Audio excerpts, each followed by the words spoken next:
doing a collaboration with Cardiff Uni TV. They're the ones hosting and doing the behind the scenes, so thank you very much to them. But other than that, we're very excited to give you our first major stream and major event of the year.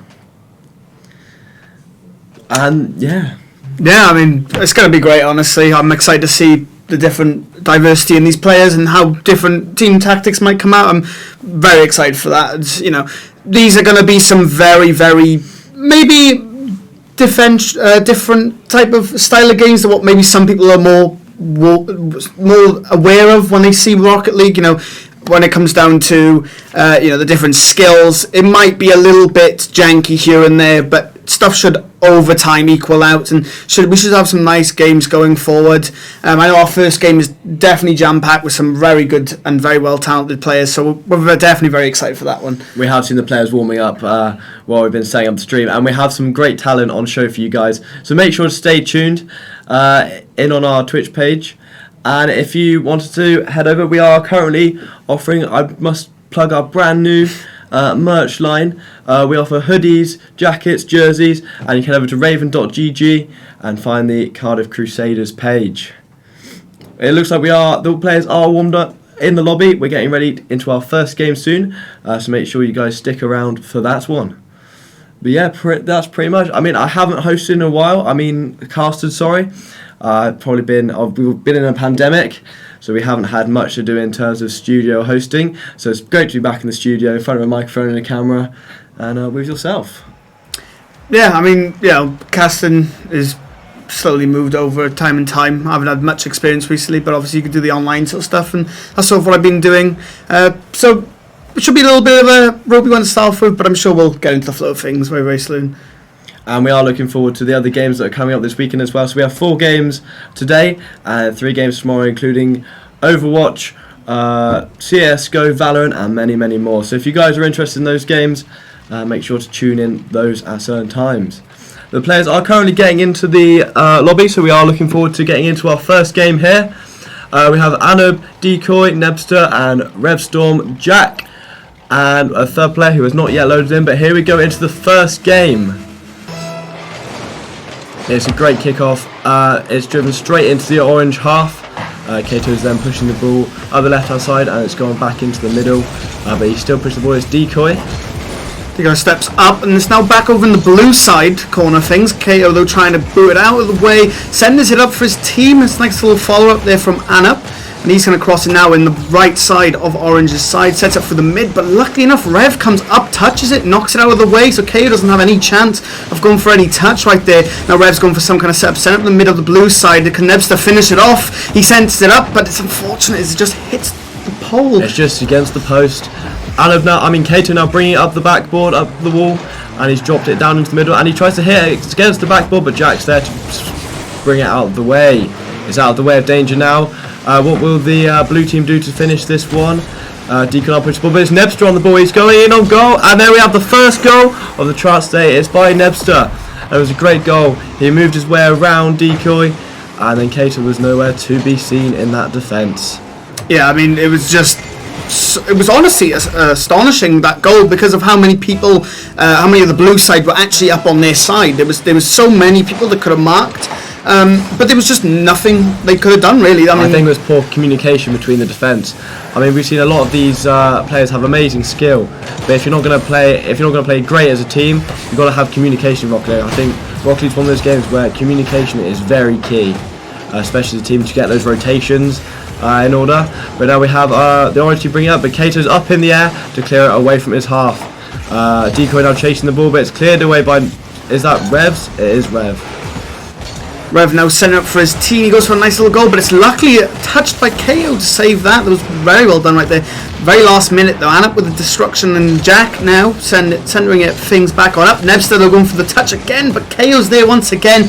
He's saying no, that's not a goal for you, and he's now once again saved that for the second time. Can no blue team start to get some kind of aggression on the go, and as I said, Decoy tries to centre things back on up. Passes through one, it goes right over the car of, I think that was Rev, right? That was Rev in the goal. What I have noticed is the blue team, when they're in defence, they're all very cramped together, but they are great on the counter-attack, as we've just seen, and it's a nice little dink, a little tap over the top of Rev's car, and unfortunately he can't get up in time to block that shot. I mean, what an amazing goal. But we do have kickoff once again, and ooh, a nice little fake right there from what looks like to be Jack, but Anna does get it over on the orange side now, and as it does slowly almost go in from decoy, then sending things back on up. But Anup says no, it's not going back on our side, and Nebs just falling just that short little bit through right there. Rev though slamming it back on down to the blue side. That was almost a shot on target, but decoy does block it. Luckily enough, and KO slams it back on through. Luckily enough, goes back on the orange side. And as time whittles down now, we've only got 2 minutes and 30 seconds on that clock, and it's currently 1-1. It's a very close game. Jack bringing the ball back, and it's Kato by himself in his own half, and can Jack make the most of this effort? And it's not, it's cleared away by Kato. He got up to that amazing and cleared it just before it went in the top, just by the crossbar. And again, it was a great shot by Rev, but again it was cleared away by the blue team. Deco now on the backboard, bringing the ball away, and it's Rev again. Revs is doing a lot of the attacking effort. I think the team does need to rotate a bit more and get a bit more passing play between the two. Kato now bring the ball up, and it's cleared away by the orange team. Yeah, definitely. I mean, as you said earlier, the attacking from blue just seems just better. And that was an own goal. It was. Who was it on the own goal? What was I think it was KO, right? So Revs puts the ball up into the air, and it is Kato. He tried to clear the ball away from the goal, but unfortunately has put it in top bins. And it is now 2-1 with 2 minutes to go on the clock. And we're going to see the result of this match. Will that be a detrimental own goal for the result of this game? I mean, I see sort of what was going to happen there, but there was so much space and so much time he didn't need to eagerly chase it down. I feel like he could have waited a little bit more, try to recenter up his directional input rather than just going straight into it. And well, this is unlucky, but like you said, this could have a major effect now on the rest of this game. Also as well, the communication from blue side might even fall off even more now, as you're asking KO, why have you done that, KO? But it's only one goal, and it's still a minute, so anything could still definitely happen. And I mean, as we've always said, the blue team are so aggressive, and when they do go on this counter-attack, they mean it with authority. And that's all they need right now, is just to keep up this attack and really try and put it in with this last minute. That was a great attempt there by Decoy. He cleared it up, unfortunately Kato could not get to the ball in time. Revs cleared it away, and it's Decoy again on the ball towards the goal. There is no defence there, but unfortunately the shot goes wide. I have noticed there haven't been many long shots in this game. There's been a lot of near going off the backboard and then trying to get it in, which is a classic Rocket League play, I guess. But it's back into the orange half. Decoy now on the ball. He's got a bit stuck on the ball, but Kato's there to clear it away from Decoy's trouble. And sets it back on through as it does get knocked over his side, but Orange just on that aggression right now, knocking it over to the blue side. And though just trying to see if he can get any defense in, but he's got no booster, so it might be a little bit of a struggle for him. 30 seconds left on the clock. This game is getting close. I think Kato's own goal might be the result that will tip the balance of this game. Nebson now in on goal.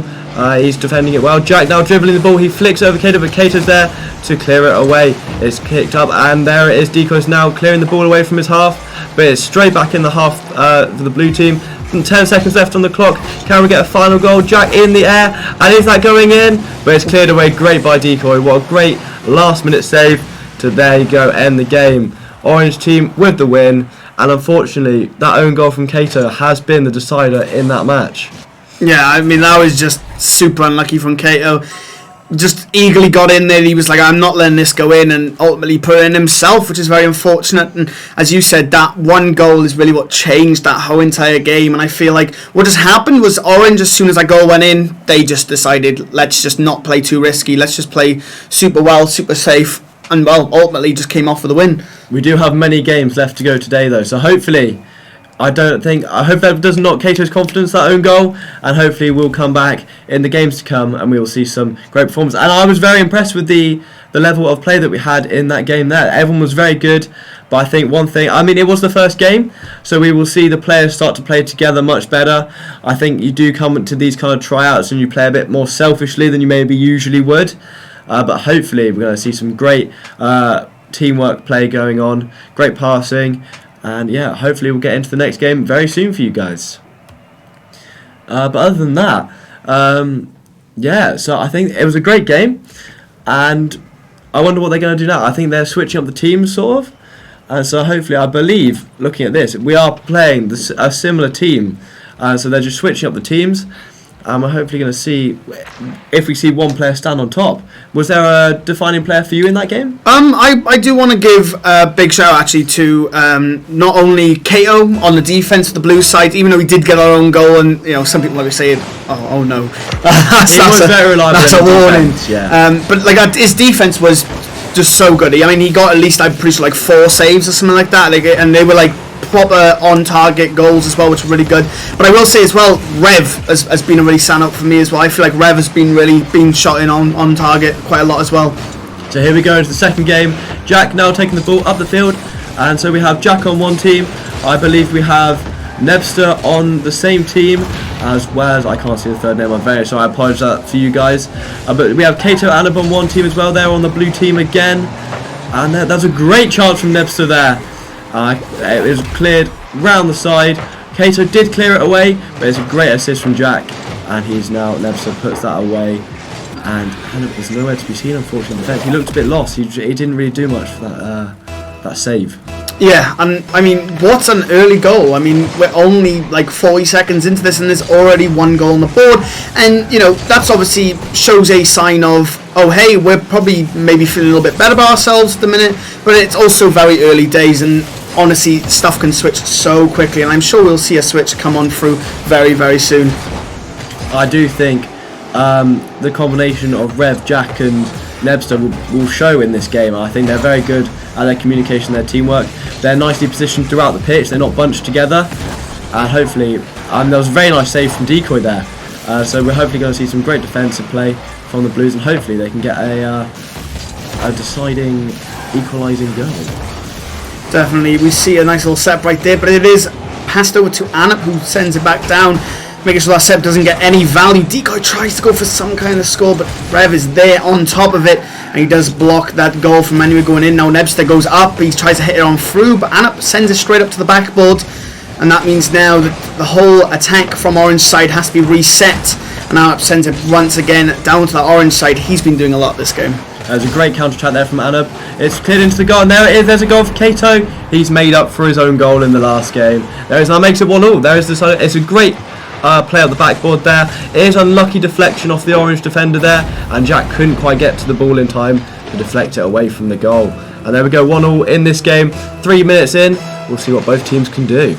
Yeah, I mean, as long as KO doesn't own goal now, I'm sure we'll see a lot more of a stagnant in this game. And I mean, what a goal from KO. I was just well set up, and we do see Anap now. They're going for something, but Nebster's like, you know what, KO, we don't want you in this game at the minute. You know, I was looking a little bit too scary for them, so the demo on to KO we'll slow them down a little bit on this attack. Rev sends it back on foot, but KO's there to touch, but Jack is trying to get up, but Decoy just about beats him to it, sends it back down the orange side, and KO's keeping it alive. Anap sends it back on through with a little bit of a wall bounce right there. It wasn't exactly the wall bounce he was looking for, but he does be able to touch it back on through, sending it back for the mid, and it's all passed now to Jack though, unfortunately. He sends it back on through, and can he get anything working? No, because KO's there, but Rev sends it right through. That's very unlucky. The two players, they got in each other's way. It was a great aerial dribble from Jack there.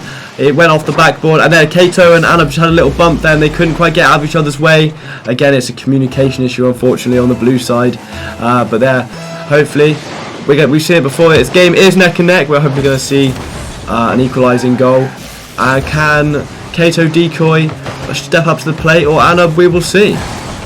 Yeah, definitely. I mean, this so far is amazing. And orange right now with the lead is obviously very, very scary for blue once again, as we saw what happened last game when they had a lead. And as I said, Nebster going to get another one, and Jack with a great demo onto KO, and wow, I mean, what a goal. Just absolutely demoing KO, making sure the defense is lowered, and just a nice little touch from Nebster as Decoy tries to chase it. He just can't get there in time. I'll be very impressed if Decoy had made that save, but yeah, it was, unfortunately he was stuck on the backboard and he couldn't quite get down in time to save the goal, and obviously it was demolition, and you can't really do much about that one. Jack now bringing the ball up the wall, and it's cleared away. Oh, here we go. Kato and Anna have had a bit of a mishap again. It's again another lack of communication. Decoy now clearing it away from his goal. Is Jack going to make a play on this one? Jack clears it up, but it's cleared away by Decoy. Rev now taking the ball. Decoy chasing it up the pitch, but it's great. Rev spaces him, and he's going to clear the ball away. It's a great dribble from Rev. Unfortunately, he has lost control of the ball there, and Nebster comes in and saves him and gets it away. Yeah, looking up, and then Decoy now, just trying to get anything working. Anup touches it. Jack, that was touching up in the air as well. Passes over to Neb, seeing if Neb can get anything done. And he tries to run it on through, but KO's there to stop and deny it. Decoy comes flying on through. And can KO finish it? And he does, to make the score 2-3. It was a lovely shot there from Kato. It was a great assist from Decoy. Knocks up to the backboard. KO comes in. Unfortunately, Rev can't quite get to that one. But Kato off the side of his car.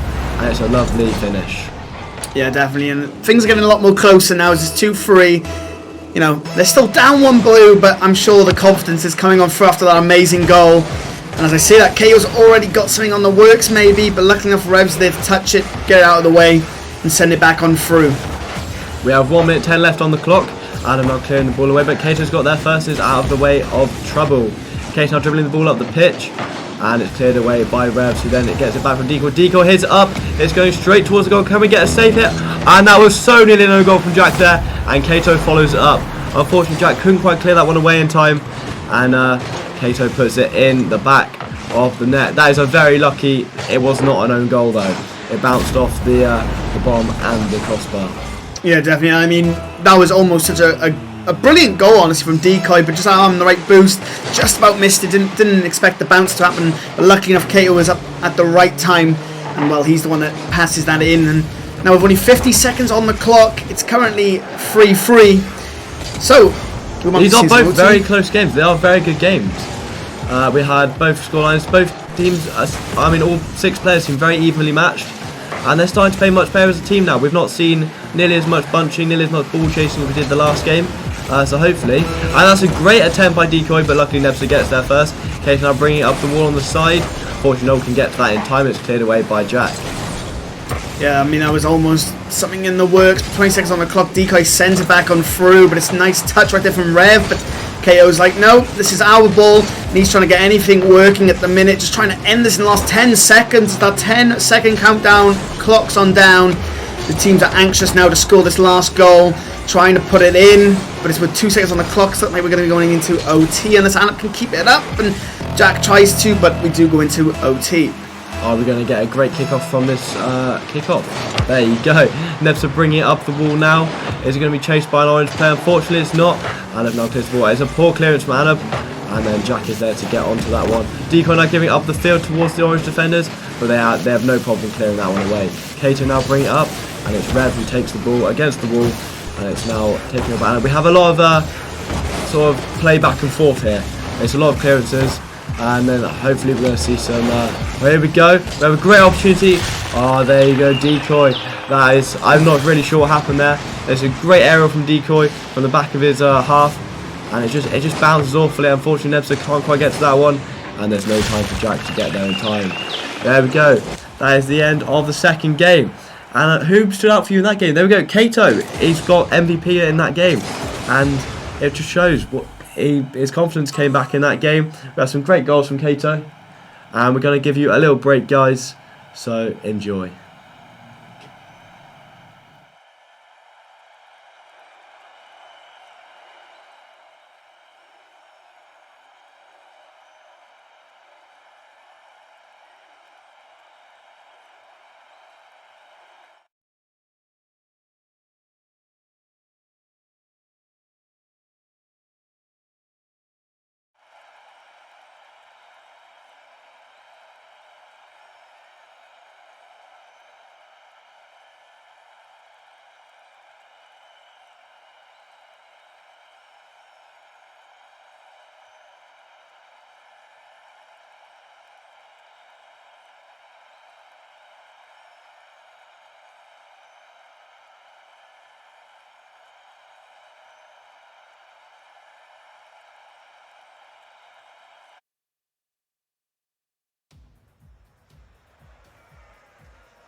And we're back, guys, ready for the third game of the Rocket League Tryouts. We have some great talent on show currently.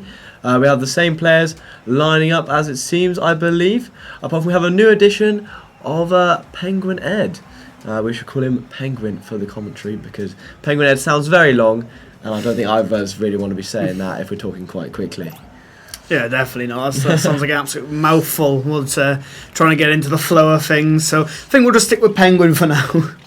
Right, here we go. So we're headed straight into this game, I believe. Looking like it. Players are lining up, ready for the kickoff.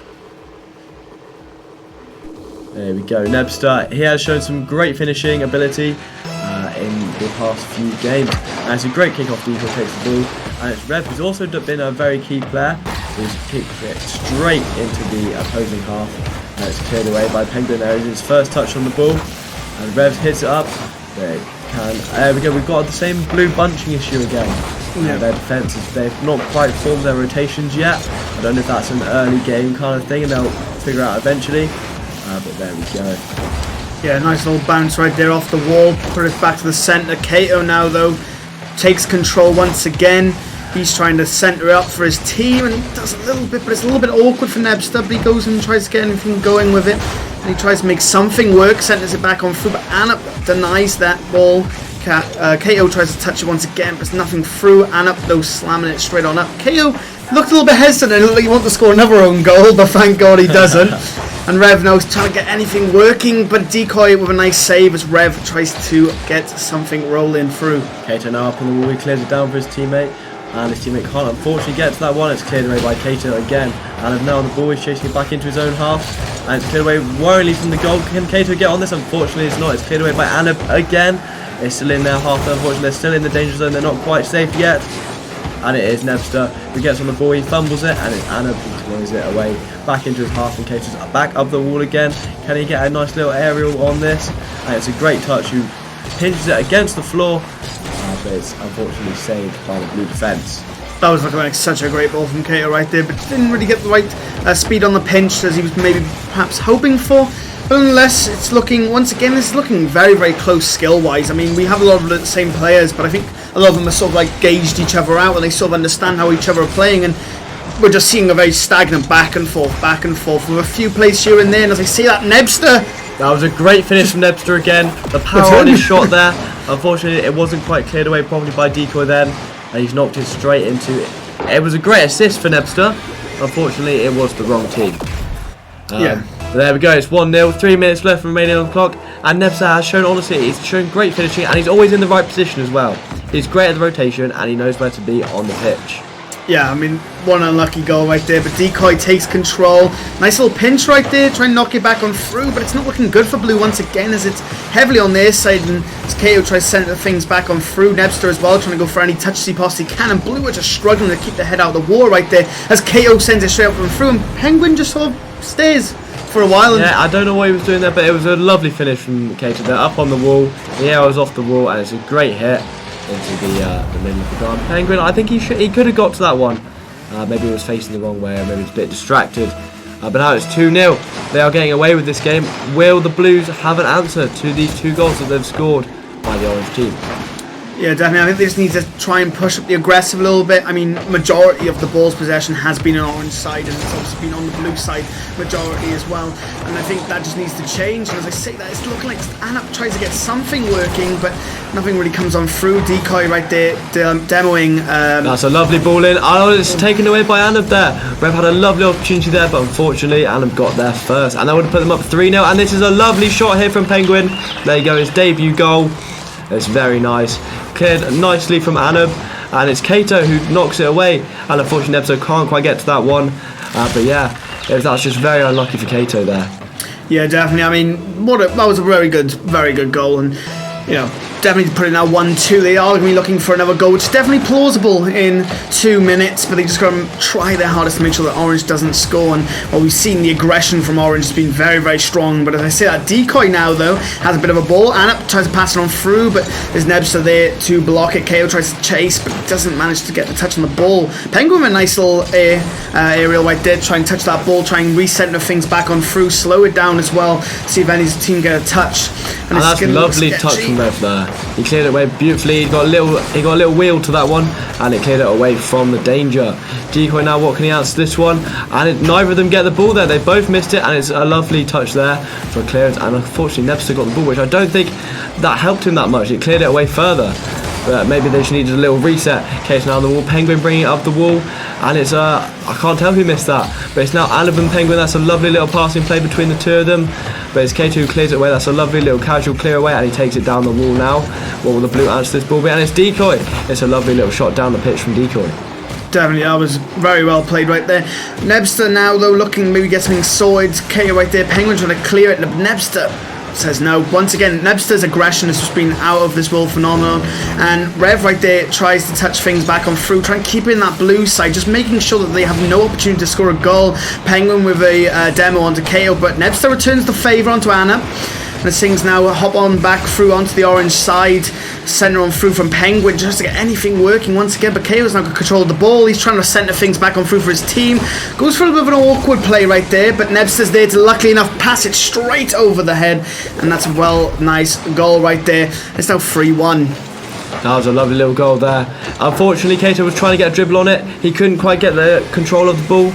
But unfortunately, I think for the balloon, they thought Kato was getting on that dribble. They thought he was going to do something, and he messed it up. But luckily, Nebson was there, and the opportunity again to finish it.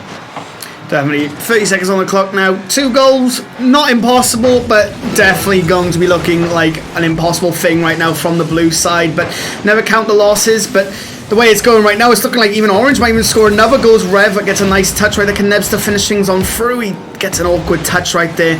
And it's just looking like this is going to be going to Orange once again. And it's quite unfortunate, to be honest with you, because Blue were looking very, very strong until that last couple of 2 goals went straight on through and everything just sort of started being picked apart. But I would say that they've had a good run, to be fair to them. Both teams do be playing very defensively. I have noticed a lot of these players very defensive, and both teams are very patient. They just wait until the defence has been broken down, and then they're going to see then if they can slip goals past the defence when they make mistakes. I have not seen a lot of attacking plays yet, and hopefully we might get a bit of that just to see the versatility in some of these players, because obviously they'll need that in the future. But yeah, the defensive play we've seen so far has been very good. Yeah, definitely. And I mean, like you said, when it comes to the aggression, we haven't seen a lot of it. A lot of people are just sort of passing the ball between one another. I would maybe say that that's them feeling out one another. You know, they don't know exactly how each other play or how the other opposing people play. So maybe that's a case of they're a little bit worried to go for like these aerial touches and stuff like that in case of interruptions. They also don't know how the defense is going to be on the opposite side, right? So the best and safe play to do is be defensive until you notice as you said, an instance where you can get in, and then once that mistake is made, capitalise off it and execute off of it and really turn it into a goal. All the teams are very good at the counter-attacking play. Now, from that match, we have Nebster with 2 goals. He is getting on top of these games. He's a great finisher, and he's always in the right place at the right time. He's very good at his rotation, and I think he's great at the team play. So hopefully we're going to see some similar things from Nebster in the next few games. But I think, yeah, definitely players are standing out at the moment. Nebster's getting a lot of goals. Kato is very good on the defence, and Rev's just a very versatile player. Has a lot of skill on the ball. Hopefully we can see some more aerial dribbles, some just ground dribbling, and then see if we can get any more skills from Rev. Yeah, definitely. I mean, like you said, Rev is just he's amazing at controlling that ball. I mean, we've seen it from time and time again. He's just set up his team so well so that Nebster can get that goal back on through. And I think just Orange now, they've played a couple of games together, that squad together, and I think they're just sort of locking things in now, and I think they're really understanding that Rev is sort of like the setup. Nebster finishes on through with Kato then playing more of a defensive role, but he isn't afraid to get his hands a little bit dirty at times and maybe come in and try and score a goal or 2. Definitely. I believe the teams, they are mixing up as we go along. They're not like sticking together. So we are seeing a lot of different players playing together, and a lot of like different chemistry and how the players will get on together. And I think definitely I have noticed Rev and Nebster, they do play very well together. So hopefully they'll end up in similar teams after the tryouts, and we'll see them carry on. But yeah, so hopefully, and just want to jump in for all those new viewers out there. We want to say thank you very much for CUTV, who are currently doing all the behind the scenes production for us. They're doing a great job, and we're very grateful for their work. And I believe we're going to get into the next game here. We are not getting into the next game here. I've totally made that one up. Anyway, but yeah, other than that, we've got 6 other games coming up for the rest of this weekend. It's going to be a great weekend for you guys. If you want to tune in, we have certain games going on all weekend, mainly through the evenings.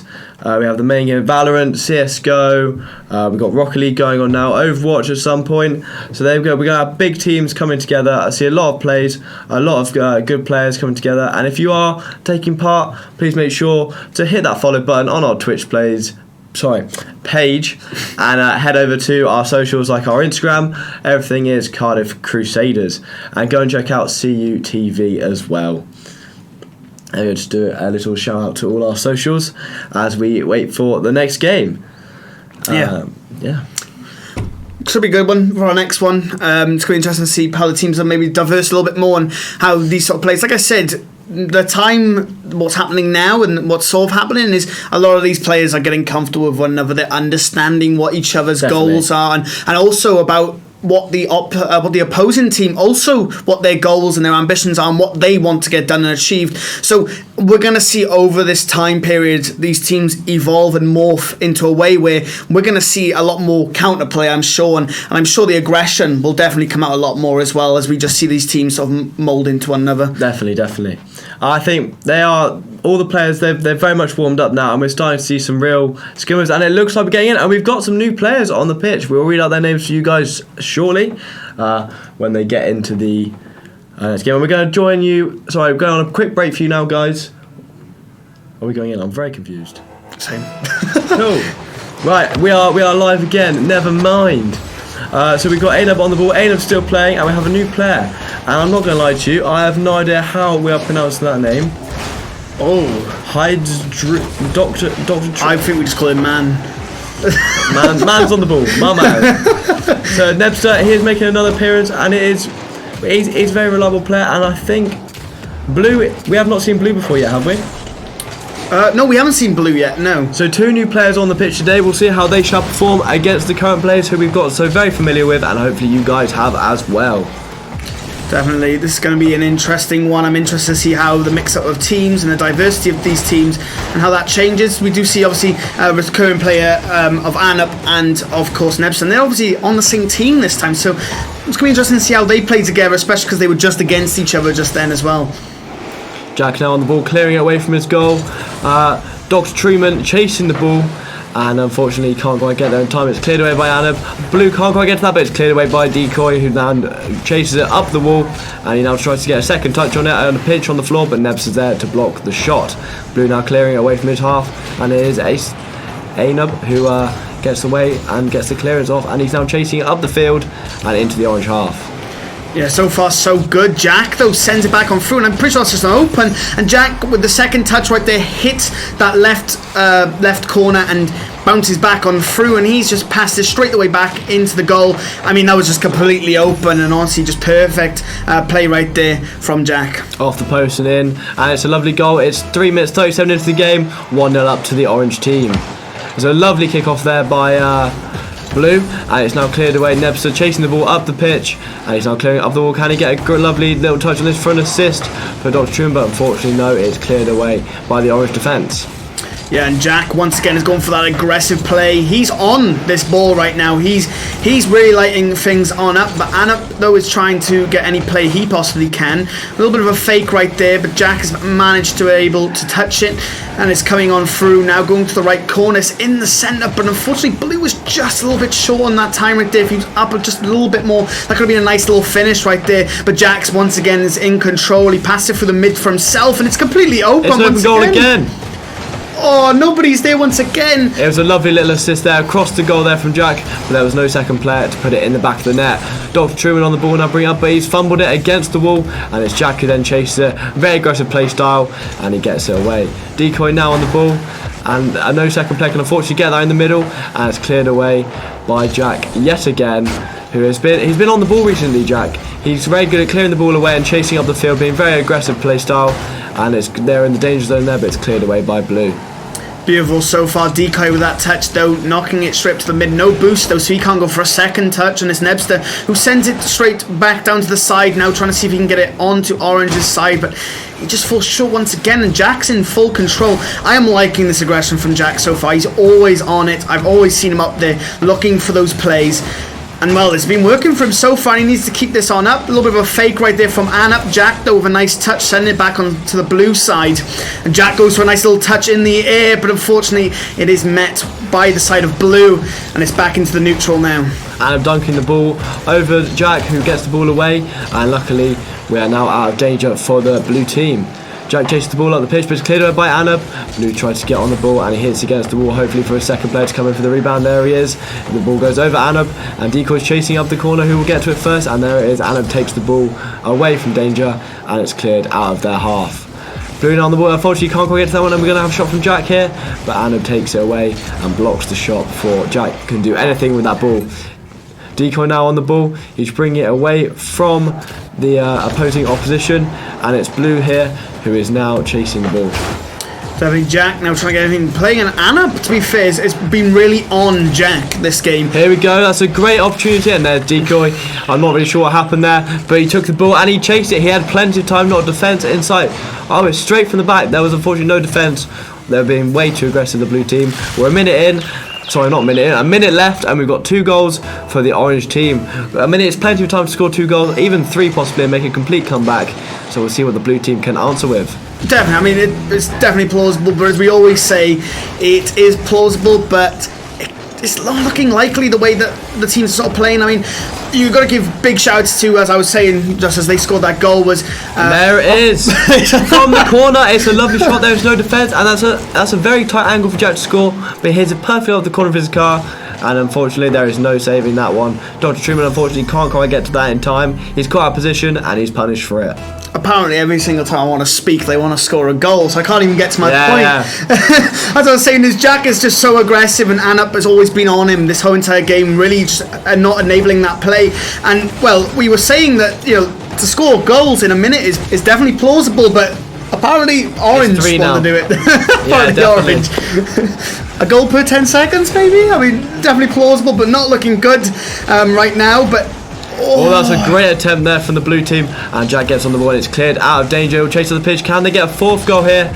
Jack clears it up. It's a great aerial dribble, and there it is. Unfortunately, it's not quite cleared away by the blue defender, and Jack, you knew as soon as he hit that ball up in the air, he had total control of the ball, and it's a lovely little goal from Jack there. It was Nebster who couldn't quite get to that in time. And yeah, they were just caught off guard. They were caught with their trousers down basically, and they couldn't quite get to it. I mean, what is Jack doing right now? He is tearing up this game with just his aggression on this. And as we said 2 goals for blue side in the minute. And well, apparently Orange want to show us they can score 2 goals in a minute. The wrong team, though. Yeah, it's the wrong team. And there we go. That was a great game from Jack. Let's just see the stats to come up from Jack.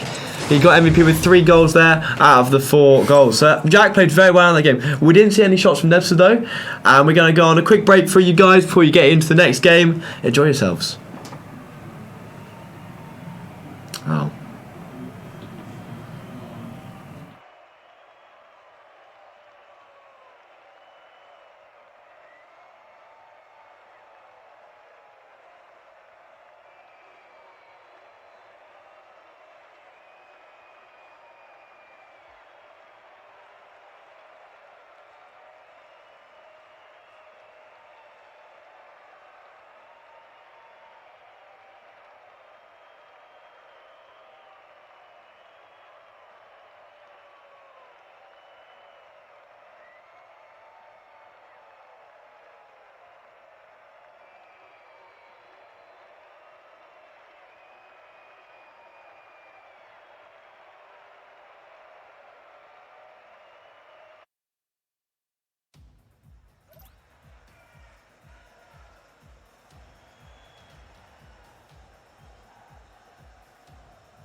Welcome back, guys. We're going to get into we have half an hour left of Rocket League, hopefully, and we're going to give you some more great action within the games. You enjoying yourself so far? Oh, I mean, it's been amazing. I mean, someone like me who hasn't got much experience in Rocket League, it's always a bit ropey whenever I go and I watch this sort of thing. You know, you sort of think, well, I have no knowledge. It might be a little bit boring, but to be honest with you, it's very entertaining. I mean, the crazy stuff and the crazy plays you see people do in these games, especially like Rocket League, it's so like technical and there's so many like cool, intricate little things you can do. I mean, it's always a great one to watch, and I'm having an absolutely amazing time so far. So I have heard we do have Valorant next, so if you want to stay around and stay tuned for some Valorant, if you guys are into Valorant, any viewers out there, then absolutely stay around for our Valorant tryouts next. We have a big cohort trialing for the Valorant, and we're hopefully going to get many teams out of that one. You're going to see some great action from that next, and we are going to have a new team of casters for those ones, so be sure to stay tuned for those guys. And we're going to hopefully get into the next game very shortly for you guys. But yeah, other than that, if you guys are watching and you are members of the Cardiff esports, please make sure to pay your membership. That'd be great. And also we have jerseys available on raven.gg, so you head over there. They are lovely jerseys, incredible quality, and they are just very, very, very nice. And here we go, get into the new game. We have another new player coming into this one, Cuzco. Is that how you pronounce that one? How do you reckon? He's got a strange name, hasn't he? I'm going Cuzco.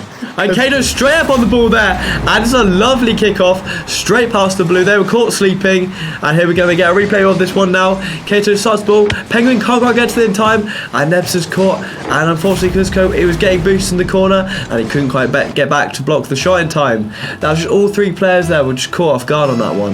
Am I right in saying that maybe there's a bit of miscommunication there, because it looked like Penguin was going for it, then he sort of turned last minute? I mean, he was probably trying. I think he started to do a quick kickoff, and missed it, unfortunately. But yeah, Kato now on the ball, dunks it up for his player, and it's another shot from Kato there. Unfortunately, it's just wide. Cuzco now clearing the ball away, and it is Rev there who blocks him. We've got Rev back on the field. It's lovely to see Rev back, and hopefully we'll see some great skill and from Rev in this game.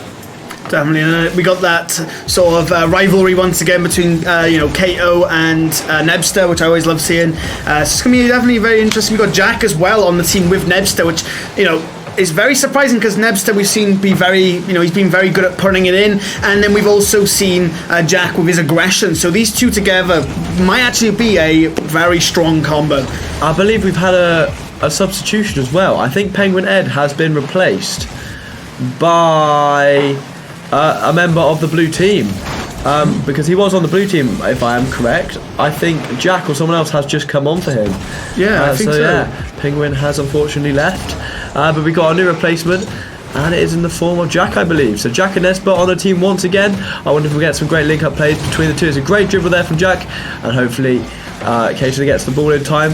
It's Kato who blocks it, the shot, but it's into Nebster. But unfortunately, Rev is there to clear the ball away, and he's now gone back up the wall. He's gone off the ceiling. Can he get a final touch on this one? And it's a lovely shot there from Rev, a lovely backflip, but Jack was there without breaking a sweat to clear it away from the goal. I mean, that was looking like the one, and that was about to be the most fanciest goal I think we would have seen so far. Definitely. I mean, man went for a bicycle kick. Unfortunately, just didn't really get the leverage he wanted. It sort of flew down the field and ultimately was blocked. But nonetheless, we do see Nebster with a demo on the decoy. Apparently, these people really don't like each other, and they like trying to break one another's cars. But we do see KO with a bit of a shot on goal right there, but it is blocked, unfortunately. And this is constantly on this orange side, and we see this aggression from time and time again. Decoy once again for going for a little bit of a shot on target, but it is blocked once again. And every single time it comes down to that orange side, orange knocks it back up to the blue, and this aggression right now is absolutely amazing. And once again, every single time it comes onto the orange side, it gets back down to the blue. There we go. It's a very dangerous position there, and unfortunately, Rev just missing the ball there. It went off the backboard just above the crossbar, and we now have Cuzco taking the ball away. It's a great shot from Cuzco. It's off the crossbar again. It's gone off both crossbars on both sides, and we're going to see Kato clearing the ball away. And it is Jack there who's taking the ball, and it's straight in on goal, but Kato's there on the corner of the goal to clear the ball away. But it's now driving up the side of the wall, and it's Cuzco there. Cuzco, it's an easy clear from Cuzco, and we're going to see Rev take it into the corner, and Jack clearing it out of danger of his half. Decoy now sending it back through to KO. KO trying to put it up, and unfortunately Decoy with no boost, so he can't go for the retouch, but Rev is there to send it back on through, sends it to the left side, but that's a huge touch from Cuzco. And KO though sends it back on through. It's just this back and forth game so far, and I think just Blue needs to try and get these shots on in to try and get themselves a goal, but as I say that, Decoy sends it on through, but luckily enough Jack is there to stop that from happening, and it's now a sent back through for Jack, but KO is There's just a lovely save there from Kato. It was a great shot from Jack, but unfortunately just wasn't good enough to get it past Kato. And there we go, there's a lovely goal there from Cuzco, assisted by Nebster. Let's just get a replay for you guys. It's Nebster off the backboard, and it's just a classic shot from Cuzco there. Rev wasn't quick enough to get on that one, and just the orange flares, they were just left scrambling for that one. It's just, I think if it goes off the backboard, you've either got to get up there in time to get it away, or you've just got to leave it. If you get scrambling around in the middle, you get very caught out. Definitely, I think a lot of what happened then was a lot of stagnant plays inside the goal, and ultimately then you've got to sort of read what the opponent's going to do, and they have full leverage to do whatever they want. And that's a nice shot right there from Decoy, but Jack with a nice block, and it's now back down on the orange side. KO though chasing on down, but Jack centering it up through for his team, and that's honestly a perfect ball for Neb, but he gets a bad touch on it, which is very unfortunate for him, because I was looking almost like a perfect setup for him right then. But it's now back on the blue side. Jack trying to get any clear pass he can. KO trying to deny it. Jack just falling slightly short, but Nebster with a full touch right there. Rev sending it back on up. Cuzco though in for the touch. He sends it on through, but KO it's very high from Kato there. We've got 36 seconds left on the clock. It's currently 1-1. Are we going to get a deciding goal before overtime? Jack up on the ball, but it's KO up again. He gets up so quickly to block those shots from Jack, as they are both very good at dribbling in the air. Definitely, I mean, the aerial play right now from both KO and Jack is absolutely amazing. KO is just staying on top of Jack, making sure that, you know, these high balls aren't getting in, as, you know, they are the ones that are going to mess up his team. So KO's like, I've got to get on them, I've got to deny them, and that's exactly what he's doing, and he's doing an amazing job at that. And with only 5 seconds on the clock, it is still 1-1. Can potentially anything happen? It is still It's a great shot from Jack, but there you go. It's denied by Decoy, and I believe we are going to go to overtime. There it is, overtime. It's just Kato, every time the ball's up in the air, he is there. He's so aggressive. I think him and Jack, they just have very similar play styles.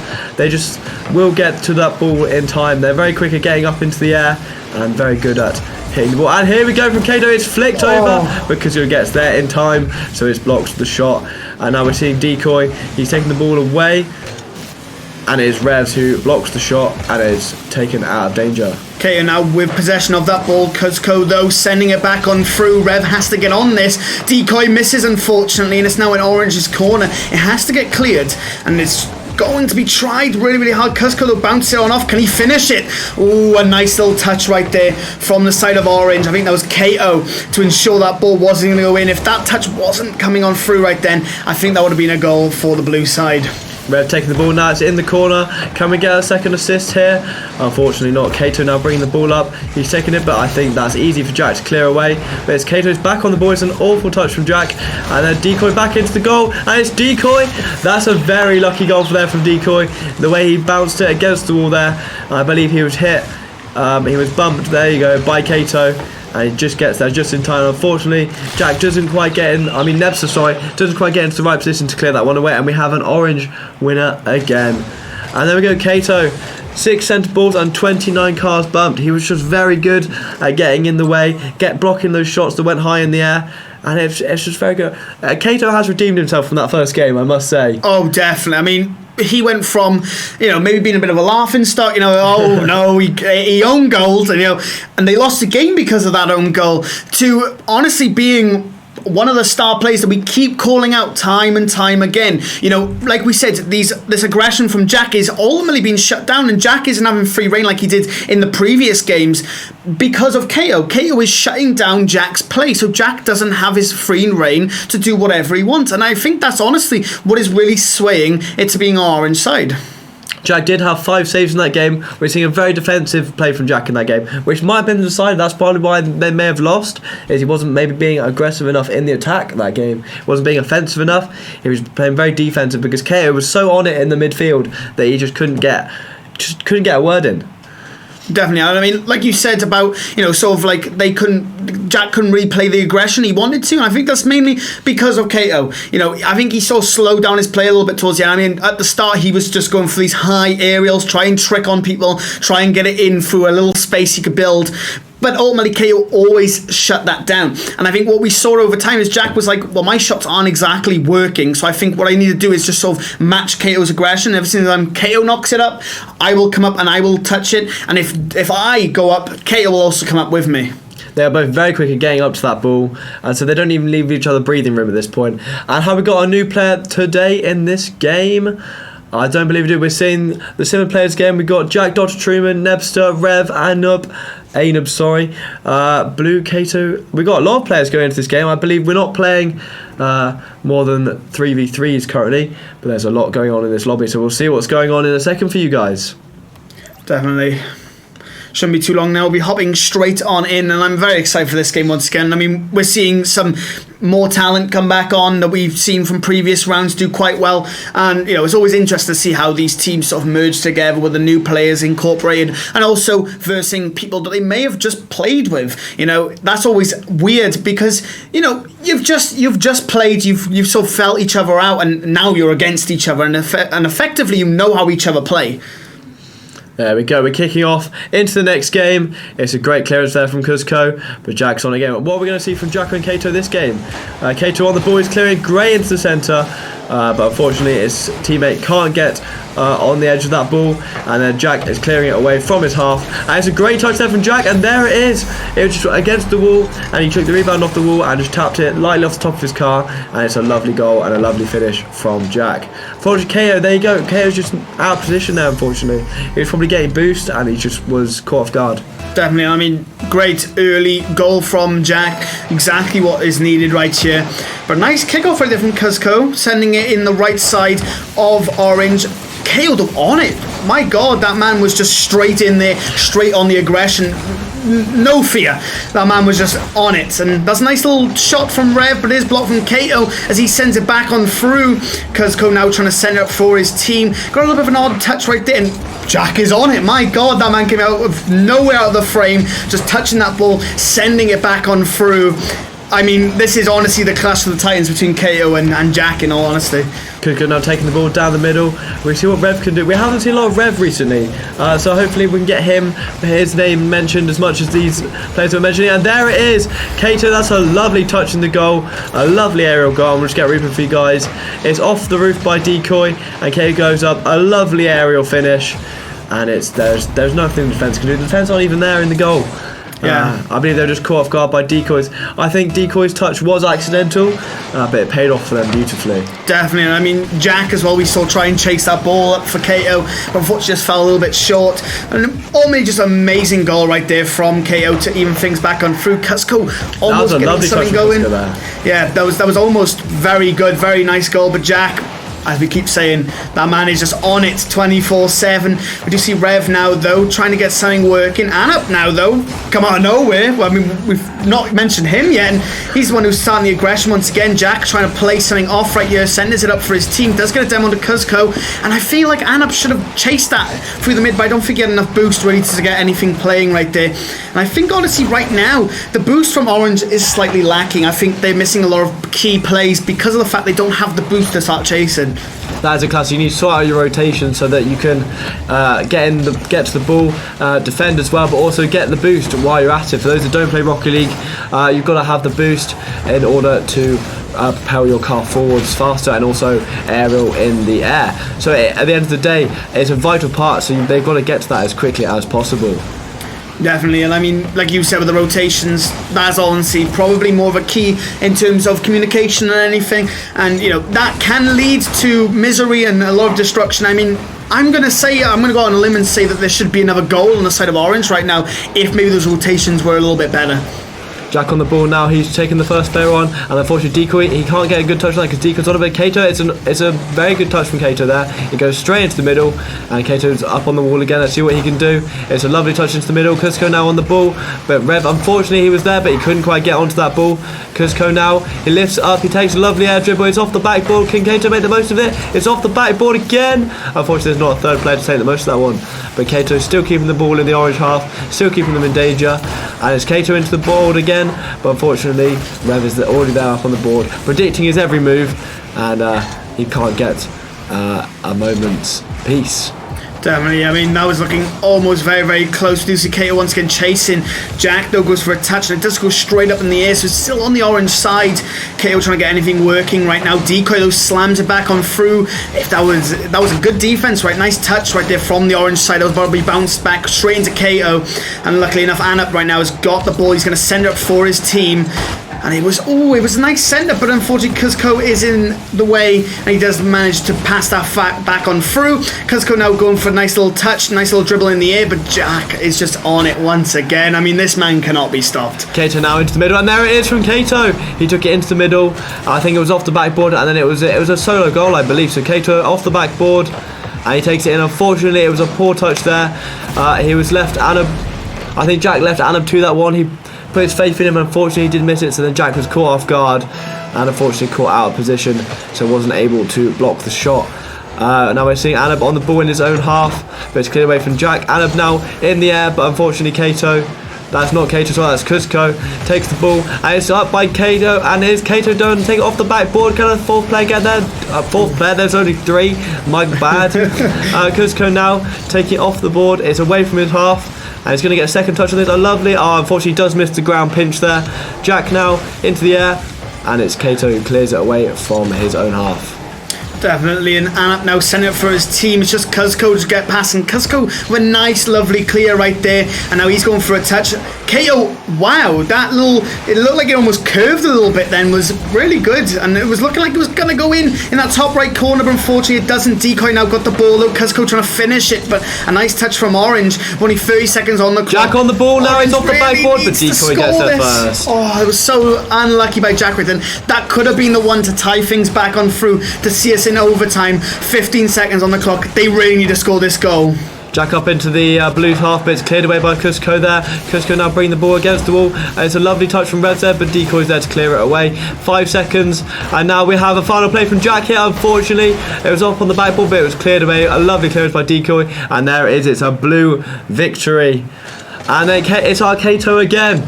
He's done very well, and I would say Cusco performed very well in that game as well. He was up there nearly as much as Kato, got influence, possibly from his teammate, and they're both playing very aggressively, always getting up to the ball in time and not giving their team a moment's peace to possibly move the ball around. But yeah, Kato and Cusco played very well together. I think the team's communication, they're starting to really come together, and we're seeing lovely plays, especially the defence is really solid now. Oh yeah, definitely. I mean, that defense, I mean, a lot of the time, like previously, if we had the aggression that was being played right now in the earlier games, I feel like there would have been a lot more goals going on. But as you said, the defense has been strengthened up, and ultimately it's been absolutely amazing. The defence, I mean, the rotations as well, that's really helping with the defence. They're keeping it scheduled, they're probably calling it out, I believe, and they're getting the rotation right, so one player's going for it, then they're coming back around, getting boosted and going for the next one again, and it's going really well, and I think we've got some really good players going on here, so great potential, and we're going to go on a quick break for you guys. We'll see you guys in a second.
Hey guys, welcome to Cardiff Esports again. We're jumping straight in. Our lobby is ready to go. It's Valorant time.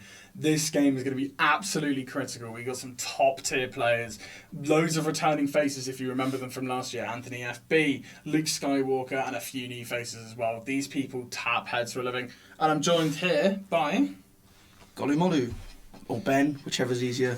Probably the second one, because it's a bit of a weird name. But either way, very happy to be here. Should be a lovely game of Valorant, and I haven't really seen too many of these players play, not really too aware of what's going on, so I'm looking forward to finding out, basically along with you guys if you're not aware either. So you can view it through my eyes if you like. I'll act as the audience surrogate for that, but should be a good game. I mean, Valorant's always very fun, very fast-paced, very enjoyable, and we're hearing great things already before we get in the lobby. I can't wait to see what's pulled out. Should be absolutely brilliant. Yeah, we got some really, really high tier players. They've balanced out the teams a little bit as with tryouts. But you may be wondering, why are we playing Valorant today? It's our tryouts. Null and NSC split the whole year, competitive esports across all universities in the UK. And we're trying out for that for our first team here, and we're jumping straight into Haven. Original map, as we were talking about just before we popped on. Beta map, 3 slots. We're going to see what the defenders and the attackers want to do on this one. Yeah, I mean, there's a couple of things that are always changing around. I think we saw Brimstone get pulled out at the during the final of the VCT, and that was hilarious. I was watching that with a friend who's a Brimstone one trick, so he was happy to get a little bit of representation. Absolutely. Personally, hoping for a little bit of a Cypher. Cypher's always fun, and Haven, you got a lot of flank routes through the spawns. You can play some tricky games with people if you're hiding around the backside, but we'll have to see exactly what comes through. As it looks like one of the defenders have already kind of got themselves sorted out, just waiting on their last pick. Cypher being fun, I can't believe you. But you see, the big person with my name on them, Anthony FB, returning from last year, and Spike Wazowski, they're on their carry champions, they're on their Omen, they're on their Reyna. They are going to be getting in there, making sure that you regret even turning up today. The absolute dominance and map control they can gain with these, as well as the resets, is just absolutely disgusting. The Sage pickup on both sides making a lot of sense. Haven, a really good map where you can close off a lot of those entrances. Because moving around and the macro on this map is so quick, you have to be able to get from all 3 bomb sites very, very quickly. Being able to shut some of that off and make sure that with Killjoy and Sage, you're just absolutely in control of certain areas is going to be absolutely key. Yeah, especially on the defensive side, you're so spread thin, having to cover 3 bomb sites as per the usual 2. So having something like, you say, both these teams picking up that Killjoy and that Sage, that will help them with just shutting routes down. Whether that's, you see teams will wall off mid, they'll wall off B, just so effectively you're playing around 2 bomb sites. All these different tricks that you can kind of pull out of the bag just to try and limit the movement of the attacking side. And on the attack, you just want your back safe. Like I said, there's a lot of flank routes, there's a lot of doorways, too many to watch. I mean, you're looking at mid, there's 3 ways to access mid and then 2 coming from each side. I mean, you just got to be very careful, and just trying to shore up your rear end is going to be very important if you have players picking up like a Reyna, like you say. I mean, Reyna's an operator, you're picking this up, you've got the Jet as well, and they're like, the both teams have someone who, if they're just going to hit all their shots, you're scared as hell. They're going to go absolutely ham. Absolutely, and you can see it happening with both of them, right? I think the all of this control and stuff like that, you're just going to be able to absolutely slash your way through it. So coming into a pistol run, fairly standard. We're not expecting any too much spice. We've got a frenzy, Anthony. He might try and get in there. We know he was going to try and get in there before, but it's nothing too crazy, right? We're expecting this to go sort of the 50-50. We'll see what comes out from those guys, but we'll see how it goes for the rest of the map.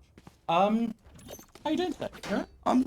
I'm doing lovely, actually. Just a short train down. It wasn't too bad. Very, very straightforward, very easy. From Swansea, right? Yeah, just got trained down from Swansea. Bit of reading on the train, just kind of enjoying life, and then. How are you reading at the moment? I've been reading through the Song of Ice and Fire, the Game of Thrones books. Ooh.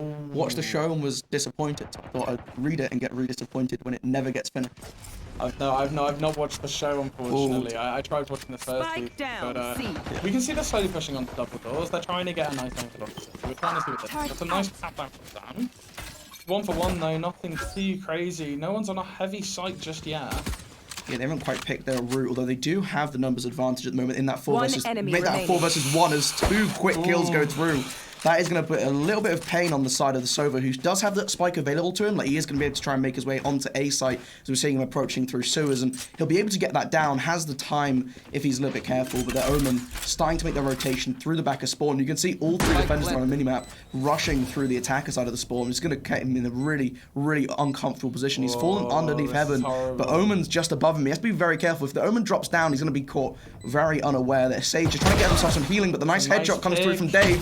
The second second one can't quite land it, hits the side of the doorway instead. And now he has to be careful. Here's the Jet. What? The game's cutting out. Oh. Did Jet jump over him? Oh man, the connection's high. I think he just missed the Jet go over him. It's tough. It's tough. The connection is unfortunately really high average ping at the moment. It's sorted itself out, thank God. Oh man, it's so tough. That is unfortunate. I mean, not only just a couple of issues there, but just missing that Jet jump over the top as well is always going to be very uncomfortable when you're on that side. You're trying to get in the clutch, and just positions that the Jet can get up with her updraft, they always catch you unaware. You can always get so far with those ones, yeah.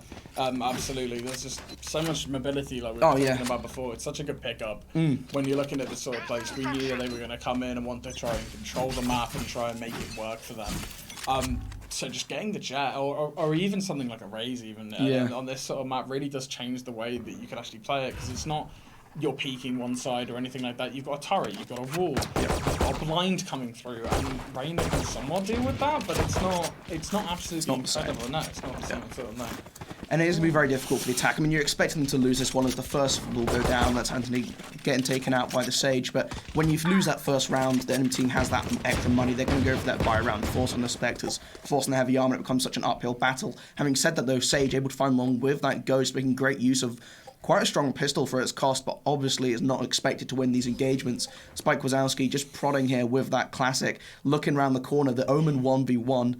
Who will get the better of it? I mean, you have to give it to the side of the attack, of the defense, but you never quite know. And there we go. It will, in fact, go his way. But the second kill comes through, and that is a dropped Spectre right in front of them as well, so they'll be able to pick that up, try and balance out some of this gun battle. 3 versus 3, plenty of time still on the clock for the attack to make their play. The swirly boy going to catch them out, though, as they try to fall back, and Killjoy swinging around the corner will take out her counterpart. And there we go, the defenders will win with a quick flurry of kills, all down that A long sight. And, I mean, they got caught out there. Yeah, but it's not a bad pickup on something that is definitely a lost round from you. You're not expecting to get a lot from it. Getting 2 on something for a full buy, 2 Spectres on that isn't crazy bad. You're expecting to sort of maybe get 1 at best. Like, you're not really expecting to be able to defend the site at all. Being able to get at least something from that shows a little bit of resilience. Absolutely. It's nice. We've reset. We can sit back. We've got full buys. We're expecting Bleed to have a little bit less this time. Yeah. But we're not looking at anything too crazy. We're looking at sort of standard gameplay now, right? Yeah, this is where the balance then shifts back in momentum of the team that lost those 2 rounds. Now, obviously, like you say, they'll have the full buy. And you're looking at, like, they did get those 2 kills. That will reduce the available information or the available weaponry. And there we go. Anthony FB on that Reyna picking up the first kill, this time onto Sage, so reversing last round's opening. And obviously, that's going to be a very ideal position to be in as the attack. You take down that Sage. I don't think the wall had been used that round either, so that's one less thing to worry about as they're trying to prod towards this garage site, just trying to see who they can pull out. I believe it's the Jet that's hiding away inside of there with a Spectre. So again, close range engagement, you still have a good chance. Definitely not as powerful over this longer range. As they're now just, I think they're rotating towards mid. They know there's someone in garage. They know there's got to be someone there, but they can't quite find the opening that they're looking for after finding that Sage. And so there's going to be a rotation onto A. They have plenty of utility available. It looks like the 2 players on side of A actually fell back onto B. So this has left a massive opening on the site here. Okay, they've managed to get onto site. The Killjoy misplacement of traps, actually. Yeah. The turret not really doing too much. The Killjoy pulled really not actually allowing them to just straight up walk in and ignore it. They've managed to quite 30 slowly seconds left. actually make their way onto site. I'm really impressed. They've managed to get all 5 members here, and this is tough. You can see them. They've got 1 entrance. So what can they do, really? But they Nowhere to run. Yeah. you see it there. They're stuck, but they do get 1. That's a good opening. They found 3 till to go, but the Swell now coming out on top of the spike, just trying to stall out as much time as possible. You can see it's causing so many problems for them, even if the Killjoy's doing the same thing to the attackers, keeping them back from trying to retake the site. But there we go, they're pushing in. I think the timer's getting so low that he's going to have to make a move. And there we go, the last kill going in favor of the Killjoy. The attackers win the round. They'll take that one back, but a lot of lost members in that engagement. Only 1 left alive at the end. Really impressed that we were talking about it before. They've got so many of these tools and stuff like that to try and help them defend from such a wide map. Getting from C to A is an absolute hellhole. It's a really massive walk, and I feel like they need to utilise their tools a bit better. Maybe Killjoy needs to go on the C, the longer sight. You've got the longer sight. You can see with the turret a bit further. The traps can stop actually quite a lot going through on there. Maybe they need to change it up because, to be honest with you, they just walked on. Red just walked straight into the site and just planted. There didn't seem to be a problem. Yeah, and it happened in the round before this, in round number 2 as well, where they're playing very patiently on the attacking side of things around this window, around mid, looking for that opening pick, and then they'll slowly drift to one of the sides. They've been tending towards A, and what's happening is the players on A are rotating off towards B. They're getting almost baited out by this initial pressure that's being applied. And then, again, like you say, the map movement is so important on such a wide map. There's so much space to cover, and they're getting caught out by it a little bit too frequently at the moment. I think it's just something they need to try and check out on. But so far, so good. 30 seconds in, no opening kill in either direction. But it looks like they're tending towards C this time, just waiting to find out just that little bit more information. That AL drone on the Sova on the side of the defense has already been used. That's a little bit of an information tool that they're going to be missing out on for now. And as you can see, they've done the same thing, right? I was talking about it, maybe they need to change things up. They're keeping it safe. So they've identified where they're staying. They're not going to change up the plan. You and they're should just going to run. walk straight away from it. Double doors seems to be free for them, but is it? They've got the one tap there. The other one coming back through the lovely turnaround. You can see 2 more. Ooh, Okay. it's a lovely tap on the spike. Spike You've got the down, Killjoy C. as well with that. Loads of information.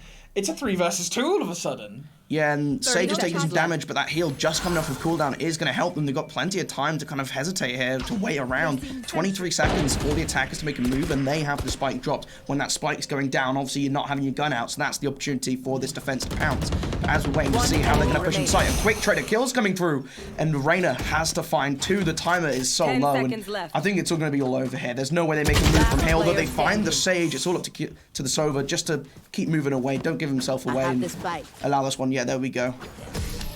It's the same. It's an easy win. They had control over that spike. They saw it. They got the really early tap onto double doors. What they thought was a free push because Killjoy and you saw even the Sova on the other side. Just they've managed to walk in and find these entrances before, but the defense this time, especially from Omen, getting the taps in, not evenly just trading, but getting extra as well. It shows resilience, and I'm liking this because it means that the game is getting close, it's getting nice and tight, and they're into their normal buys now. You can see on the screen, there's a couple of saves coming in. We've got a few Spectres, we've got a few Marshals. I'm assuming that Anthony's feeling himself. I'm assuming that Anthony and Mike Wazowski are feeling themselves. Even a couple more, they want to try and get that up in the next few rounds. Say that Anthony able to pick up a kill. Spike Wazowski not able to pull up on the feet of his counterpart, instead going to be taken out by the Jet early on. So the numbers trailed out still, and obviously Sage going down as early does mean you're not going to build up that ult very quickly, and also you're not going to use it when you get it. Never the first time you want to go down. It's happened a couple times now. But the Killjoy staying on site, slowing down this attack just that little bit more. This is what we wanted to see before. We wanted to see them take their time and just try and slow down this attack as much as they possibly can, because they're rotating a lot. They're being very slow to make that move. And we saw in the last round what happened when they just didn't have enough time. They took Garage with 50, 40 seconds left, and Omen in that position, they're rushed as the attack. He was able to sneak in through window and get up a couple kills. So we just have to wait and see those. And so far, nothing too much, as the Jets able to find another one though. So that could be the opening that they need. It could be. They've managed to tap down 2, but it has been trades. The information game here is large. Ooh, it's a clean one. Have they got the 2? Okay. They get through. Oh, our bullets! The classic right click! What an incredible defense!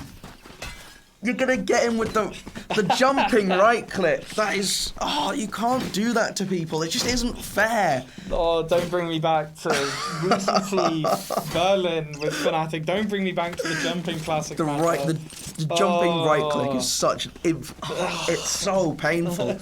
It works every time as well. It seems. It's just. Like, why? Like, this is my problem, right? Why would you ever buy a shorty when you have a better shotgun for free? Do you know what I mean? Like, no. But what you can see there actually is actually really good use of like that defense that we were talking about. We're talking about it all the time, setting up the macro and stuff. Killjoy defended that site incredibly. Oh, really well. They knew who was on the site. She knew where people were coming from.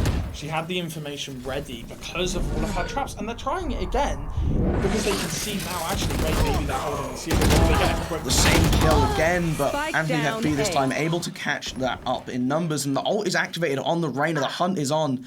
And there we go, Spike Wazowski to find out as well. These are the 2 players you highlighted earlier on, and they're both still up and alive in this advantage position for them. 3 versus 1 2. enemy remaining. Make that a 3 versus 1 as they're able to find the Jet on that flank, and it's all down to the hands of Sova. 4 rounds is the current lead by them. They're, 4-1 up. But it's going to be a round going to the side of the attack here. There's no way he wins out this clutch. And as I say that, caught out on the back with the Phantom. I was kind of hoping I'd cursed it. You know, it's always great to see a nice little clutch there, but yeah, it wasn't the one. It's always nice to see, yeah, and obviously, I sort of what we were expecting, but I don't think for them this strategy of pushing the site is just going to work out for them much longer. They have to change something. There's too much control, as we were saying. But then again, we see them, they're looking to push towards it. But we know these guys, they like to slow rotate on this map. There's a lot of space for them to use, absolutely. And with this Jet, definitely worth trying to find some cool angles to try and help defend that with. See what happens in this early rotation. Yeah, I am liking this change of setup coming out from the Killjoy. The traps are still in the same position as is that alarm bot, but the turret moving into a position where when they push in aggressively, which we've seen them do a couple times now, and it looks like they're setting themselves up to do it again. The smokes are coming onto heaven, trying to deny these angles. The turret goes down, the swell comes out, and there we go. Luke Skywalker getting a little bit too aggressive there on the Luke J. Walker, sorry. Cheeky little change up of the name there. It's a clean return though. They see them battling out in a couple of sober. You want to make sure that you have at least the element there coming through. Yeah. Placing alarm bot. You have to make the move. It's another clean tap. Another one with the spike arrow. How do you even get that? I don't know, but that, I mean, you take what you can get, I guess. So, One teleporting enemy underneath heaven, setting another smoke up there. Just, I think they know that's the position of this Omen now, as he's just trying to see what's going on. I was suddenly caught really unaware by that smoke as it just appeared there. I was a really confused moment, but it goes through the floor. It's a big sphere. I just need to remember that one, but trying to make his way through the door, caught out by the alarm bot. The swell goes off, and there we go. Yeah. Nice and clean. Yeah. Nice and clean. And they're actually using that advantage that we were talking about, that sort of ability to know, well, they're sitting one person on A. They're putting all their traps there, letting one person deal with it. Is it enough when they're rushing as 5? Yeah. Absolutely not. Yes, they have the one person in mid, keep the stragglers out, 4 versus 3, or even 4 versus 2. It's just not enough. Yeah, no, absolutely not. It's just worked out really well for them on this time. I mean, they definitely fixed the mistake with pushing into the A, which is that they removed those traps. They removed that sentry before pushing into aggressively. That was the change that we need to see, and they're doing a great job at capitalising on that. But now, as they might be going for a slight change up of the script here, we're seeing the information coming out from the defence. Send that Sova arrow down C long, but they've hidden away from it, so this could be a really nice bait as we're seeing a potential flank coming through. And there we go, able to pick up the free kill, able to find a second one as well. The Vandal with the classic right click, it comes in strong again. Anthony, not fast enough. He had time to react to that, not quick enough. Not quick enough to turn. But as you can see on the mini-map, they've got that information on Killjoy, and look where they are. Planted. Spike planted, on C, ready to go. They've only got 2 members. They sent 4 up C, 1 person to try and flank with the Rainer to get the reset, stop the flank coming in. And look at the defensive positions they've got. But can they make it work? It's 30 HP in the Dream. They do have the ult if they do want to use it. 2 versus 3, but the health bars are still really, really low. The hard part here is trying to get that spike diffused down. You've got to try and look down that C long. You've got to try and risk something. All 3 of them there and waiting. And there we go. The first being caught out. The second, there we go. 2 more kills going into the pocket of that Killjoy. Very happy with that one. But all 3 of them just waiting down low. Just, yeah, that's always that's one of my least favourite retakes from it. It just feels it's always so hard. I feel like someone's always watching with an operator, a marshal, a sheriff, or even just like a vandal. Like, the amount of range you can get, and it's so scary to peek into. You just need some smokes available, and I think Jet had even left in the pocket. And yeah, it's such a rough position for you to find yourselves, but that's why you got to be more careful. No worries, yeah, and absolutely we can see that, and it would be nice to see that adaptation actually come through. Maybe holding on to that quick for a little bit longer, holding on to the open smoke, holding on to a couple of those Sova arrows. So if this position does come through again on C, where you've got that length, you've only got really positioned corners where you're going to be stuck pretty much. You have to stay in this site. There are a few vision lines that you can get with some really nice spike plants, but you really, really have to make sure that you're stuck down there and that you come in through. Sorry about the technical issues that we're going through. Our observer's going through a little bit of an internet problem at the moment, but we're trying to get the best picture for you at the moment as we can. As you can see, 1 tap's already coming through from Red. Yeah, I mean, that's the opening pick once again in the hands of the attackers, and we've talked just time and time again, this is so important for them. They now have all the power in the round, and only 20 seconds have gone by. There's so much time for them to pick and choose, and they are heading towards A. I don't think they quite realise that A long is walled off yet, but you have time that they're taking, just kind of looking around. It won't be there for much longer. anyway. It will drop sort in You a can see short the while, Omen, the and there Omen we TPing go. up into heaven. It's a really nice killjoy. Oh, they've managed to get their way on site, but the traps are going to slow them down. They've got the res. Yeah. So they're back onto the Thor members. You can see some of them are moving a little bit around, but they're getting the plant down. And Blue is still stuck on C. There's still 2 members. They actually haven't managed to get into the site. They've got a cover flank from Red. Unfortunately, not likely to see anyone. Oh, there we go. Oh, it's an operator one tap from Bosch there. Yeah, that is a rough one to try and peek into. And now the eyes of Reyna coming through. Ah, this is dreadful for the attack here. I hate to be in that position, but oh, Reyna able to find one, but quickly traded out. The attack defense are coming in on the retake, and only one attack remaining. Sober all the way back in spawn, able to find the killjoy on that defuse. The timer is so low. He's been so patient on that 3rd shot, but I don't think he's gone far back enough. I don't think there's enough time. Yeah. Absolutely. Defenders come through, spike defused. Yeah. You can get the 1, you can get the 2, maybe you knock some economy off there. Yeah. Maybe it's enough to make sort of a larger difference, but what can you do? The defense on the site, it wasn't enough. They didn't rotate fast enough. They couldn't get through. And Red have this sort of dominating way of getting on a site and sticking to all of these flank positions.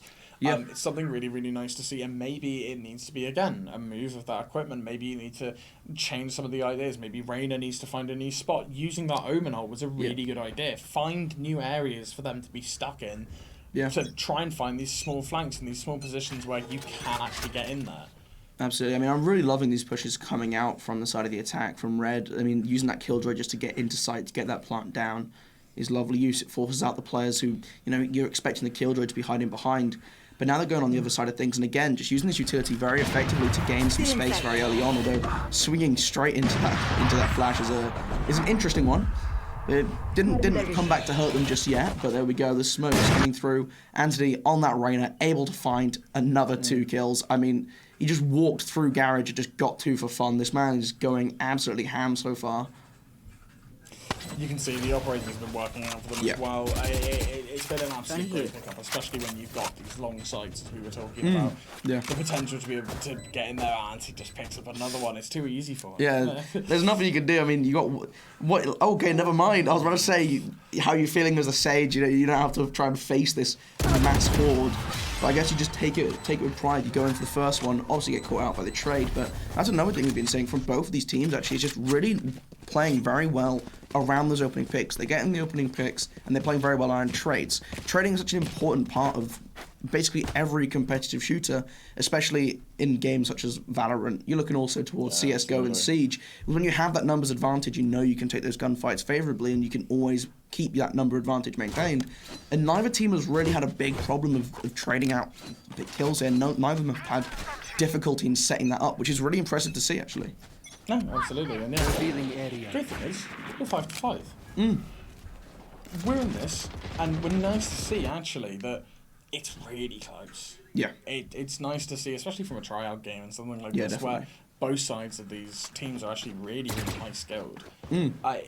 It's impressive to see that it's staying so competitive, that it's not a couple of players that are shining out. Bosch has picked up this op, and all of a sudden it's turned into an absolute machine. Yeah, I don't know what's happened. He's just he can't miss. Absolutely, yeah, and he's absolutely getting the shots that he needs to. He's on the sides when he needs to. You will not obviously, there kill are my a couple of Spike Wazowski and Anthony, obviously, for me, have really been standout, but it's close. Yeah, they're definitely keeping it very competitive, and like you say, this is like a showing of what's coming in the season ahead. Like Nulden SC better get themselves ready, because there's been some pretty spicy stuff that I'm not looking forward to seeing other people on the receiving end of.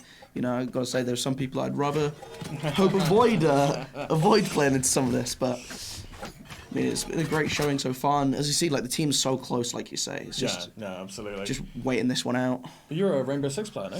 Yeah, that's game of choice. Got demoted a couple times because I was bad. But yeah, it happens. It happens to the best of us. Absolutely. Nice tap in the jet there. Ooh, gets the 2. Doesn't get tapped down. The Marshall 2 for the Spike down. The no-one coming through for the jet with the ult and coming through. Super, super clean. Yeah. Yeah. So you must have Well, you've beaten us a few times in Rainbow Six. Yeah, we That's close to mention. want this on record. We clapped Cardiff in the Group 3 playoffs. Don't know about the word clap though.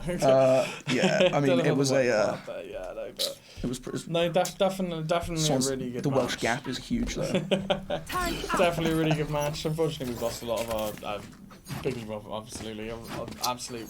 Oh, that's always the worst thing, isn't Legends. it? The year comes to an end, you're like, oh, cool, see you in Yeah, see you next in October, year, see you in November, and they're like, congratulations, it's a sad no, time. I have to like go get a job now. It's Yeah, like, no, absolutely. fair enough. We see blue team picking up this Thrifty, yeah. Yeah. Really, really nice. Them does knock the economy a little bit. Oh, definitely. Because these rounds are getting so close and so even, you can actually see the economy mattering an awful lot on just sort of regular rounds. Yep. With some lost purchases. You can see a lot of marshals coming through, a lot of spectres coming through. You can see them trying their best to sort of hang on, especially to get these operators. Yep. Really, really, really worth trying to get those through. Once again, sorry about all this. We're trying our best to get the internet sorted. Our observers are having a few issues. We've been running through our technical delays all day. It's been a little bit of a struggle, but we're trying to get the best thing for you.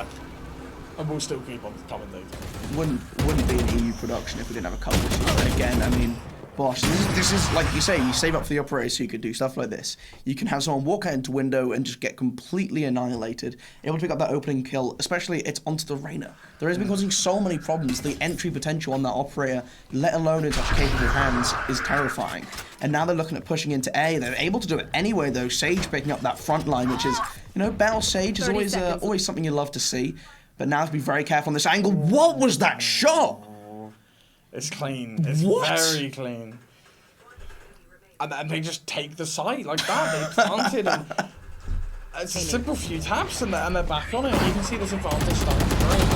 Yeah. They've got their players on the right guns. The Jet with the operator being able to move so quickly. Just one tap straight through double doors. Back again. Comes through the angle into A and we're going to go straight back to then.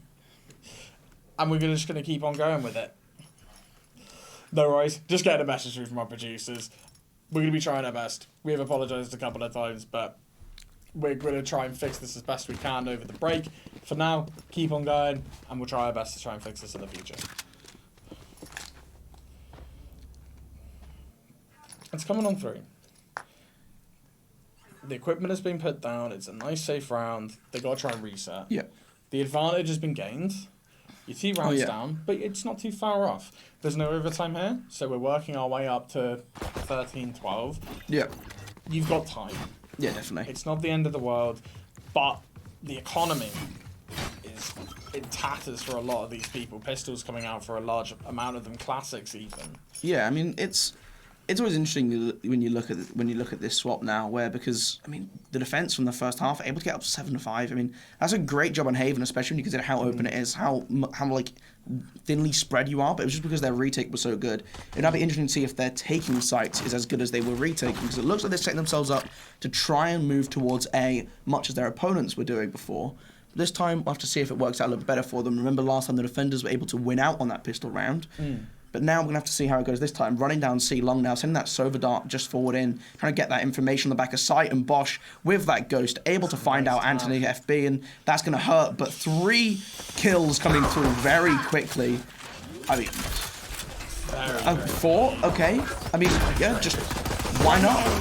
He takes the ace away on the pistol round. He takes That's the so ace, rough. The classic and the headshot, it's rough to see. You want to be able to get the 5 tap. Now you got to be interested. We know that we're going to be stepping into sort of a lull moment. Yeah. You've got a few seconds before anything happens. They're going to be full buying. Let's see if they can get anything off them. Yeah, well, that's the massive thing. I mean, if you can win as the defense now here, having the weapons in your opponent's hands, you can recover some of those weapons, and that massively swings the favour of the economy. Because then, if you lose a couple members in ensuing rounds, you lose them in the 3rd round, you still have enough to rebuy them. That is the often problem. Is you win the first round, you get to force buy. Yep. You win that round, but then you're sort of in the lull. That's when your opponent has a chance. They get that weapon upgrade. And there, you just want to kill as many as you can to swing the favour. But here you see it already. Omen able to find 1, Jet picking up another, and Sober, well, you might as well make it a party. There we go, that's the 3rd. And the 4th going down, the team ace on the cards here, as the 4 comes through. Not quite the team ace. Yeah. We saw last time, actually, the reverse. We saw Red being able to take a couple away from Blue, trying to actually find their small spots and small windows of being able to actually get in there and get some takeaways. We got 2 last time. Really impressive. It's not the same this time. You got to think again, as we're saying, it's those long moments, it's those slow bits, but now the gold is reset. We're not looking at a full reset from Red, we're looking at keeping on with those purchases, but you got to think how this round goes after losing such a lead. What was your suggestion be for getting back in the mental of this game? I mean, it is a rough position to be in. I think here you gotta take it where, okay, we lost the pistol round and it was rough, but we just got skill checked. The second round you then expected to lose. I think that's where your mental reset kind of comes in. You go, okay, we're gonna lose this round. We'll see what we can do. They weren't really able to do anything, if we're being completely honest. But that's okay. You can take that one and just move on. This is the round where you need to see that comeback starting to come in for Blue Team here. And on the side of the defense, you got to be able to pick up something. Obviously, you're at the disadvantage with the way the map is built. Obviously, it's an attacker-sided map. But you did lose the disadvantage on your attack. There we go, though. Entering into Garage, the first early scrape coming through. And well, that control has been moved over now as the defense have fallen. They've moved themselves into sight, just taking a couple shots on through down towards the attacker spawn, or the defender spawn, sorry, I should say. It's Omen trying to move himself into a better position as that spike is going to go down, and now the retake has to come through. It's rough. They got 1, and that was more than I was expecting. The HP bars are still full. Obviously, the stage is a little bit lower, but we're holding out. It's a nice tap through the wall there. You see them moving through. Another tap coming through. You've got actually quite a lot of takes. It's not what you wanted to see. No. As we say, coming into the mental, you got to think there's only a few rounds left now. Especially if this round goes negatively for them, because they can full buy after this. They can actually get everything they need to get set up, have those pushing power, and they have the jet. Full HP has been an absolute monster throughout all of this. Tap after tap after tap on these guys. It's been absolutely insane. Yeah, and here you're seeing them able to just scavenge some of these phantoms. They scavenge themselves a phantom and a vandal from the defenders who would have been on that full buy. Obviously, Sova's been able to save his weapon.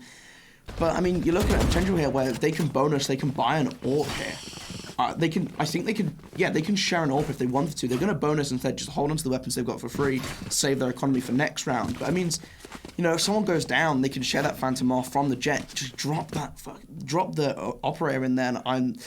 You're looking at 10 rounds to 5 with the economy very much in the favour of the attack here. You don't want to call it before it's done.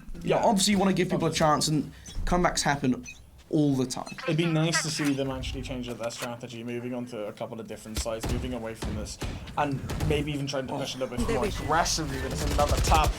Talking about that economy. Before we talk about the economy, it's trade after trade. Another 2 for Red. You see the killjoy putting in, the plant coming down. Can they get the no scopes on the Marshall? The blue team get 1, blue team get 2. Can they get the third? It's another tap on the classic. It's 1v1. He wins it out as well. Lovely stuff. Lovely stuff. As we were just saying, the economy for Blue was shattered that round. They had half buys on half their teams. Only 1 Vandal, and it came in so clutch. So they're coming in from that flanking coming round, helping out, absolutely destroying this one. Really, really unexpected. But they don't have to win that round. They have to win this round as well to fully break the economy. Blue are on half buys. There are a couple of people who can full buy for them next round. They should be fine. It's not mandatory to win the next one, but if you want to be in that good momentum, get it going, get win after win after win, you're looking at pulling the same thing again. Yeah, it's a difficult one because if you can't win this round out, there's still the full buy coming through. I mean, look, you see the jet with the operator in hands. You don't want to peek C-long at this point, but I think Reyna's going to do it anyway, and we'll have to see how that one goes, because that seems to be the current trend at the moment, is the handshake into the swing, a missed shot coming through. That is, you got to be counting your lucky stars there. You're rubbing your rabbit's foot. I mean, everything's coming through there, just trying to stay alive on that angle, but that's not something you're going to be looking at checking twice. Absolutely, and I like the adaptation here. Unfortunately, I do think it's a tap down, but I like the adaptation of Killjoy getting actually a couple of traps down in the middle of double doors there. It's a really, really lovely place to try and slowly get into, push up into, and try and get some control, because you get not only the control over the C site and the flank, you can even move your way up and rotate into B and pincer it again. But you can see they've already moved over. They saw that they moved everything, and Red are already there. It's just something we know that they're really good at. Last time, straight up face checking into one person. They knew they had 1 Killjoy on on the A site and they would move straight into it. This time, they've seen it's been moved. They've done the reverse. They've seen that it's been moved. The traps aren't there, and they can move straight up with another tap. And Last player standing. A great rotation. I mean, they had that control down mid, and again, they're just very good at moving themselves. They did it on the defense. We saw them retake time and time again onto A. They were very well. I'm not sure quite what I'm trying to say. They are very good at moving together as a unit to take space, which is something that I, to be completely honest, was not expecting come through as a trial. Like, a lot of these guys wouldn't have played together. There's clearly either some great communication going there, or there's someone who's doing a great job of directing them and giving them that kind of backbone of an idea of what they want to do. And that's such a powerful trait to be able to have as a player. Like, if you can command your team, if you can like really lead, then it's really going to help. But there we go. A quick 2 kills coming through for the operator on the side of Bosch. Straight away. Yep. And it's about having that confidence as well. You talk about maybe it's not easy to do that on things like a chair where you have to straight away go in, but it's 2 taps, it's a 3. It's clean. It's really clean. It's really clean. They notice where they are. They move into position. Again, straight away together. They know where they need to be. They know how to get into that space so quickly. And all of a sudden, you're on match point. I mean, that's a brilliant position to be. 6 rounds in the bank as well. Absolutely, absolutely. You've got a lot of space, you've got a lot of time, not that it's been broken. No. You're looking to push that momentum and move forward. I think it's something that we haven't done enough, is that, like, we've been saying, how do Blue get back in things? How do they try and move their way around with the Reyna, with the Sage? On attack, on attack it was a lot harder. They still managed to get it in there, but on defense, I'm thinking maybe double up, maybe move that equipment again, but they've got to see what they can do on the last round. And the biggest thing is just stop keeping this jet. I'm like, it isn't working out. I mean, you're swinging it with like a Marshall and a Phantom. Mate, there's no way Bosch is letting you get away with that. Well, the flashes come through. Absolutely not. This is what they need to do. They need to play a little bit sneaky, a little bit rat-like. And it's going to work for them as the first kill comes through, as double Killjoy as well. So both of those ults coming through, that will completely shut down any combat in a couple seconds. And there we go, we're starting to see it come through, as does the Soldier, because they're going to get interrupted if he's not quick enough. No, he misses out on the attacks there. He's been chained as well. 2 players in one from both sides. Yeah. Eager to get on site and win this round. Oh, absolutely. And now they just need to try and make their approach, try and find their spot and pick their angle. But they have the man count to do it. That 4 versus 3 advantage for them on the attack. They're just taking some time to figure out exactly where they want to rotate themselves. They have, like I say, plenty of time, and they can pick. C's going to be a bit of a stretch. You'll get there in very little time remaining, but still trying to look down this mid, see if B is an option. Because if you can get onto B, it's a really hard site to retake. No, absolutely. And you can see what they've done. They've lost a player. They're 3 versus 4. They're slowing right down. They've got the Aldrin coming out with the firebots. But I say that, they see where they are and look immediately. They use that information not to just show where these people are and to avoid or even get picks, but to, it's tough. But they move to new space. I say that as they get tapped down, but it's 1 versus 1. Reyna versus the Sova there, and he's able to get the shot. Oh my lord, onto Anthony FP for the defeat on that one. What an absolutely brilliant first round. Coming into the next map, what would you like to see change from both sides here? I'd say from the side of well, I guess the team that started on the attack ended on defense. You know, looking at players like Bosch, they're playing so well around just pushing angles. I think they're doing a great job with controlling the space. So I think for them, keep going. You guys are doing great. On the other side of things, I think it's just being a little bit more patient on some of these peaks. A lot of times they're giving away the first kill. Now I think if you probably, obviously this is going to be a rough estimate, but I reckon it's 70% of the time they're giving up that first kill. And that is, again, you never want to be in a position where you're losing too many early members. No, absolutely. And you're losing that Sage very early on a lot. No so it's just something to check. No worries. We're going to hop straight after a break. We'll be seeing you guys in a little bit. We'll be jumping next to our game. See you in a bit.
Hey guys, welcome back. Sorry about the issues we were having before. Massive internet problems. We've swapped over our observers now, so everything should be back to normal. Really, really fresh, crisp gameplay. You'll actually be able to see what the hell's going on.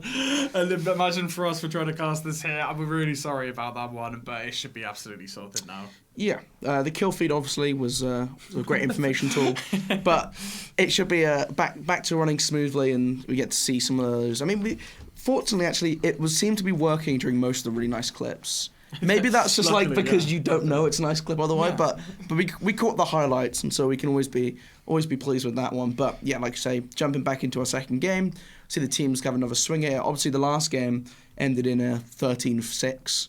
So, yeah. but although the scoreline wouldn't tell you it, the rounds were actually a lot closer than that would suggest. I mean, you saw games rounds consistently coming down to 1v1s. I mean, how many times did we see a 1v1 with like the Killjoy and Reyna at the end or something like that? You know, it happened very frequently, and it was a really nice showing from both of these teams. And I mean, it looks like we've got a nice couple stacks going for the Northern NSC season. Obviously, this is kind of all leading towards. Absolutely, yeah, and actually there was a couple of people that we didn't mention last time. Obviously, we had our favourites, Bosch on that operator, absolutely killing it, doing super, super well. Yeah, definitely. But coming into Split, actually, Cartain did really well on that Killjoy. Really pumping the numbers on that one. I'm interested to see with what they go for. I'm expecting a similar sort of setup. Split is a really same sort of map. Obviously, split straight down the middle. You've got a long way to go between those sides again. I'm wondering if they change it up with ciphers, with jets, Fingers with crossed. abilities to be able to just get in and maneuver around. Even Omen again, Astra, seeing them picked up super, super early because they can do all of that stuff. Yeah, I mean, we're already seeing a couple lock in. You got that Cypher you mentioned. Again, interesting though, we're seeing the counter Reyna come through. Although it doesn't look like it's been picked up on the other side of play as well. But, you know, always nice to see a couple changes up in the operator lineups. Seeing that Astra, like you said again. It'll be Anthony on the Omen this time instead. But yeah, nice spread of operators. I mean, one team's fully locked in, the other isn't at all. It's the way it is. You get two different types of teams, but there we go. Trying to sit in, double Cypher, lovely stuff, love to see it. So as a Sky, string operator. Really happy to see the Sky here. Really, really long pathways. Really, really obvious line of sight. Using the birds is absolutely horrific. That thing is absurd. Being able to run and throw a flash out and be able to dodge it. And also control it. That's the craziest thing. Such a large amount of control, and especially on a map like this where they are peeking sharp corners constantly. You've got Reynas and things like that defending you there. You have to be able to actually be able to control the site, not only with her ultimate, but with those birds and even the healing that can come out of a simple fight. You're looking at a lot more sort of utility coming out this time. Yeah, I mean, you look at some of the vertical angles, you can kind of play a little bit of trickery with that Sky. And then on the other side of things, Astra obviously has a massive amount of influence. I mean, you talked in beforehand, these rotates are slightly longer for both sides, especially on that defensive kind of end. If you lose, say, A site and you stuck over towards B, it can be quite a hard battle to try and fight back. Having some sort of influence globally while staying in one position is going to be a massive help at slowing down these initial pushes. And Astra has the tools to be able to do that. She's very good at slowing the game down. You pair that with something like a Cypher, you have really good control across the map. But early on, it's just straight fighting down this mid. Obviously, that wall coming up is going to slow things down just a little bit. And that healing coming in clutch from the pistol round, as I was saying. Like, they can go for these sorts of aggressive things. And you see, obviously, the the ability to just gain a good chunk, a good third of this map, the ability to move between again. Absolutely. It's really going to rush it. But you see they're playing it slow again. They're not rushing. They're trying to take their time, trying to get these lineups, put the utility down, and then dash through, and then make the aggressive play, and then push together like they did before. Yeah, and the little fake smoke coming out from the Astra, just trying to slow things down just that little bit more as that cloud comes down. But another smoke coming down. They're really slowing and choking up this mid, but the Heaven push going to come through. 3 members strong, 4 members strong even, as they all come in contact with their Sage first. Bosch taking up the head with the Frenzy, able to find one. It's actually going in favor to the Sky, but there we go. A quick trade coming out. The Sky's able to find 2. Omen getting on the board as well. The 3 versus 2 for the attackers, and both defenders off-site. Going to have to try and come for a retake here, as one's going Heaven, one's going back alley. One enemy remaining. It's a nice read there. being able to see whether it's coming through, and yeah, it's nice and clear. How do you get back into a side like that when you're still stuck at A and you know they're walking through mid? You're not too sure if they're going to zips. They need to be playing tighter. Yeah. We've seen Red do this a ton, right? They move in together, they play together, they try and work as a group and push aggressively in one place. It works in these sorts of tryouts games. Definitely does. The more you can actually just simply shoot people in the head, you can actually get a lot done. Yeah. And I think in response, they need to be bunching up closer to where they can rotate. It needs to be a lot tighter. But also keep your utility down. You can still see things that are happening. It means that you can rotate as well. Yeah, absolutely. They're giving themselves options. And the aggressive play this time from the defense down mid is something you want to try and do a gambit occasionally, but really isn't going to work out for them. 4 members falling very early on. And it's all down to the Astro with the classic. Can't get anything done. A flawless round for the attack. I mean, well, picking up those Spectres and just rushing it down mid. I mean, it was an interesting attempt from the defensive side of things. You're looking at a round where you're never going to have the advantage. You're always going to be down on weaponry. You're always going to be down on armor. So you might as well go stick your pistols. You don't bother wasting anything. Try and catch out a gambit. Maybe if you can pull off some wacky play, go 1 for 1, 2 for 2, recover some weapons, you now have a fighting chance in the round. So they tried that down mid. The problem is it is very open, and they got gunned down very aggressively. Absolutely, yeah. And obviously, low round and you still can't play aggressively. Why not? Like, just do whatever you can. As much as you can get off is absolutely fine. But you can see what's happened there. They are actually making that trade, and they do find one off on the other side of the map. They're spreading out. You can see that Blue have now bunched together in response. You can see that they're actually trying to respond to what we were saying, moving into the mid, making sure you can move around. And Red, absolutely pincer. 1-3-1, most MOBAs, but they're finding tabs. It's hard to push up into these areas as they can move. And I'm happy to see the adaptation, finally. Yeah, and that's another kill coming through there into the pocket of the Cypher. I mean, they've just hold Heaven so well this round. It was something that they obviously fell prey to in the first round. They're waiting for it. The tripwire set very low on the floor as well. That will catch out this Omen when he pushes. If he's not looking at it, and you're not going to be looking at the floor. You've got to try and fight this gun up. And the gun advantage, definitely, you've got the Phantom, you're looking down at him, just trying to continue to smoke this out, choke out them out, slow them down, take time off the clock, but it isn't going to work for them. The Spectre doing absolute wonders in the hands of the Omen. Now he's looking for this Sage up in Heaven, sends out the smoke. 30 No, seconds the left. stun even. Just trying to fight him. What a shot by Sam! Could have put the slow orb so he can't be chased, but what a shot onto the Omen! That should not be allowed. The dirty Marshall wallbang straight to the head, immediate on the peak. What an insane shot, man. What a brilliant way to make these sort of rounds super fun for all of us, to be honest. Marshall one tap when they have a Vandal, doesn't even get the shot in return. Absurd, man. That's great. That just completely changed.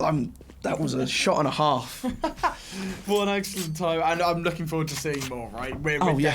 Long range guns are definitely the point of split. It's nice tap straight through.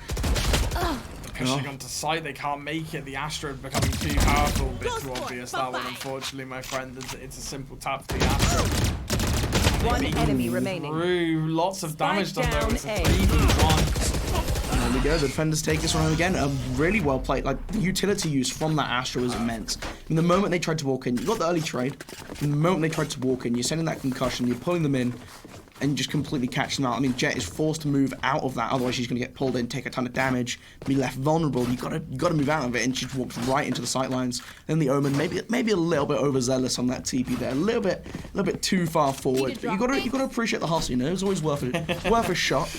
You got to appreciate a thrifty hustle. We love it. Yeah, exactly. It's all evened out now. Yep. Gold's nice on both sides. You're seeing some saves again from those operators we were talking about.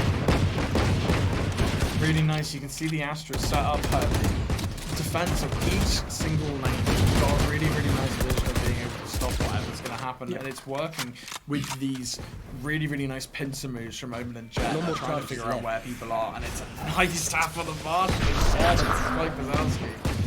And these Marshall taps are too clean, but I mean, this has kind of been interesting. Omen able to work his way right to the back lines of this defense in screens.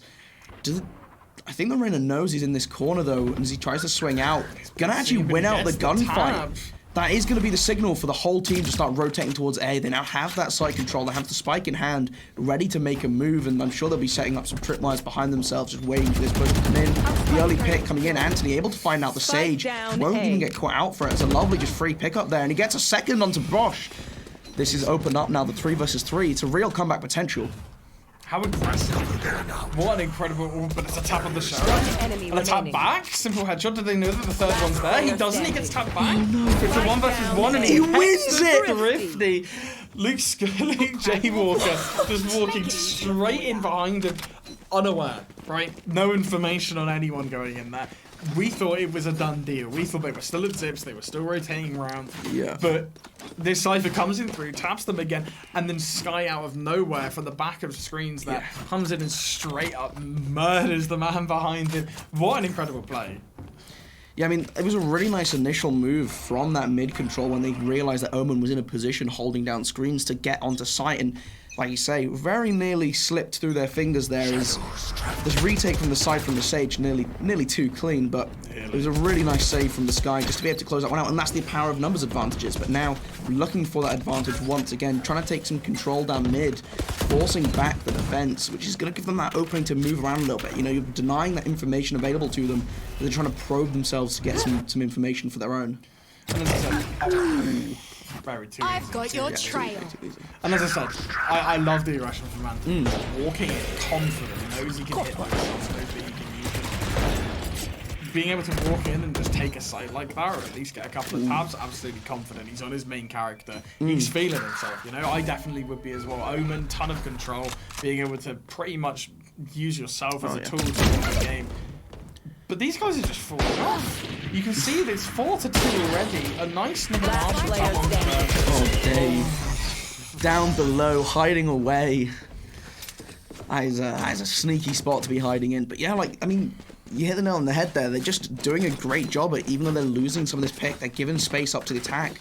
They're letting them move in. They're always ready to then just jump. The moment that there's a mistake, the moment they don't check an angle, that's the angle they're on. I mean, it's classic timing at its finest, but you know, they're doing a great job at just playing these awkward positions and making the attack really have to work for every bit of space they're taking. Yeah, and it's not secure either, right? No. It definitely is work, but they're making them pay for the mistakes. Yeah. Like I said with Anthony walking into Get out of that, my way. with the Astra being able to move the stars around, being able to get the blinds off of them, and they're making them pay for what I would usually consider just a quick peek, and then making them pay for it. Nice getting in there, the 2, the 3!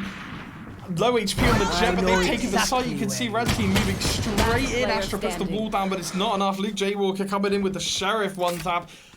It's a done deal. Yep, round's over really before it even began. Just a lovely push on, and the Thrifty able to take that round. I mean, really, really nice play around that jet ult. I mean, sometimes you just hit all your shots. Sometimes you do.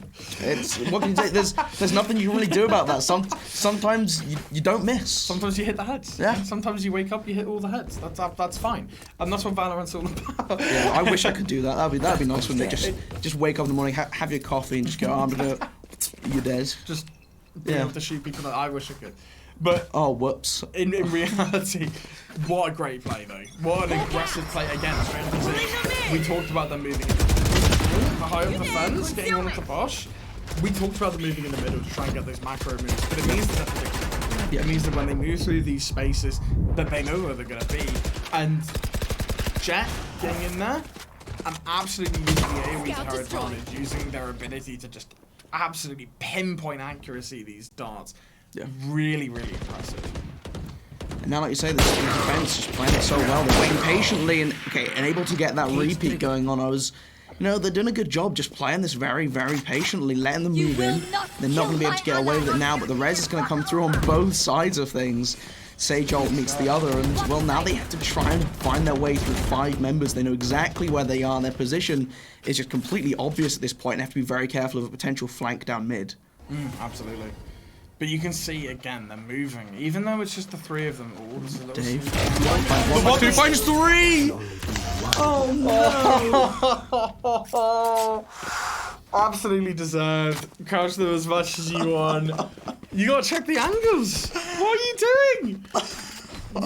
You don't know if they're all there defending. What are you doing not checking the corner, man?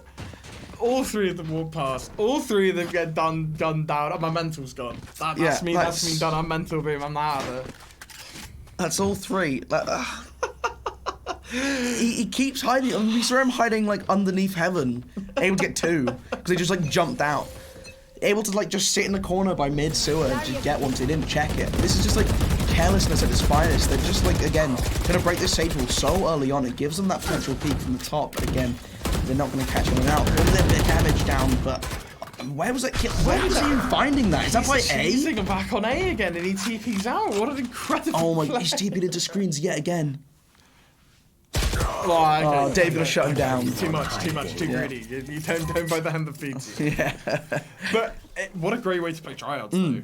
Just hiding in corners people don't expect. Trying to play on these flanks, trying to play on these things. Uncoordinated, even though they're still playing super coordinated. Yeah. People who've only just played for literally one game before this.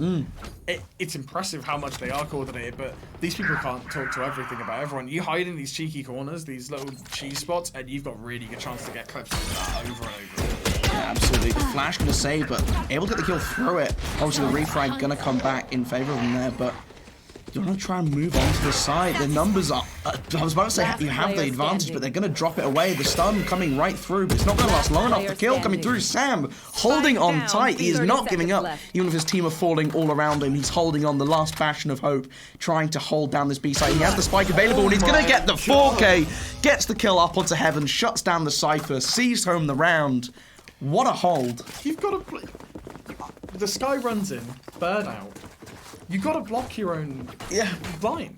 They were blinded when they came out of that. You've got to be able to turn those. Yeah. And you see Luke J. Walker walking in trying to get that kill.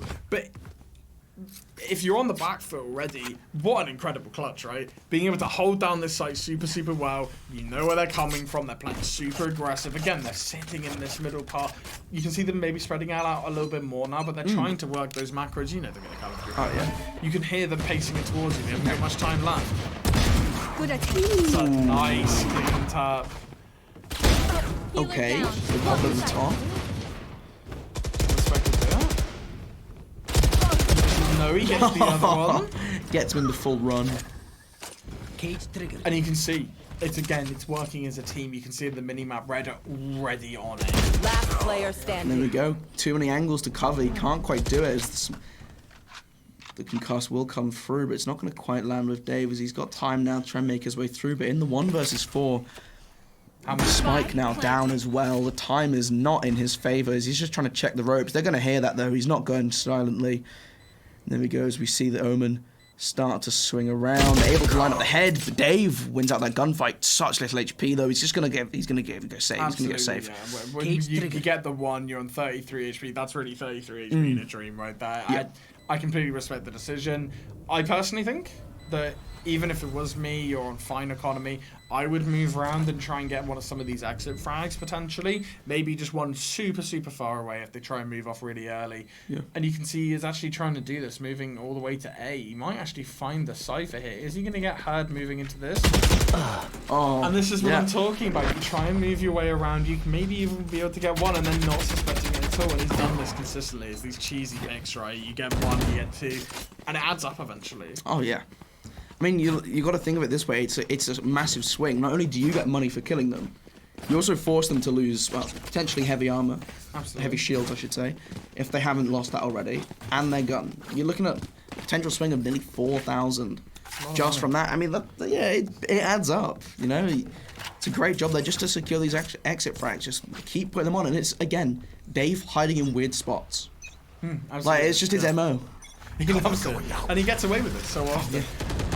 Surely, you see the operator coming out but not being able to see anything. The smoke coming in, a bit too powerful.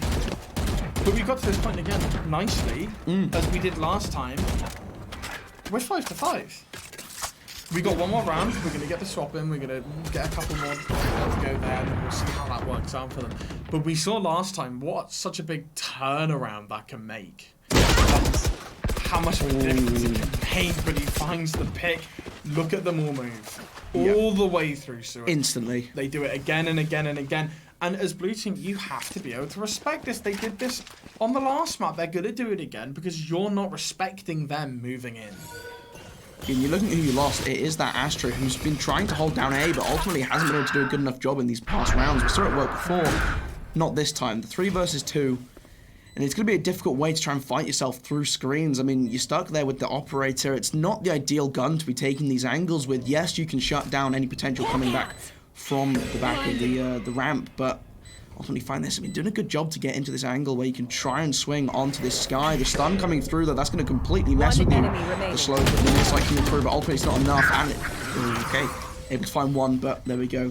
It's worth a try, and this is where Sky is so useful. What we were talking about at the beginning. Last round this in map the is half. full of close corners, and Sky with her birds is super, super useful. Not only was she so patient there, through the bird eye, you don't know how far away she's thrown that bird from. She could be at the back of the site, she could be at the front of the site, she could be walking towards you. She played it patiently. She knew the operator was there. She heard the gunfire before, and she waited for the push forward. She had the numbers advantage. Why wouldn't she? Yeah. But you can see how useful it is on a map like this. I'm surprised that, yeah, this is where it's more coming out. You can see it on the mini-map again. Get out of my way. This time, Cypher setting up traps if he can get a single pick. You can see them working a bit closer together because, as you mentioned, this Astra isn't being able to defend A by herself. Yeah, no, absolutely not. I mean, she's popping the smoke just to try and for a little bit of time, but the jet comes flying through the site. The guns are going a bit awry for both of them, but it's going to be Omen. Anthony just picking up all the kills here. Sam getting on the ball with his Marshall. He's very, very lethal with this weapon, but one back in favour still, though. That's a great hold by the defence, even if it was a little bit messy at the start. Absolutely. But the numbers advantage is too far out for these Last guys. player And standing. coming into an even round, coming into half time. What an incredible shot There we go. for both teams here. Oh, yeah. Adapting on the fly, being able to use the map to their advantage. Again, Switching pushing as sides. groups. Even as you saw at the beginning, they had adapted to this group and 1-3-1. You saw them move around. What a great test to being able to come into a new North season, come into a new NSE season, being a new member of even a new society, or returning and showing that you're worth that spot, showing that you're worth it, being the leader in those calls and saying, hey, look, these guys are grouping up here, we need to move around here, we need to use our abilities here. What a great display. And that is from both teams here, and I'm heavily impressed from both. Yeah, the map movement has been phenomenal. We saw it on Haven. We're seeing it again here on Split. I mean, brilliant jobs from both of them. And now that the side change is coming through, it will be interesting to see how these slightly different comps are going to be affected by that. And you still have the Sage Wolves. They're going to go up mid. This is a classic maneuver from everyone. They have to be very careful with this upper angle, which they were using themselves. They don't want to get caught out on in the reverse. Waiting with the classic, though. Oh, what a shot! As the stun's going to come over, that's really going to give them the opening to go and push for another 2 kills of the classic.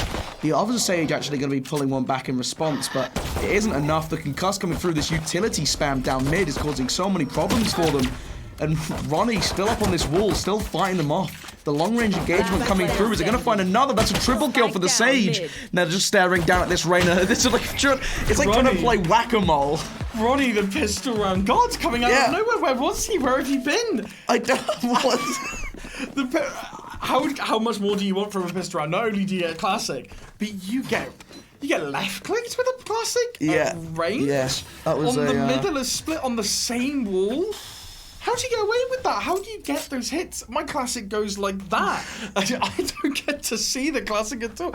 This man managed to pop not only 3 people, but 4 people with just a standard classic shot. Ronnie, pistol rank God. Yeah, That's all I'm saying. There's nothing else to really add on to that. He's doing a great job at just completely slowing down this middle section, and they're doing it once again, playing up on this wall, just trying to get involved, trying to cause some problems early on, but the close-up right-click might come through. He gets the look down. He gets the kill. How is he able to save that one? Is Reyna able to pick him back off, though? That's a worthwhile exchange. Going to be able to heal up off of that orb, but now just have to wait for this wall to drop. Trying to get an angle over the top, pushing down the middle, though. The smoke's coming through just to stall up so much time here in the mid. So what I'm seeing is they respected Ronnie the God. Yeah. And they managed to sneak 5 people up to a Sage wall to right click classic him in the face with a Spectre, and he's still got one. even though, yeah, it's an eco, it's nice to get that pick. Where are they now? Where can they move to? Yes, Cypher is all the way over on B, but they're going to be able to move. But my lord, how much are you hated on these early rounds if you're on? Again, they've just been doing great, and now the timer's starting to get low. 30 seconds is the attack. You have to make a move. You have to make something stick. 2 kills coming through against you is not what you want there. And the third coming through, running and jumping with that judge. Sky seeing the round through. Luke J. Walker is stomping all over them. Yeah. The guy is a little bit good. And as we see here, what we were expecting from the round change is that Blue were a lot more comfortable on the fence. They feel a lot safer. They feel like they can actually move around the map a bit more. And yeah, this is due to them having a little bit more tools to be able to do it. Again, that Sky comes in handy here. The Cypher is actually a character on defense, right? Apart from that single couple of picks, it's a little bit useless. And also Jet, you find one pick on both sides. It's super, super handy. You can see a little bit of a change of strategy here. Red have started to move up. And have started to spray through that one. To just run down a single side because look how long it takes them to rotate. Yeah, although they have to be very careful of this Sky once again, although they're going to pass each other in the night, walk through the smokes. It's going to work out in favor of Dave, though. That's the site taken for the attack now as that spike. It's going to go down. That's going to put a rough amount of pressure on the remaining defenders. And, well, that gets worse when Ronnie falls. Last player standing. Oh, yeah. As you can see, they kind of try to read it the best they can. With the, One day. That's not legal. They try to read it the best they can with judges and shotguns and close range. But this is the lull moment. It's their saving round. It's their greedy round. We're back to normal sort of money now. But it's still 7-8. Yeah, I mean, it's been incredibly close. These teams just fighting and clawing their way through every single round here. And, I mean, again, some of these rounds have been ridiculously close. You could probably be looking at a potential here where if a couple kills go other ways in those opening engagements or towards the end of the rounds, you know, you're looking at, I mean, this could be basically over by now with how close I'm going. There's been a couple where it's like, okay, flawless here or forced to life at the end there. And that's when it's been a big turning point where you see a couple rounds get chained together due to the way the economy works. But for the most part, these teams have been going back and forth really well. It's a repeat of Haven. Look at that. Look at the crouch down by the wall. They know the strategy this time. They know that they want to try and get them. So they're waiting. They're reading them. And it, again, as I said, it's really nice to see not only just people who haven't played together try this stuff, but on a tryouts where your performance is being judged, and on stream? Yeah. I don't know if I've got the balls for that, I'll be real. Oh, hiding away with the judge. Oh no! He gets the dash! There's no way he gets the third, surely. I don't think they're going to walk up to it. I think Spike Wazowski's going to take that as his opportunity to dip back, take some space, but it doesn't matter. Cypher pushing that other flank, takes down his counterpart. Dave will fall. And now just falling back onto site. They're playing so well around the patience. They know that there's no need to peek. There's no need to be overzealous. There's no need to give any advantage back to your opponents. You just wait patiently, wait them out. You still got the tripwires in position because they haven't been able to push deep enough in. 30 seconds left. But you can see they've read this. You can see that they know One they enemy know remaining. It's a nice tap. What do you do? You're 2 versus 4. You've lost a lot of your members and you've just fallen. I guess that's what you do. Yeah, you sneak through the smoke. I mean, you hope to get a kill. Obviously, you're not going to get that plant spike down. Time was so low at that point in the round. I mean, the round was effectively over. You're just seeing what you can pick up on the way out, rather than saving on there. I mean, it's really either way. You can go and take it either side, but they just choose to try and get a couple kills in there, trying to hurt the opponent's economy a little bit more. And if you're able to find one, ultimately, I don't think it's going to matter too much. It's early on into a half, so it always does matter more. But you're looking now at Astra. Hasn't yet picked up a weapon. Might have been better off just holding onto that Phantom. Absolutely, yeah. As I said, both teams are managing actually their economy pretty well. You can actually see them pretty much everyone is available to full buy on every single round. There's some half plays coming in from people to keep the economy afloat, right? You're looking at the judges, you're looking at these marshals, you're looking at even like just standard pistols, even on a full buy round, you're looking at simple sort of stuff like that to make your way through. It means that you aren't left behind if this sort of type of thing happens, but it's nice to see a small lead arising. Again, it's not only about keeping your mental fortitude strong in these tryout games. These are important. To get you into the top team, these are super important. But can you keep it together when they do things like that? Yeah, that was a little bit dirty there, and now Anthony has to try and figure something out here. They would find the first, though. That's a great start. Still, 3 to find. Doesn't have that spike on him, so he's going to have to try and recollect that one, but I mean, they're pushing into him, and he's doing a great job to fend them off. He's reading it so well. He knows what they're looking to do. It's got so the ding. close. Look at the HP bars. He's last on 10. He got the dink as well. That's one thing. It's so frustrating when this is how it works. This is how it works, right? The rundown. You pick the Vandal. Yep. You lose because you don't have the you miss the head. You hit a body, and then you don't have the rate of fire to finish the kill. Yep. So you go, all right. I see my mistake. I'm gonna go Phantom. The moment you swap Phantom, you are dinking everyone. Yeah, it is so tragic. It's just the way it works. It's 140.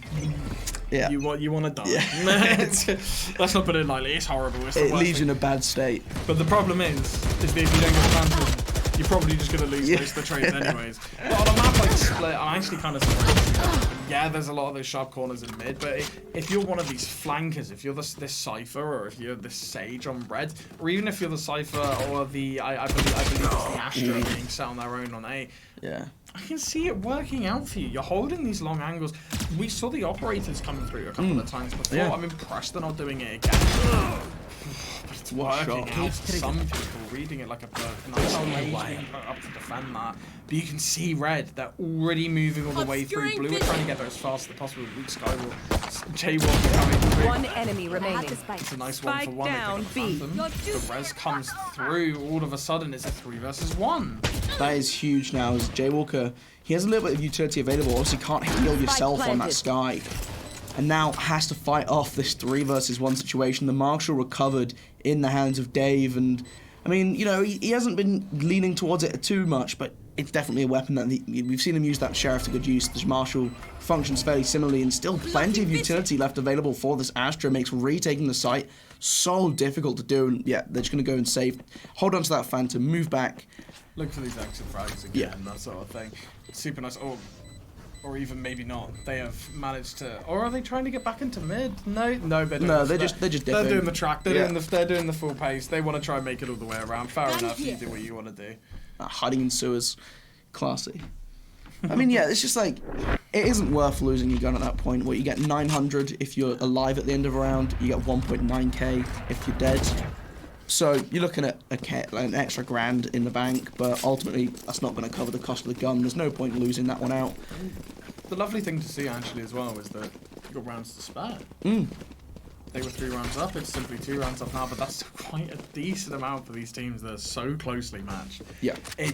It's great to see the patience as well. Not only were we saying it's really nice to see on sort of just these basic tryout games where people are meeting each other, that they're actually got the confidence enough to go in as well and make these really good plays, but they also have the confidence to slow it down and have trust in their decision making. Look at this, the defense, the 5-man rush down mid, not going to work out. Caught out by the 5-man rush on A. They've run in circles around each other here. What can you do? Sometimes you lose the coin flip, you know? Sometimes you just absolutely burger flip the round. And now they have to try and fight back. I mean, the Sky's, I was going to say the Sky's going to help them with this retake, but ultimately it is not. They're going to be the first to fall. Both the Omen and the Sage will join them shortly. I'm impressed on how much they're losing here. They've lost every single move. It's a flawless.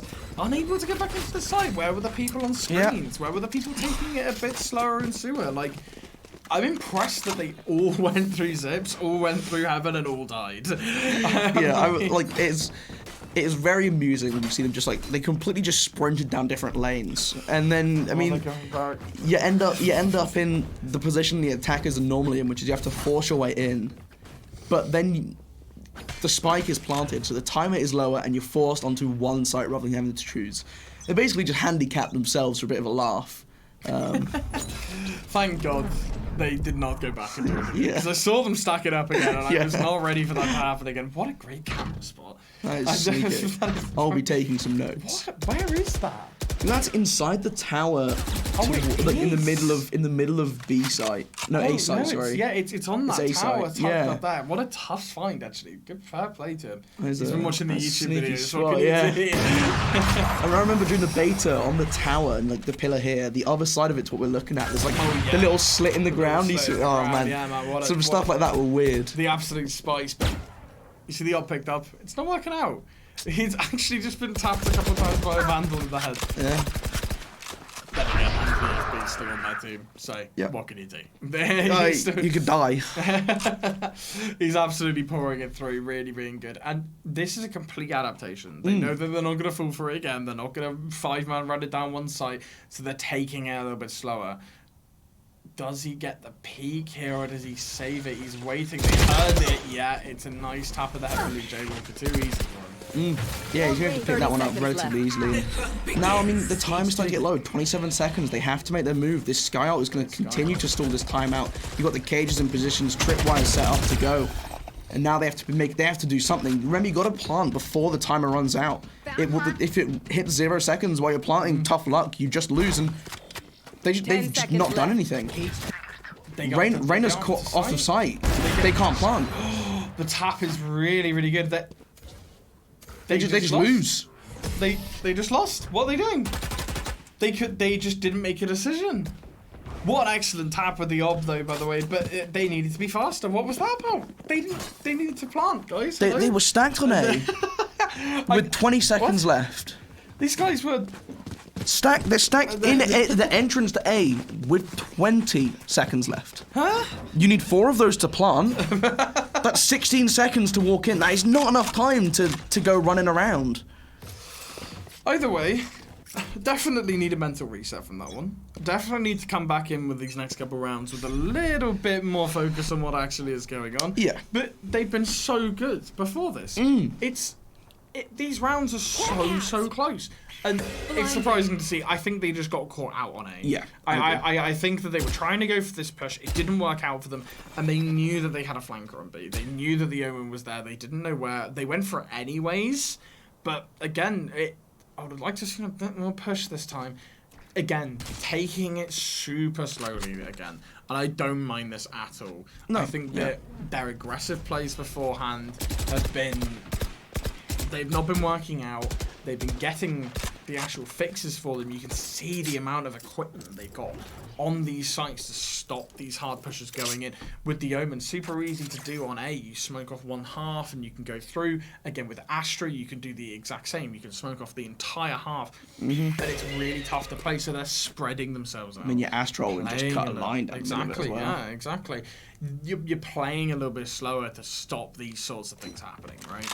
You are divided. So far, again, just being very patient, but taking a little too time to get too much done. They're starting to push on site now, pushing into A. Reyna able to find that first pick. That's Keto going down. That will mean those tripwires that are still up aren't going to be effective anymore. And like you say, that fucking Astra ult is going to completely cut that site in half. There's nothing they can do. You don't want to walk through that line because, well, you can't hear anything on the other side of it. You're just walking out. Your gun barrel sticks through first. The flash will come through. That's an excellent way to breach, but the turn by the Reyna able to find him out and finds a second as well. That's the third in the round total. Able to be one caught back though. Bosch trying to keep his team in this. The spike is down. They have to make a move. Well, so down to the child. Okay. Nice shot.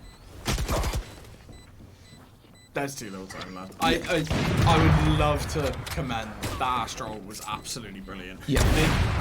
He's getting picked though. There's only 2 left of their team, but they're running away. They're doing the right thing. They're trying The to time's save just it. too Yeah, low. absolutely. It's an easy pickup, right? It puts these guys onto match point. It puts these guys, onto even point.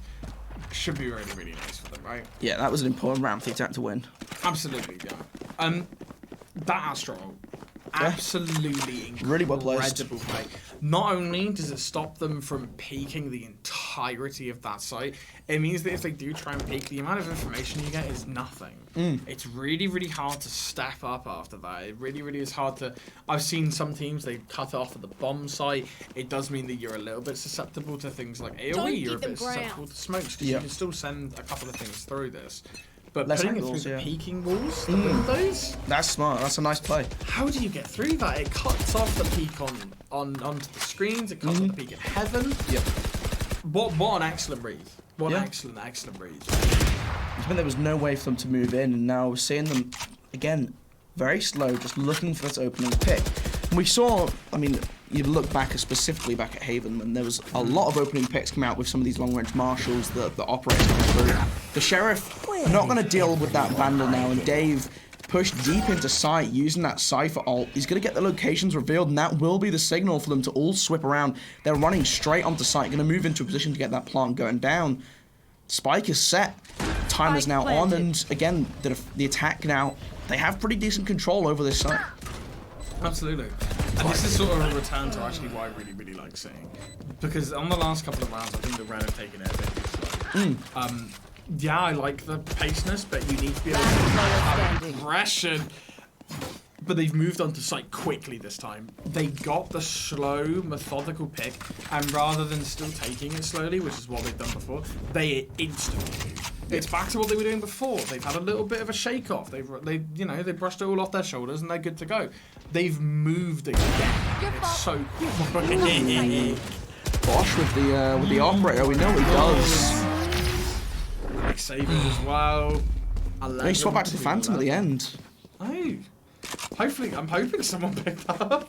I guess my assumption is they just don't want it to fall back into the hands of Bosch. That might just might be look. None of us. Although it looks like someone's got an operator there. I'm not quite sure what happened there. Maybe that was a.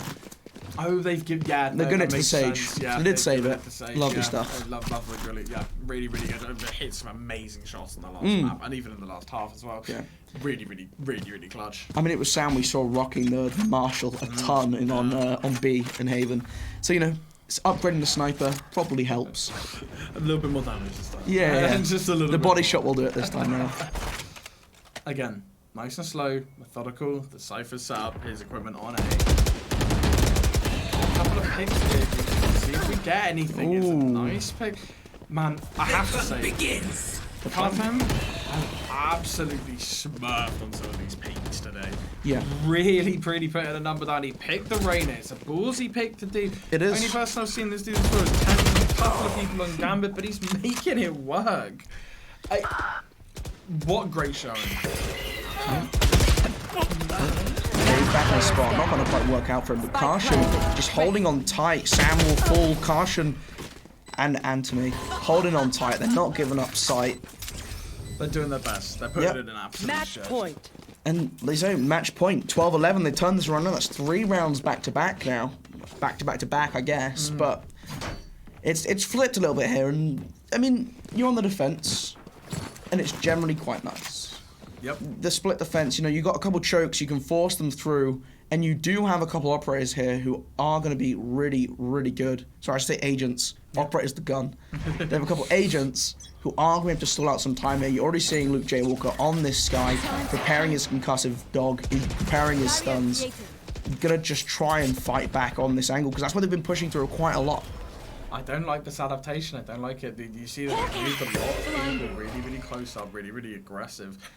You only have to win one more round. I know that some of them are on half highs, but I think you have to sort of find these angles, find the cheese that you were doing when you were on attack. Yeah. Find these angles that these attackers are not expecting, and try and find these small little windows, because they do exist. People are rushing towards, especially when they get one pick.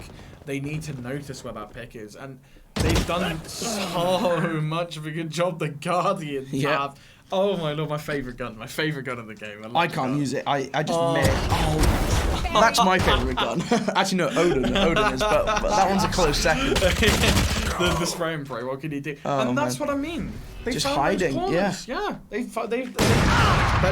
listening. Another judge plate taken down with the Sheriff. A lovely shot from Sam. No. Now have to check the top of ramp with that operator. The 2 versus 2 though, as Caution's been killing everyone in this mid section. Bosch with that Guardian still chose not to pick up Dave's Vandal. He dropped down inside of B tunnel, but now pushing up this angle. A lovely shot coming out from the Jet. Caught in the crossfire now. Has to push in. So little time remaining. Has to make a move. Has to find something. God, but it's going to be the classic from the sky. Seeing home the round. And we've hit 12-12. That's insane. death. What an excellent way to bring it to match point. Finding those picks, finding those corners, finding those lines of sight with a Judge and a Guardian one-tap, man. What can you do? You really got to have your head straight into this one, because the mental fortitude when you've been one-tap, no-scope by a Guardian. This man is on fire. Yeah, I mean, he just completely headed him. There's just nothing. There's nothing to say. Like, what are you gonna? It's a gap. It's a gap. Yeah. There's a distance between the skill. What can you do? Just skill checked. Yeah. I mean, like you say, it's just a rough one. You got to try and make something happen. You're stuck with. Well, the Sheriff in that 1v2 right at the end, that's always going to be rough. Like, you never expected to win that one, but again, just Jet flying all over the place as Jets do. The wall's been broken down in mid, though, and this aggressive play from the attack. The slow orb obviously slowing them down. It's in the name. Oh, that's really good to get the. Oh, no! Spike down. Oh my god, that is not what you want to see. They get the tap on A. They know there's someone there. They weren't expecting them to be on zips already. They weren't expecting them to be there, and they all walk in the triple coming in for that absolutely insane pick. And it had to be Bosch. The 4K, the defenders win. What an insane way to win out the game of Trials on the split. What an insane way. Yeah, I mean, sometimes, you know, so they just fall into you, and you just line them up, take them all out one at a time, Just and get 3K'd on. there we go. I mean, yeah, using the ult right at the end just to secure the ace. I mean, it's always nice in overtime. You get a little bit closer to that ultimate a little bit early on. Absolutely, yeah. First off, I'd like to commend everyone who's played, because seriously, the skill is so good between these two teams. Incredibly high skill. Bosch, my man. Bosch and Anthony. What stellar games. But I want to thank you all, first off, for tuning into the Valorant and stuff like that, and coming here. I'd like to, if you're a Cardiff uni, or even if you're not, join the Discords, get all involved and stuff like that. Get on the membership as well. Join us. We've got loads of events coming in. We recently just watched the VCT finals at our local pub. It was absolutely insane. But we are going to be throwing out over to a break, so I really appreciate it. I really appreciate yourself. Love it to be here. We'll be seeing you soon in a bit.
Covey. My name's Alex. And I'm Kai.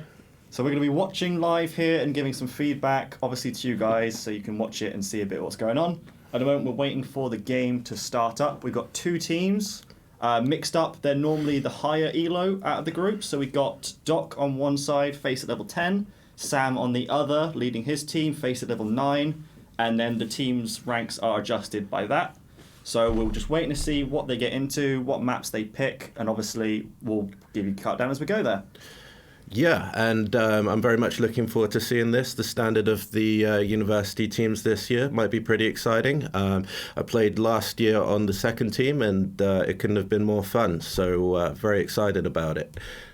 Yeah, and we've got lots of freshers joining as well. So we've got a lot of talent coming in and hoping to mix up the first and second team. So looking forward to it. It's also going to be to see if anyone pulls off some good AWP shots today, because myself, having played back in 2016, being an AWPer, obviously I have some roots to that and I want to see some good plays today. I do have some faith that they will, but obviously only time will tell.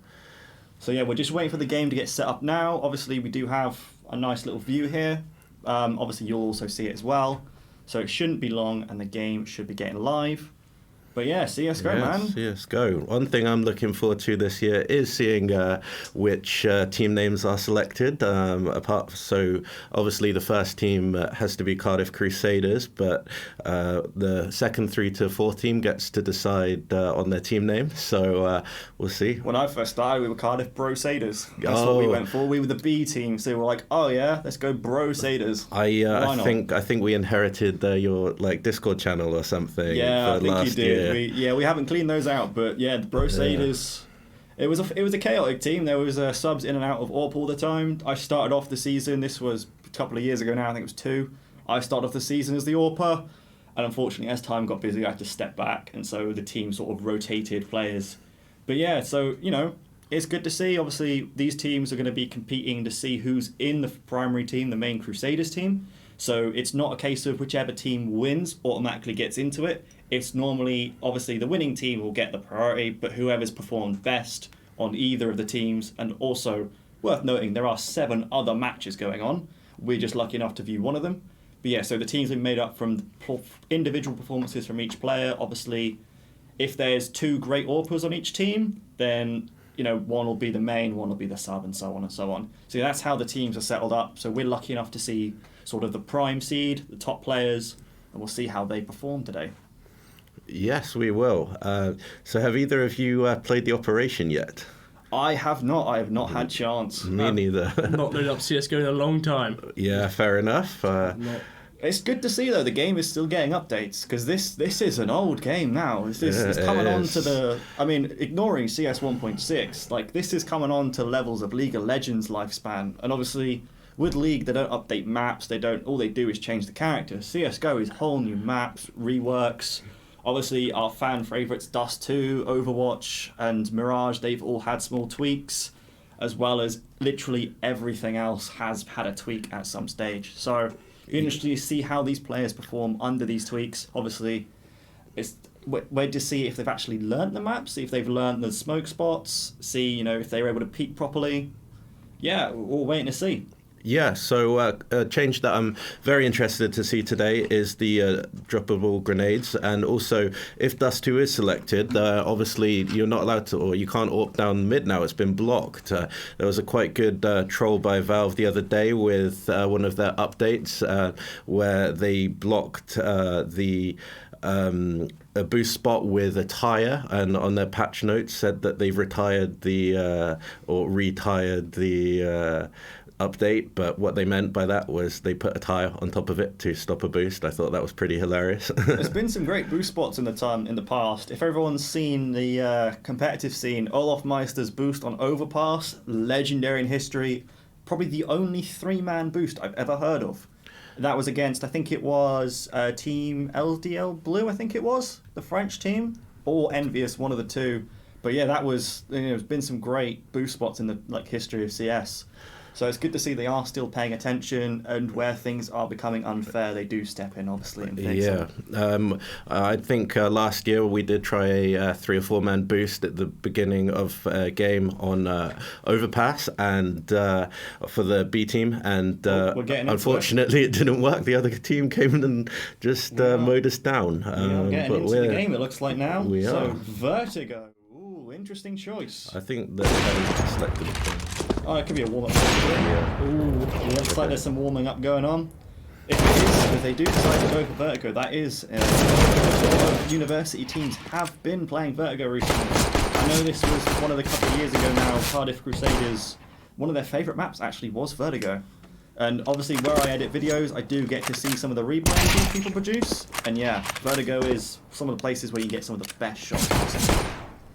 Yeah, and I definitely do like the updated map. I initially, when I first started playing CSGO in 2013, dating myself a little bit there, I was a global elite just from playing the old version of Vertigo and knowing all the silly boost spots. A couple of them remain, and it's always pretty fun to jump down the elevator shaft and nobody knows where you are on a save round or something. There's even an old jump spot where you could jump off the top floor and get down on the bottom floor and get behind them, and that always used to cause havoc during the games I used to play.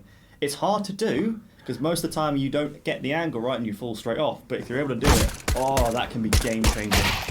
Yeah, definitely. No one expects it on this map, going in from behind. Looks like we've got all players here, so we've got Doc on the stream snipers and obviously Team Sam 10,000. Inventive name.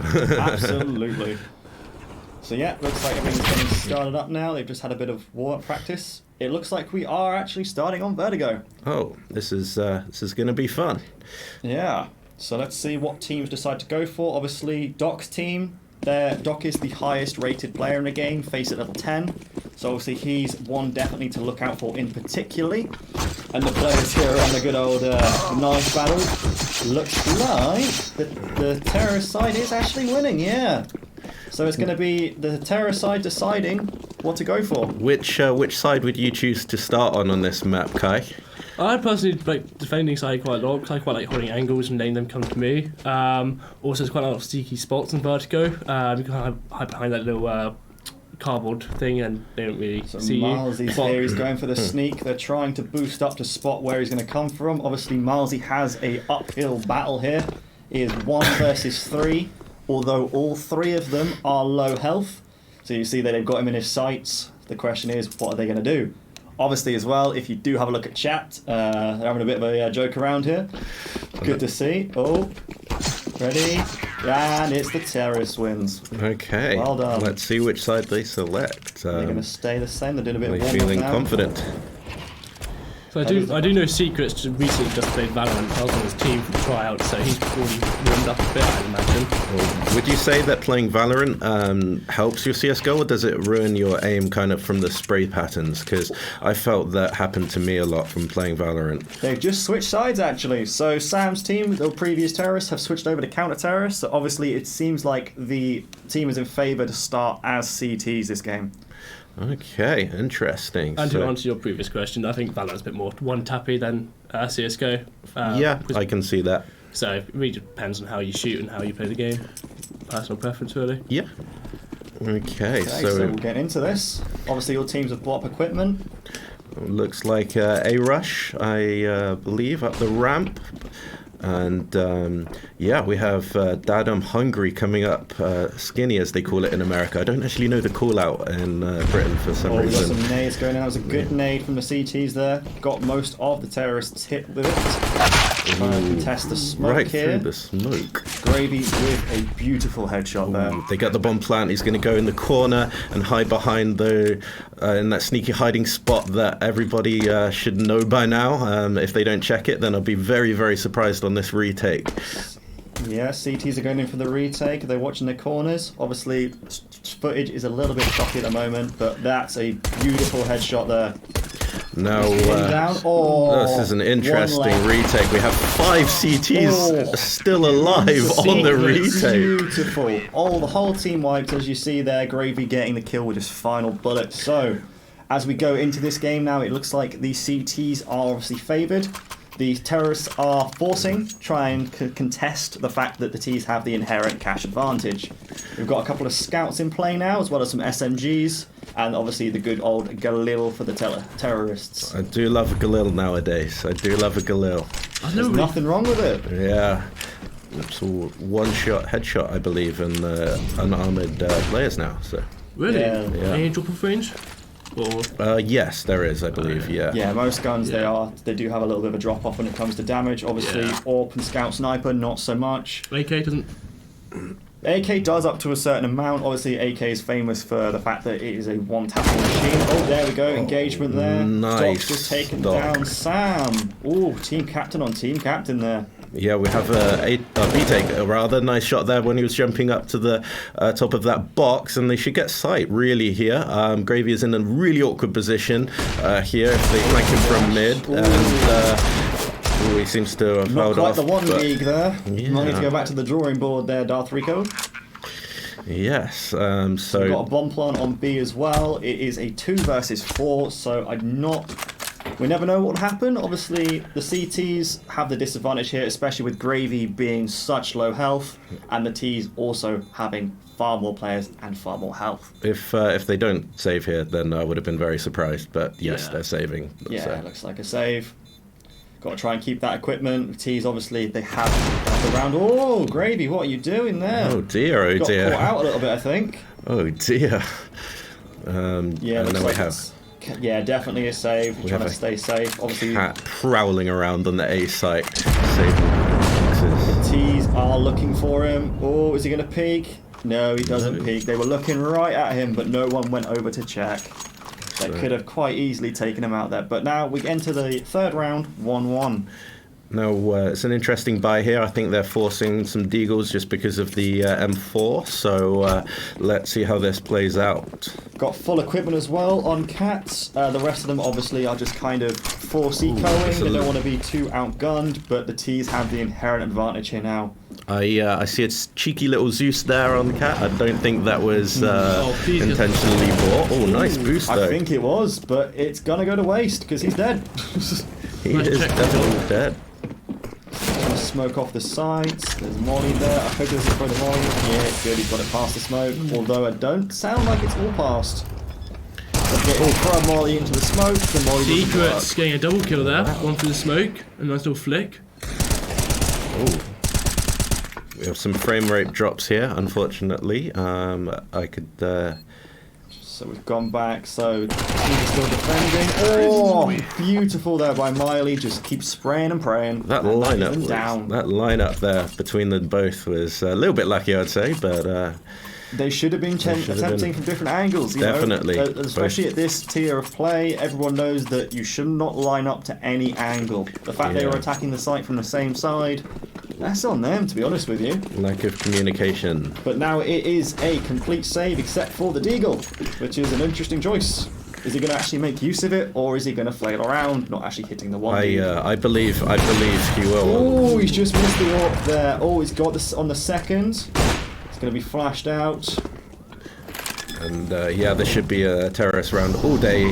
No equipment All on day, any day. They'll be lucky if counter-terrorists. they even get to kill a terrorist, the CTs. They're so outmanned right now and outgunned. If they can steal a gun here, that would be great for their economy. But with no Not players a remaining, chance. not happening. The nades did quite a lot of damage that round, I think. I think two Yeah. people got like 90 damage from one grenade. We've got a scout coming in here We from almost Cat. have an Astralis. Question Ah, is, strong. are they actually going to buy up fully? There we go. Yep. So we got a scout on Cat. So look out for him being the designated sniper on the team, and obviously all M4s after that, apart from the M4A4. Yeah. Controversial choice. Do you guys prefer the M4A1S or the M4A4? I've always preferred the M4A1S, just due to the fire rate and the easier spray pattern, because I'm lazy and don't practice a lot. But it recently got buffed, and I haven't tried it since the buff the other day. So yeah, what about you, Kai? I personally prefer without silencer. It's just I just without reason I just perform better with it, so I just play it and don't really use the other one. So Yeah, I'm a bit of a Fair heathen. enough. I prefer the M4A4, honestly. I just, the feel of the gun generally, and the fact that it is lethal on headshots is why I prefer it. And when I do get the M4A1S, I'm one of those who takes the silencer off for no apparent reason. It does not change the damage, it does not change the fire rate. I just like the sound of the gun. But there we go. Even fight there. Are we Dave going to get a... AWP is causing absolute hell for them. He's on a roll this game. I think here this is going to be an interesting retake with them all coming from the same angle, but if they get one headshot and they're coming over, I think this should be a round over. The AWP is down. Yep, they've grabbed the AWP. That is a round over. Well done, Dave. You tried, but better luck next time. You failed. You failed, Dave. You failed, Dave. God damn, Dave. Come on. Come on, Dave. Thing is, though, they do have quite a strong economy here at the T's, so it's going to be hard to break as they do have enough money to buy again. Dad, I'm hungry. Picks up the AWP, so going to switch around with the AWP there. We do have an AWP on the CTs this round, though, that might change some things. However, I do feel like an AWP on the CT side isn't necessarily a must-have on this map. There's a lot of off angles you can hold with rifles that do definitely give you the option of going without. Beautiful flash there by Dumb Dave. He's trying to redeem himself. Is he a better rifleman than he is an AWPer? Ooh, shots fired there. Oh, beautiful nade. Oh, Molly he is cooking. Trash. He's cooking. He's cooking. He didn't take any damage. That's he managed crazy. To get out. He is a ninja. Quick The thinking. cat covering the boxes there, obviously, with the AWP ready in case anyone peeks. Luckily, Dave didn't meet Cat's wrath, because he would have killed him with his own AWP. A bit of wall banging going on there. Ooh. Oh, he's being hit, but he's not knowing where from. Got a plant down here. See if they can defend Secret's it. just absolutely holding on to the site at the moment. See frag after frag. They're all grouped together. I think the CTs here are making a big mistake because they're all in one group. They need to spread out. They need to spread out, definitely. Exactly. Is there anyone going to be peeking behind those crates? Obviously, Doc's hidden in the smoke here. They've spread out. This is going to be a bit of a... we have a ninja. Oh, Doc, you absolute madman! Wow. Well done, Tees. That looked like it was going to be an absolute destruction from the CT side as they came in dominating the site. It was a 2 versus 4, and out of nowhere, Doc with a triple spray down, winning them the round. Obviously, someone did clean up after him, but that cannot be understated of what he did there. We've got a nice B play towards the B site here. Seems to be a favourite of this team, the B side. It definitely is, which is interesting. So can play at Rush B, yeah? Rush B. Oh, good flash coming in there. I think he's flashed his own teammate though. That I'm hungry. What is he shooting at? One Gravy with the 1D. Oh, creamy man. CZ couldn't make an impact, unfortunately. That 1D, it's a thing of beauty. Is he going to do another one? Obviously, he is still alive. Sam and, I cannot pronounce that, but CGS, I'm going to name him. Sam couldn't do anything with it. Taken out by the AWP. Dad, I'm hungry is quite easily eaten today. Secret's at 1v4. I don't think he's 26 HP. Is it 25? 25 HP, yes, indeed, 25 HP. I mean, if he can get a gun, I would be very impressed. I think it's more about survival at this stage. With that little health, do you risk it to get a gun? He does have some armor. He does have some armor to save. Oh, with another one. Oh, beautiful, man. No. They're going to be coming for him, though. Is he going to recover that gun? Is he going to... You looked away at the wrong second. So unfortunate. Flanking him from 2 angles. He got distracted by the sound. But well done, Secrets. 2 beautiful 1Ds in 1 round. Well played. Wasn't it Gravy got the first D? Yes, it was. Gravy, Gravy. It was 2 beautiful 1Ds in that round, just by from the different same team, though. From the same people. Team. Yeah. Yeah. Yeah. See, they're going for another. He whiffs it. He whiffs. A missed shot. If he'd have gotten that shot, that site would have been practically untakeable as he'd have the advantage there, but he did fluff it, unfortunately. That's the thing with the AWP. They have changed the handling over the years. So the days where you could run, scope in, get a shot, run out again, a bit behind us, unfortunately. Yeah. Rest in peace, old Kenny S's brilliant flicks. Let's see what's going on here. So that's a terrible nade. The worst nade I've seen today, damaging himself. Really quite damaging himself as well. He's taken down to about 19 HP there. I mean, it could be a strap. I mean, fake out the nade. Doc taking out Sam. I think he's asserting a bit of dominance here, Doc. As I say, he is the one to look out for. He is the highest ranked player in the lobby. Obviously, the rest of them fall between wings. Nice. Yeah, that is beautiful. Oh, Doc's in the ninja plant. Can he get out without getting shot though? See, he's got the AWP. He's holding. The AC's on behind there. Oh! Dad, I'm hungry. He's eating again. These guys have got to stop feeding him. Miss flash. And he's fine. And Doc cleans up. Doc cleaning house up today. 60% of the enemy team. 3 out of 5. Well played, Doc. Let's see their money. They don't have a goodbye here if they want to buy. They have to save. They have to save. They're going to go for a full save. Nope, we have one. We have pistol Deagles. rush. It's going to be a pistol rush. So obviously the tactic is you spend a little bit of money, not too much. Obviously the 700 coming in on each of them. Get a stronger gun. Possibly do something with it. But if you lose, obviously you get the losing bonus to recover that as well. So that means you're not totally useless, but you're not also investing that much. Some Deagle spam gets Cat's a kill. Taken out Doc. They actually nerfed the Deagle spam last week, I believe. Everyone does it, but no one's going to hit it after that. Once you first shot, brilliant. After that, not so much. See what I seen there? Point blank range, and you couldn't get it to hit. That is what I mean. You can't spam the Deagle. You have to control yourself. Tap. Wait a couple of milliseconds. Tap. Tap. Tap, not click, click, click, click all the time. Otherwise, you will miss. He did leave Always the lining opponent it up. 4 HP though, so Lining up the Deagle. slight chance, but I doubt there's going to be any winning. Nice. Oh, He gets both. He got the one dig on the first, and after a couple of shots, got the second. Well done, Secrets. I would have definitely gone for a cheeky knife right there, but no, that is the sensible play. That was insane. Can't risk the other one hearing him Yeah. though. There was 2. The one was watching him. Take him out first. Take the second out. But Secret is lethal on that Deagle today. That's what, his 3rd now? Yeah, he must have warmed up by playing Valorant or something. Exactly. Oh, yeah. Oof.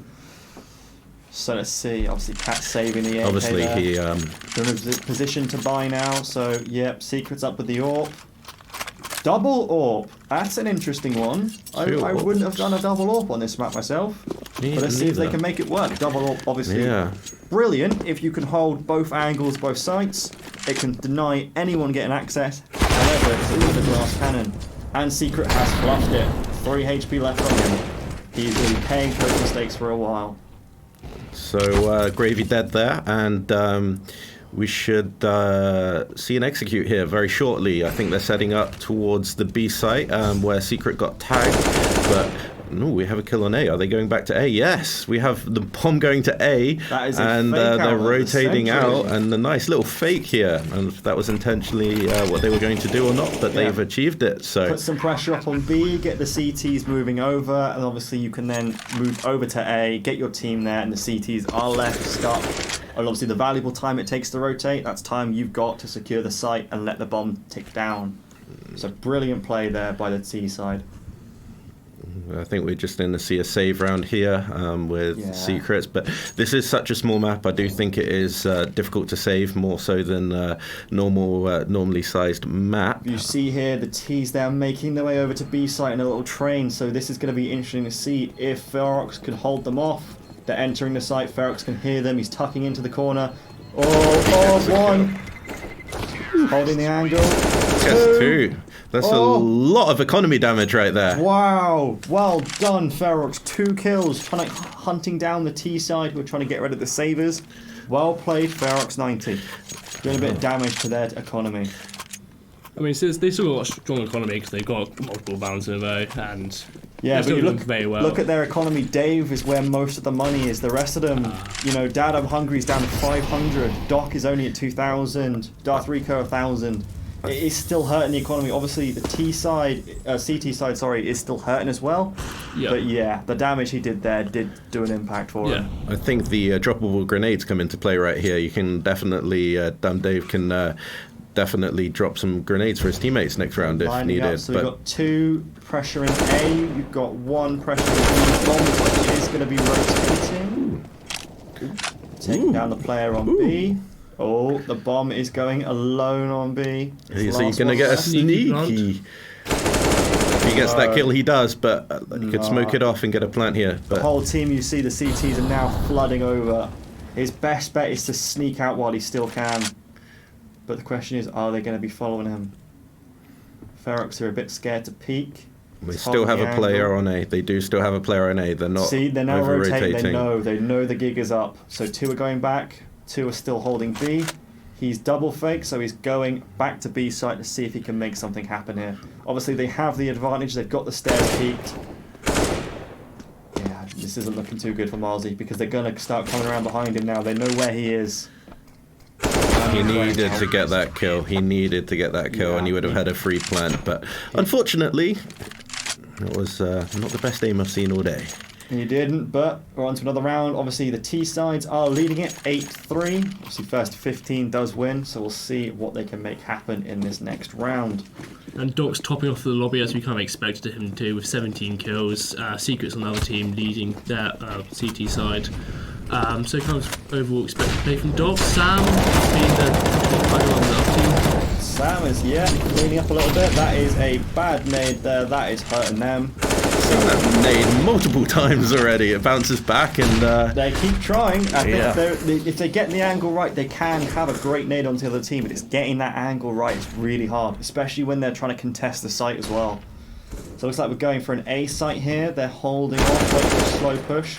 Adam Hunter with a good headshot and taken out by Secrets. Secret is lethal on this AWP. He's been having a good day overall, I think. He's not a great attacking AWP, but when he's holding a good position, he's on it. He's got good flicks. Dave is down, and that is Gravy picking up the final kill. Fourth round for the CT sides. What do you make of the game so far, guys? I think this is an interesting one. I do think that the terrorists have definitely been dominant, but after the switch, we'll have to see. It can be kind of hard to hold that A site on this map if they keep attacking. I'm personally surprised because when I first started this, I predicted Sam would probably be the strongest player on the CT side. Obviously, he's the second highest ranked player in the lobby. But his head's not in the game right now. Secret is kind of carrying their team with his AWP. And again, another shot by... Exactly. Oh, Sam finishing off the damage there, but the tech line in the smoke, that is lethal. But as you can see, Secret's there with 16 kills. He's really doing better than Sam with only 6. That is surprising me so far. 6 kills in 13 rounds, Sam. We got to step up your game. So. Compared to the other AWPer as well, compared to Dave on just 7, he's looking like he might be the first team AWPer if he continues this performance up. I must say, it's impressive some of the shots he has pulled off so far. Sort of point out, Dan Hungry's been doing quite well on AWP as well. He's been just consistently playing. I think if he would have got more kills if Doc wasn't on his team, but Doc's just been playing so well. And again, cut off there with the smoke. And Molly, so he's retreating. Secret's holding a nice angle. Is he going to encounter anyone? Oh, Sneaky trying to check underneath the rafters there. But no one is there. It's a good spot to check, but very rarely will you find people holding that wide of an angle. It's so wide and exposed. I mean, he's on it now, but... It is a spot that used to be utilised a lot more, I believe. They expanded it out and it made it so much easier to spot people. So it's only a case of if it's like the last one left, you can hold it quite well. Let's see what happens here. So we got Dumb Dave and Milesy left. Obviously most of the CTs are still going strong. Barely any damage on them as well. Secret still with that AWP, still with that Deagle. We've seen how lethal he is with those. Dave here is not looking too healthy. Milesy, he's okay though. Slowing down the pace. They're contesting A, no one on B. The CTs are rotating, they're keeping it in the middle. Dave is down. And 6-8, so we might go into this half relatively even after all. That's the thing, with this map, for some it can be heavily sort of based on the T side. But for others, you see here, both fairly equal teams. There's no one specific dominance like shown. You know, maps like Dust 2, things like that, they all have a preference to the CTs. But this map is looking very, very even at the moment. It's a nice Molotov there, but got put out by that smoke. There is a smoke you can do from the spawn that would have probably worked a lot better. Nice getting a bit too aggressive and cleaned up there by Cat. This double AWP strategy is working well for the CTs. We questioned it. We did question it, but it is working out. Doc fighting back here. You see the the T side economy is kind of decimated, but they That was are a making scout. impact. That was a Dan scout. Hungry out snipes with a scout. Very impressive with him. Would have If liked you've to have used the seen scout though, that. you know they are nifty. They may not do as much damage, but they're so mobile and so easy to land those crucial shots with. Many hours on scout knives back in the day on Counter-Strike Source. Gravy's looking a bit pinned down here and looking very unhealthy. Ferris here helping out. Adam Hungry is Should be tagged. gaming. Oh, Nice shot on Secret is Secrets. down. Oh, yeah, is that was gonna not save- far off that second shot. If he No. gets that kill, that was a very winnable round. So there we go. We're going to the half now. 7-8. T-side are currently leading, but the question is, will they be able to keep that lead going into the next half? Must say, Doc has really carried his weight on his team. 20 kills, 12 deaths. Obviously, he has been quite reckless with some of his plays, more so than other players, but he is getting a result. And Secret is probably the underdog of the game. 19 kills to That 9 is- deaths. Very impressive. Very, very impressive AWP shots from him earlier in the game. Definitely the one to look at. They've called, obviously, a timeout here, so we're going to be seeing what's happening. I think they're going to be assessing the strategies, where they're going to go. Obviously, this last round, we saw a lot of B rushes, a couple of A pushes, but mainly for B. Will the new T side be carrying the same strategy on, or will they be looking to try and mix things up?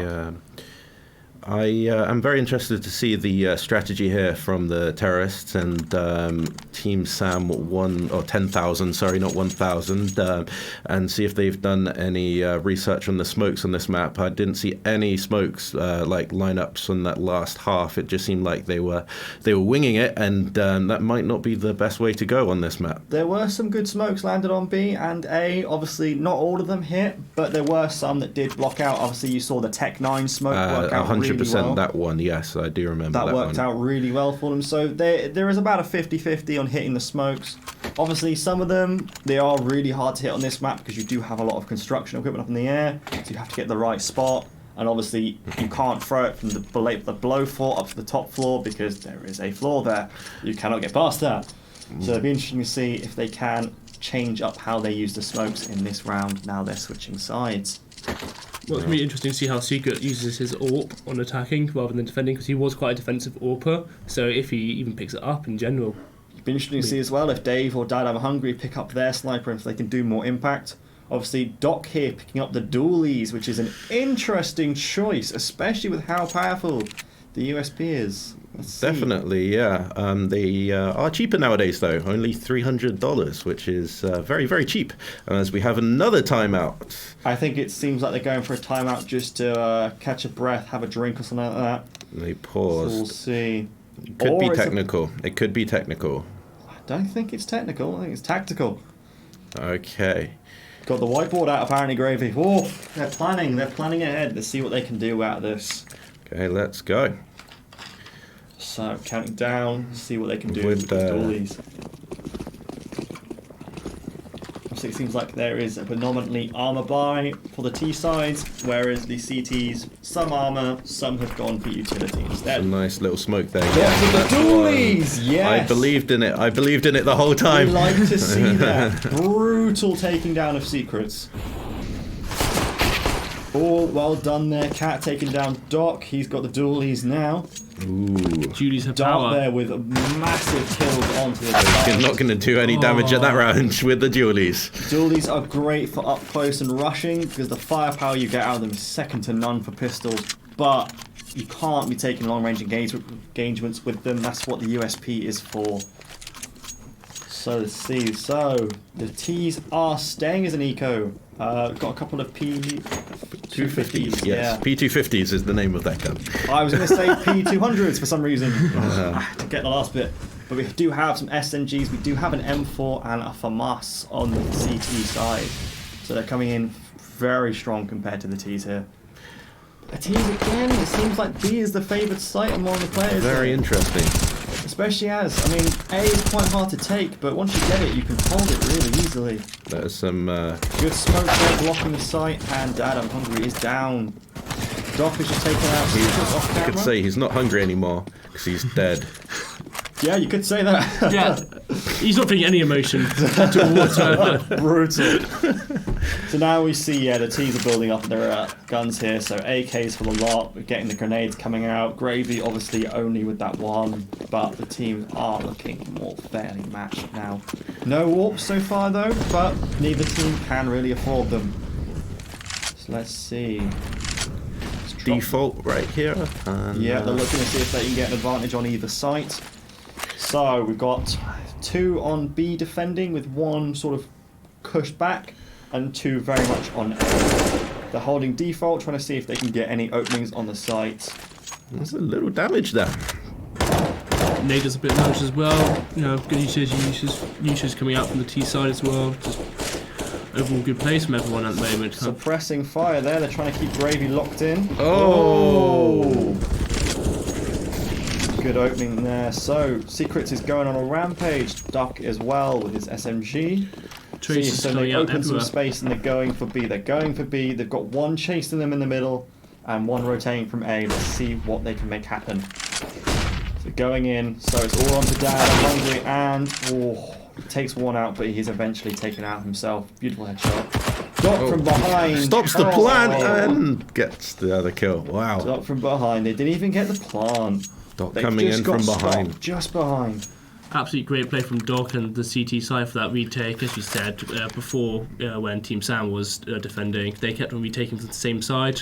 Stream Snipers taking the site back from both angles. Just well played overall, really. Wouldn't know if they weren't stream sniping. Full of puns today. I think Doc will need to be going to yoga after this because he is carrying. Oh Got my 4 others on his fair back. play. Let's see what he can do with it. I mean, so Secrets as well, but not as much as Doc is at the moment. They're quite close though, very well. Secrets and Doc. There seems like their own little rivalry. It'd be interesting to see, if they get a chance to properly 1v1, will Maybe some something magical happen? 2 HP, how do you get out of that one? Was that He just got spam through the smoke? suppressed. Yeah, Yes, through the yeah. smoke suppressed, So absolutely. no traces. Important Because to this check- isn't Overwatch. Important to check your corners as well because you don't know where they can be hiding. Obviously, these guys have shown that they can be quite creative in their spots, but we'll see what they can do. So, this is looking dangerous. Dad, I'm hungry. Oh, he catches 2 of them, but doesn't quite execute any of them. Gravy there with 2 health. He's absolutely been decimated, but they have been caught out on those stairs by Dad, I'm hungry. And he's in a good position to stop them from taking the site. There you go, Gravy's down. Secrets is down as well. He's looking lethal with the deagle, but he couldn't quite hit it that time. Cat did though, he got some 1 deagle and Dad I'm hungry. Didn't see that. We didn't see it, but The observer is flicking through quite quickly. yes. Ooh, So there you go, nice. Sam is down. So it's Cat just get another him 1 left. D. Cat's got Doc. Oh, Oh, the nade Oh, a little bit eventually of a catches the Kobe. cat. and Ferox is taken down as well. Good try though, but his CTs are looking strong. As I say, Doc is just a force unto himself in this game. He Yeah. really is showing that he's a league above. I mean, Secrets is a close competition, but we thought it'd be Sam. We all thought it'd be Sam because he's the 2nd highest. But I think his head's just not in the game today, unfortunately. Hasn't even reached double digits kills yet in the 19th round. Just a bit slow from him. But, there's always a chance for him to come back and He's not had a good enough chance to warm up. get back hopefully. into it. But as I say, these team positions aren't always solid. It might turn out to find his way on the first team, once the semester continues on and he's had more of a chance to warm up. Definitely. Also, can I just point out, his name is actually Sean Q, although it's Team Sam. That's an interesting choice of username there. Confusing everyone, but yes, that is Yes. Sam. The world famous Sam. The T sides have been doing quite slow rounds previously, and they just changed it up and really fast rush B side, and they've got the round sorted out. So you might see a change in speed coming from them. Those Russians want something when they say rush B. They mean Yeah. it. You can take a site quickly with just sheer force if you do not stop moving.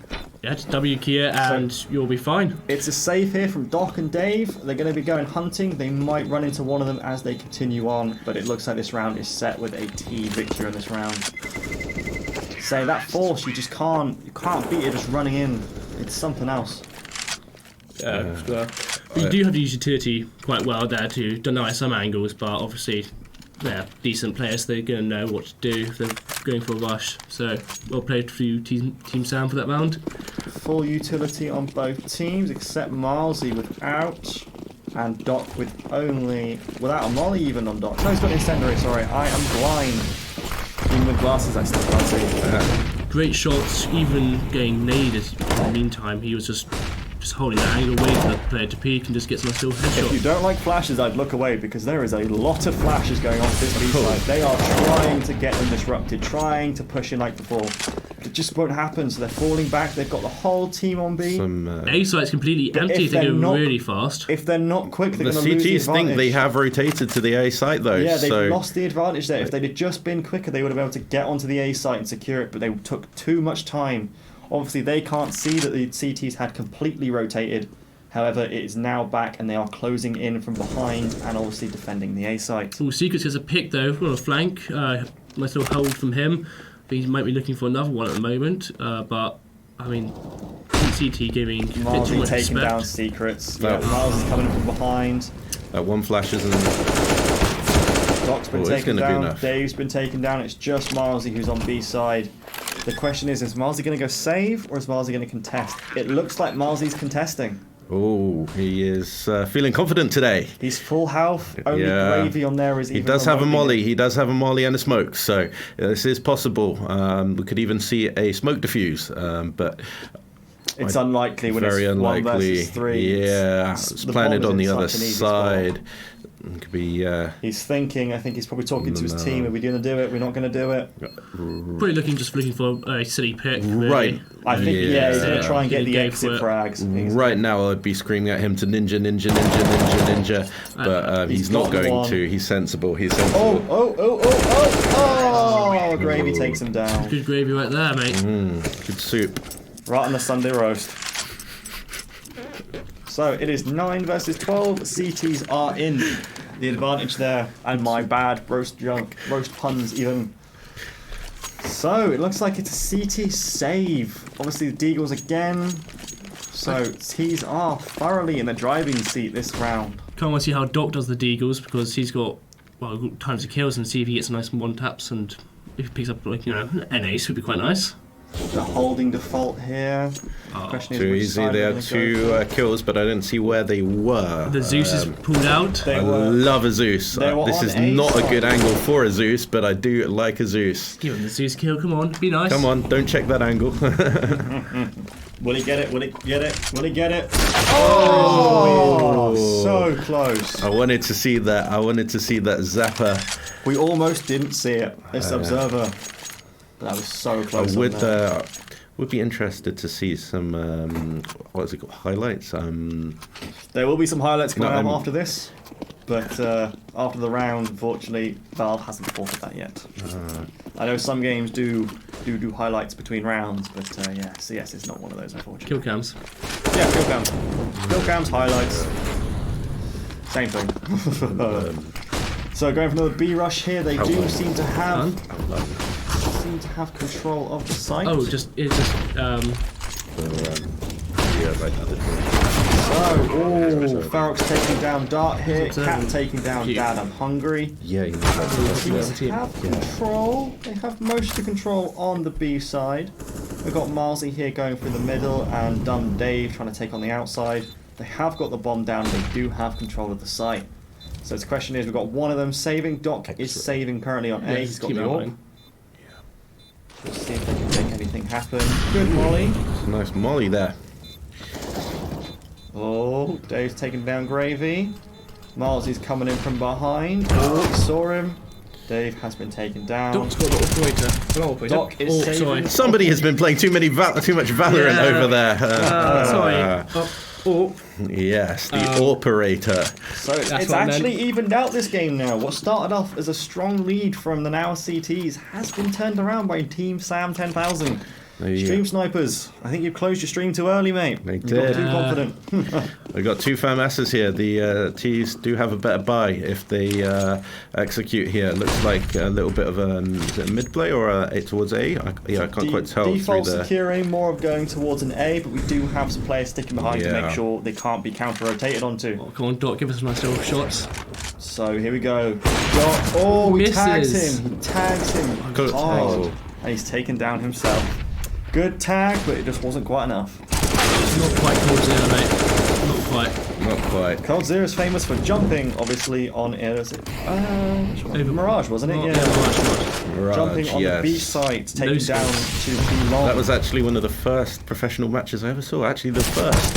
It was a beautiful shot, obviously. Yeah. He got 4 kills with the AWP just jumping and absolutely defended. However, I don't imagine we'll be seeing any Coldzeras on this map, unfortunately. There is potential maybe on the B site stairs. Potential, but the way the game's turning out, I don't 12-12. think so. The 12-12. T's are absolutely dominating this round. I think the CTs have slipped. They choked up a little bit and are just letting the T's walk all over them. Doc, what's happened, man? Well, the majority of rounds been just majority of rounds won has been them pushing really fast. So I mean, if T-sides keep on doing that and they don't adapt, which is kind of what they're doing at the moment, just rushing B. Oh, we've got a rush on rush here. Oh, wow, the T's. Unfortunately, Doc can't be everywhere, and the terrorists seem to be going to the other site from him. And Doc wasn't even here. is playing Retake Simulator right now. That was a chaotic fight. Obviously, Secrets and Cat taken down on the T side, and everybody but Doc taken down on the CT side. Go on, Doc, give us a clip. No highlight reel there. No highlight reel there, Doc. He had the right crosshair placement, but he just couldn't get the timing right, unfortunately. A solid crosshair, but not quite enough to defeat an AK. Team Sam finally take the lead, 13-12. I mean, they did have a 1-0 lead at the beginning, but it's 13-12 now, and it seems like we're leading the way until they've given up, really. We have an AUG out here. Very interesting from Marzi. A double AWP set up as well. There's a lot of scopes on that gun. I mean, team. Yeah. Yeah. They got 3 scopes. There's only 1 scope on the gun. There's 3 on the team. It's alright. To be fair, I quite like the AUG. I know people say, SSG, AUG, you're not the real God experience, guns. but you can't go wrong with an AUG. It's reliable damage. End of the day, it's not about what gun you use, it's about if you win or not. That's the real matter. When I first started playing CSGO, I was like, I'll use the AUG because it's the most, what I've known. I'm coming from Call of Duty, just scope, easy win. And then I played well to my mates, like, why are you using the AUG? It's a trash gun. They had to go at me for it, so... Yeah. What you'll do then is outfrag them on any game with the AUG and they will soon be quiet. Definitely. It's good to see it being played more because it has a special place in my heart, but I've been forced off it because... We used to like playing it with on the Counter-Strike Source where it didn't actually have a proper scope, it just zoomed in. That was a nice, interesting fact. Slowed down here. It seems like they're leaning more towards A. I think the CTs will win this last week because they've got 2 operators, sorry. And terrorists, just every time they slow down, they didn't seem to win a round, so my bet's on the CT at the moment. I think my bet's actually on the terrorist side here. I think they're going to be able to take A here with if they use the utility correctly. They're lining up for some smokes, a nice bounce off the wall. Flashbang coming out. There's a lot of pressure on Marzi right here. If he goes down and... there we go. Oh, 2 frags, but that AUG saving the day. Is showing its power there.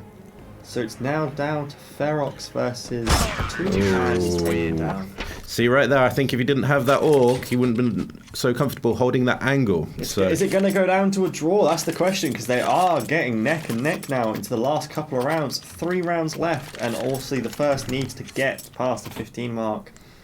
They did actually introduce a short format for the competitive in the last update. I'm not sure if you were aware of that. I was not, no. No, I think was it Max Round 9, maybe? I forget. But well, we'll see if it comes into play here or not. Yeah, Obviously, anyway. Depends on how the 2 teams play in their closing rounds at the normal time. Secrets has the AWP. He's kind of playing a bit defensive, sitting back in under, trying to get an easy pick. But I've not seen any flashy plays from him since the round has switched, to be honest with you. I feel like he hasn't got many kills either recently. a bit of a low at the moment, but hopefully that turns around. Marzi taken down there, but Sean Q taken down as well with the pistol. Nice trade. I mean, Marzi did, was it Marzi? Yeah, he did lots of damage, but he didn't get a kill. Dead on Hungry here, picks 2 up. 2 HP on Gravy and Dart on just 17. Nice smoke. But there is a gap. Peeked out and Dad on Hungry taken down. Gravy taken down with the AWP, but he wasn't that much health anyway, so... Would you say that we fed that hungry some gravy? Gun Dave is getting. Oh, down he goes. I'm going to ignore that terrible punk. I'm blocked out. You could say he's being fed some cat as well, but that's not very nice. So what happens here? Doc's obviously holding, doesn't have the AWP. He's got vision on sight. Oh, seen him. I think they're gonna fall back. There's not enough time to take now. It's too risky. They're gonna fall back to A, see if they can save their guns and try again. What do you think the stream snipers can do here to change their fate around? They've been obviously really struggling on the CT side. Their economy is decimated, and this is a bad time to have a struggling economy. Obviously, CTs are a bit cheaper, but they're not going to go in it with the full equipment that they need. They're going to have to start learning what they can substitute. Are they going to drop guns here and force buy? Yes, they are. They're going to force buy 2 it's for all or masses. nothing here from the stream snipers. If they lose this, they're in trouble. They're all in. They're all in. I'd like to see them stack a site because it just kind of stops the rush, but they've gone for a 3-2 split here. And they're very good at retakes, what we've seen in the first round. They did a really nice retake with Doc and, was it Dart?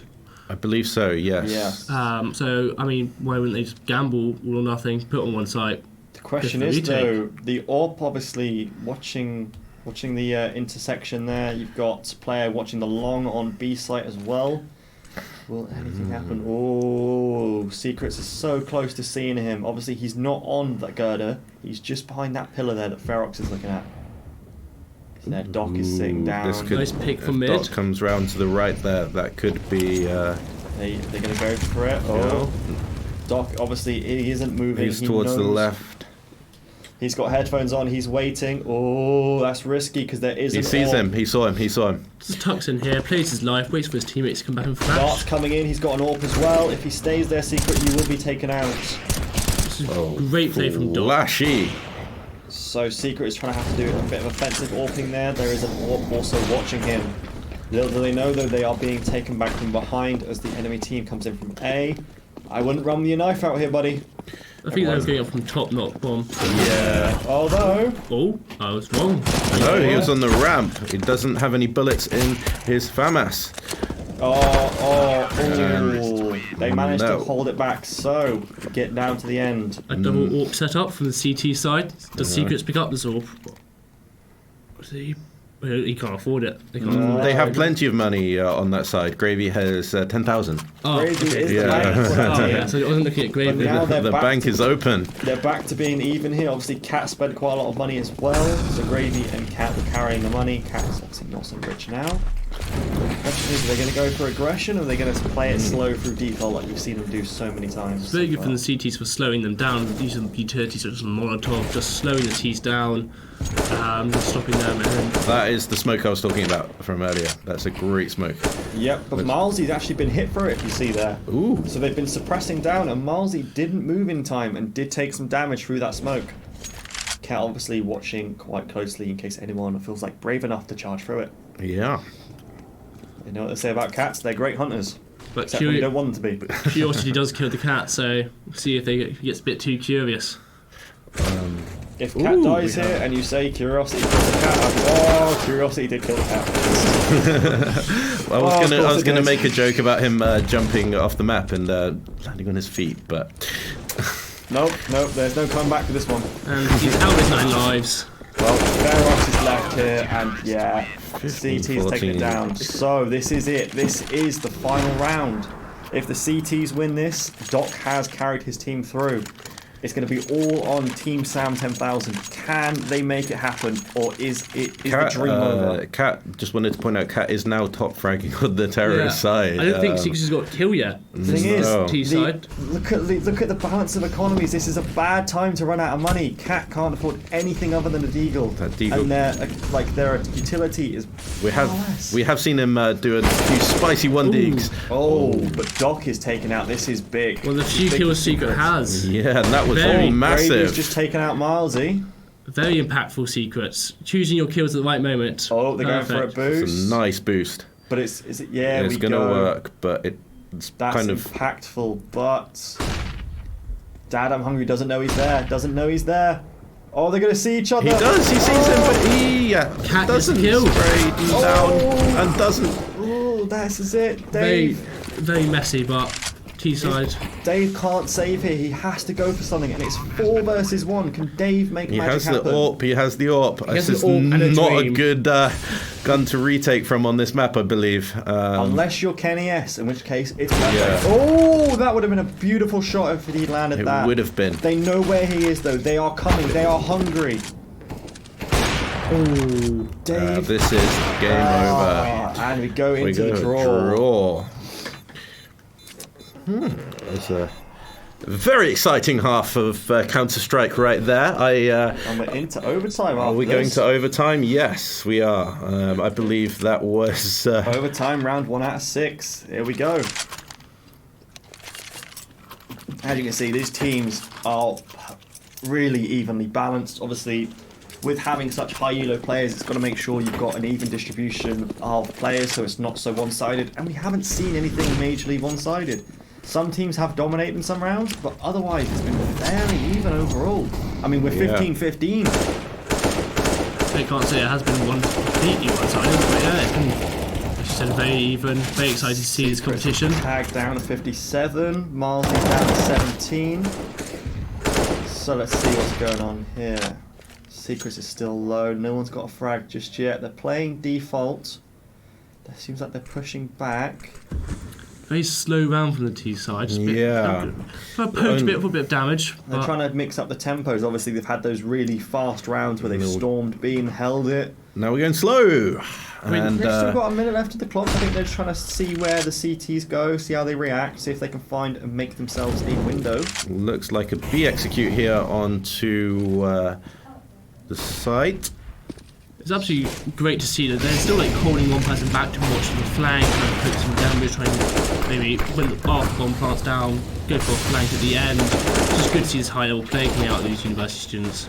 We do have a lurker over on the A site there. I just wanted to point that out. Cat is over there, but Gravy's betrayed Secret his takes teammates there. I think you saw it, but when Sean Q was killed, it actually said Gravy assisted in the kill. I think it was a flashbang, wasn't it? Yes, it was. It was a team flash. Cat's done very well to open up this A site for his team. Oh, beautiful takedown there on Let's get Secrets. 1v3 here. Dan, I'm hungry, looking to feed on his already inflated. Just eating a cat. Couldn't get finished the gravy or the 4x. Can't eat 4x. I have tried.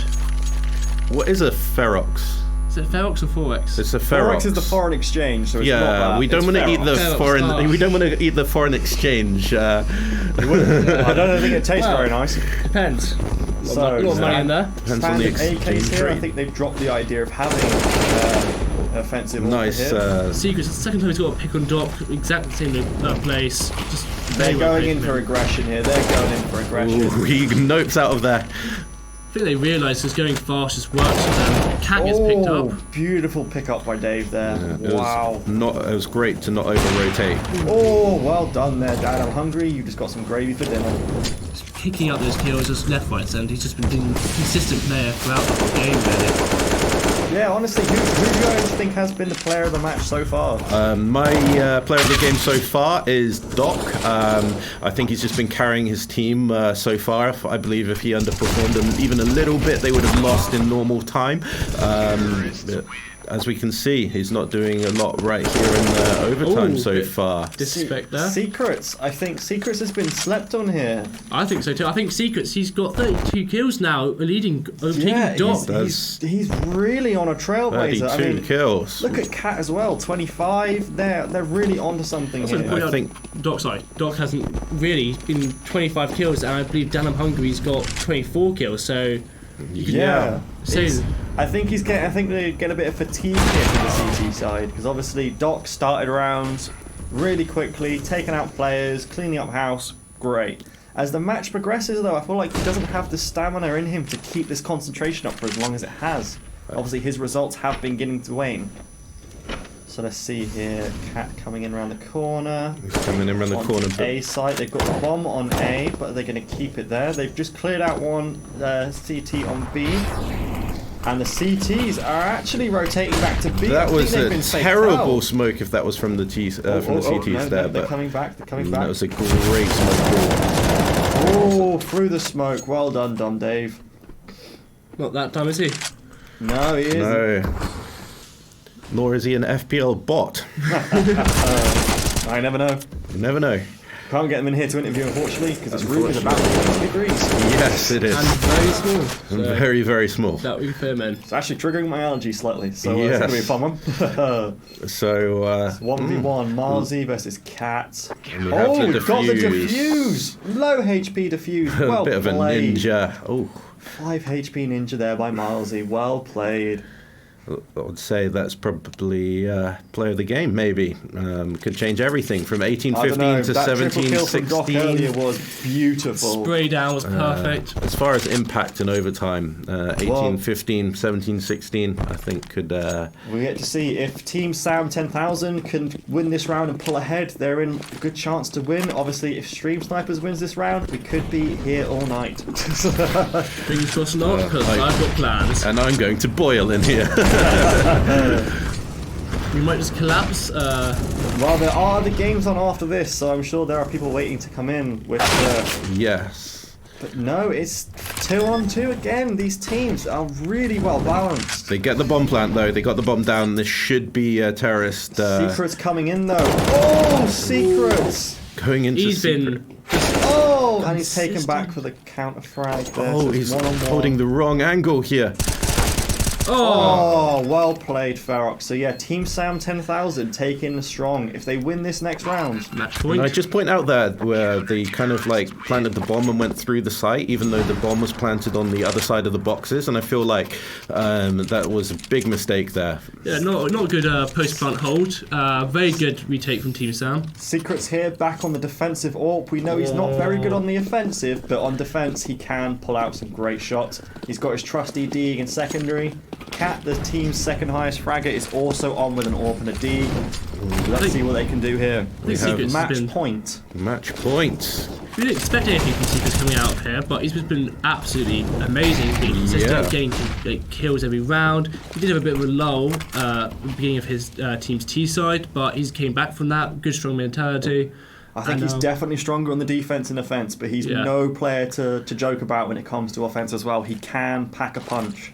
Holding mid here, just puts a flash out and just going back to B Rotates. site. Yeah, I think they're going for a B. They might be going for a B. Mid? We've I think got a that couple might be a contesting mid, A. actually. Yeah, or underneath. Yeah, it's a mid, but it's a question of they're going to push towards A. I think it's A. I think it's A. I think they're going to group Yeah, up and go yeah, A I think here. they're committing.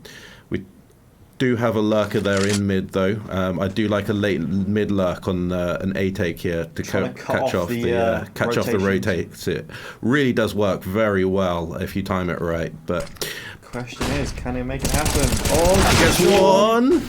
Dunham Good hungry trade. for the kill. Great trade. 3 versus 3. Obviously, the CTs are looking much healthier coming into this. This flank will be massive coming out. Oh yes, this is the flank that I was waiting for here by Dave. This is a very smart Dave play, Oh, but gravy down. Gets one.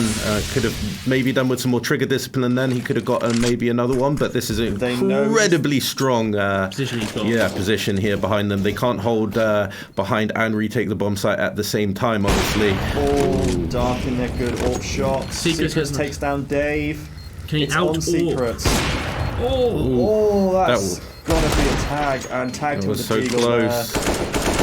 Oh, he Oh, gets it. He gets one. Is he going to get the smoke? No, he is. Dadam Hungry gets the kill and so saves the close. game. That could have been a brilliant round. still match point though. Still match point, yep. So they have another shot to do this. Their economy is looking great. Obviously, both teams healthy economy at this point in the game, as you'd expect.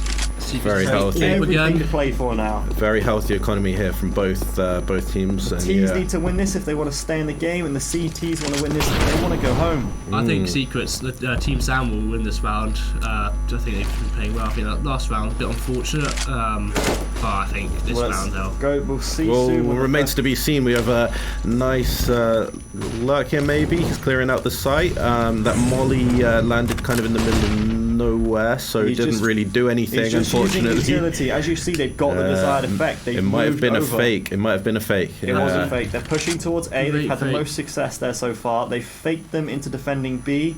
Obviously, Sam's on There's his not own right fast enough, here. though. yeah, there's no one. They have been fooled. They but they're faked them coming in. out. They're coming in. Look at them. They're coming in now. They're rotating. Yeah. We do have a lurker though from Dave, I do believe. They should have heard that molly, and they should be on a full rotate right now, probably. But The question is though, is Dave gonna have quite an impact? Because you look at him there, he is lurking in mid. He's waiting. we do have another mid lurk here going on again. Maybe But they're falling back. I think the team's been too respectful of each other. Like they faked the Team Sam to 10,000 completely out there. Stream snipers, and he didn't take A whatsoever. Rotating back. just got to trust yourself at times, you know. I feel like they're a little bit scared. Yeah, 30 definitely. seconds on the clock, it's going to start getting crazy now. They've got to start making a move. They This is- cannot hold around now. This is almost like a old Spam through Everything smoke. to play Virtus for. Pro match. Sam picks up a kill on Dunham Hungry with the help of Marzi. Yeah, I love a bit of team flashing. 4v5, team flash, not ideal at this stage of the game, obviously. Nice little boost up to there. Secret's getting tagged. Oh, Sticker's down, Marzi's They have the down. bomb down though, and that's the most Down. important thing in this round here. Doc on 5 HP. Are we going to see another? Oh, Doc, you. Oh, He picked will. up. taken away. It's all on Dave. It's all on Dave as he gets one. No, he doesn't, and that is Sam, game. that is GG's game. all around for Team Sam 10,000. Secret and Cat, absolute There was MVPs in this game. There's definitely some spicy stuff there by As you can see, by Quad Secrets. Killer. Bullseye. Absolutely legendary. Well played, guys. All to play for, all deserved. Brilliant round overall. All right. Fantastic, yeah. So that'll be that. Obviously, Doc's team, they put up an absolute fight. They deserved. They got every round. They even pushed it to overtime. They did not want to give up, but absolutely wonderful. But that should be concluding the CSGO part of this evening. Which game's up next? Is it? I believe we might have a second game actually. Do we? Second game. Yeah. Yeah, we have a second game. Just got a little word from Lions, our president. Back in 5.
All right, everybody, welcome back here to the Cardiff Uni CSGO tryouts. We have our second game here. Looks like the match is paused at 0-0. I think we have maybe a technical timeout. Obviously, we just watched the first game where Stream Snipers... Team Sam. Team 10,000. Sam. Yeah, sorry, Team Sam. 10,000 won in overtime. It was a fantastic match. I'm not sure what's happening here with is it technical? I thought I heard a molly there somehow in the game, but... I think the players are just having a quick break, getting set up again. Obviously, the last game did go on for a while. Yeah, that would be fair enough. What's your predictions for this one, guys? It's Inferno, and we've already seen some legendary AWPing going down, so there's going to be some long banana shots for sure. I mean, hopefully there's going to be at least 2 clips going along here. There's a great site on B site at the barrels. You can get some good shots as they come off banana. So I expect there to be an AWP there at least. I definitely do want to see some highlights on this map right here.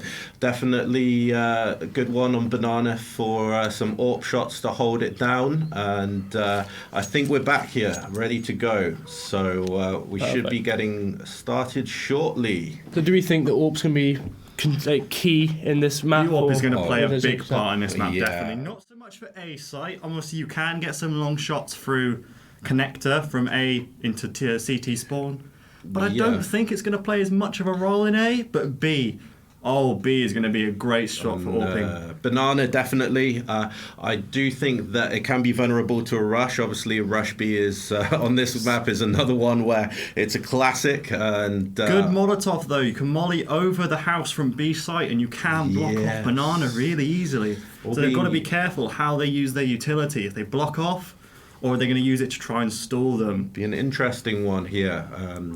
I really think that we're going to be in for another really close match. Let's see. We're still paused for some reason. Might be a technical pause because it's a bit that lag at the pause moment. time has expired, so I believe we're starting right now, no matter what, unless the other team is going to be really kind and pause for them. I would not be.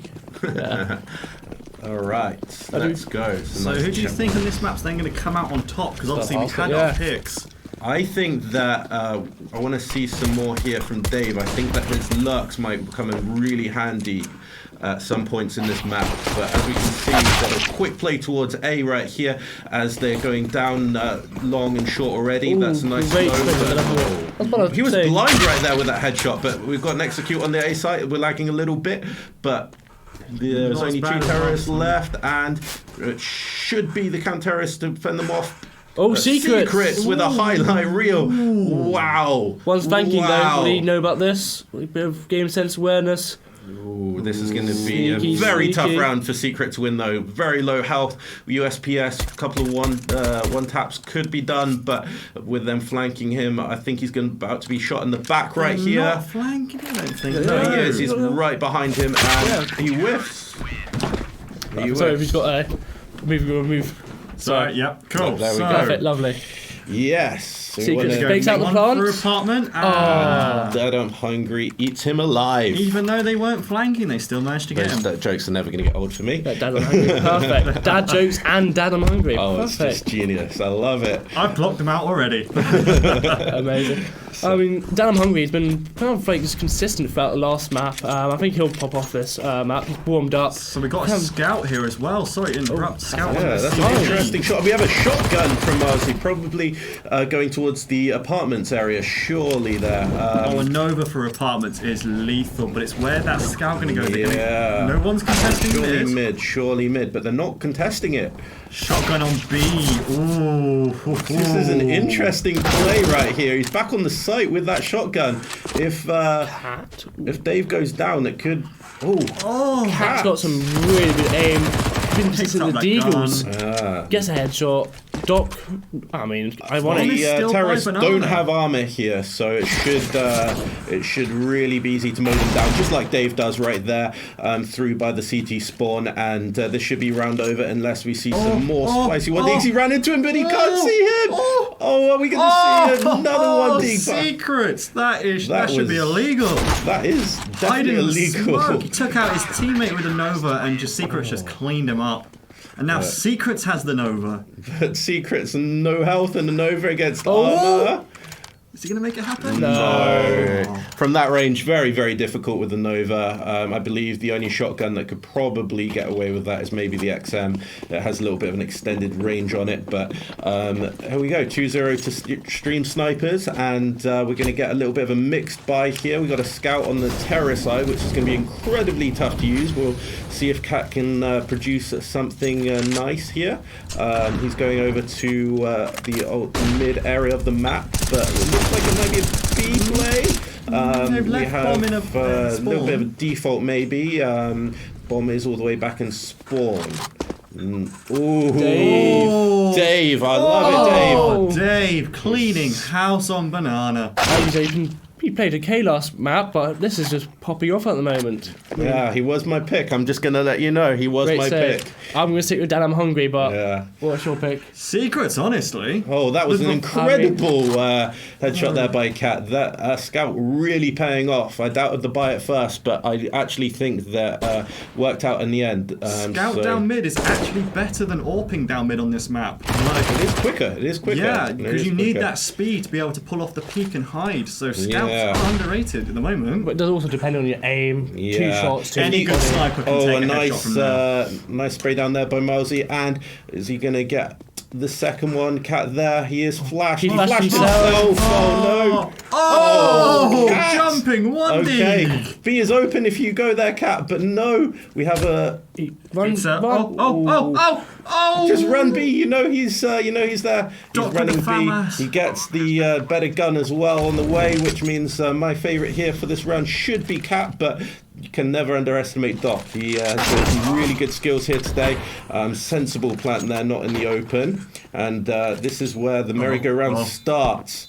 Oh, he has a smoke out. The timing's going to kill him. Oh, the timing. Doc, you must have heard that smoke being pulled out and being deployed. I don't know about you guys, but I really am not a fan of using a lot of utility in a 1v1. I feel like that timing there can really He should have smoked it from Fountain. If he smoked it from Fountain and then used it, because you can block off. You can force them through Graveyard. If you're able to block off that gap from Fountain and then move into a position, you can cut them off as they're coming in. It is perfect, but Cat couldn't quite pull it off. I think that might have worked right there, but who knows? We see the day if he came two operators being pulled out.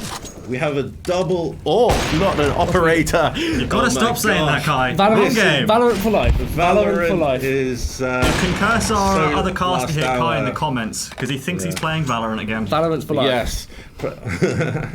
We don't like... we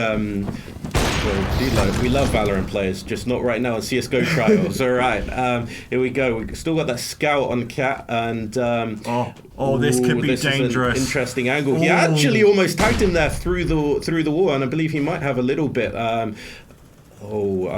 Close. Is he going to peek? Is he going to peek? Is he going to peek?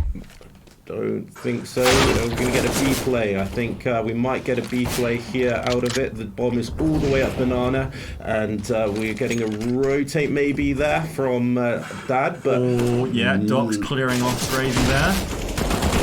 It was a nice headshot, but we do have the bomb and 4 players towards banana. It looks like it'd be execute, but this could be dangerous. They haven't smoked CT. They have now. Miles, he gets 1, he gets 2. Is he gonna get the third through the smoke? No, he runs out of bullets because the FAMAS doesn't have any. Well, it has 25. But Secrets. Spam through the smoke, doesn't pick up 1. Oh, nearly finishes off Dan, I'm hungry, but doesn't quite get the kill. Cat thinks they're getting flanked. They're definitely not.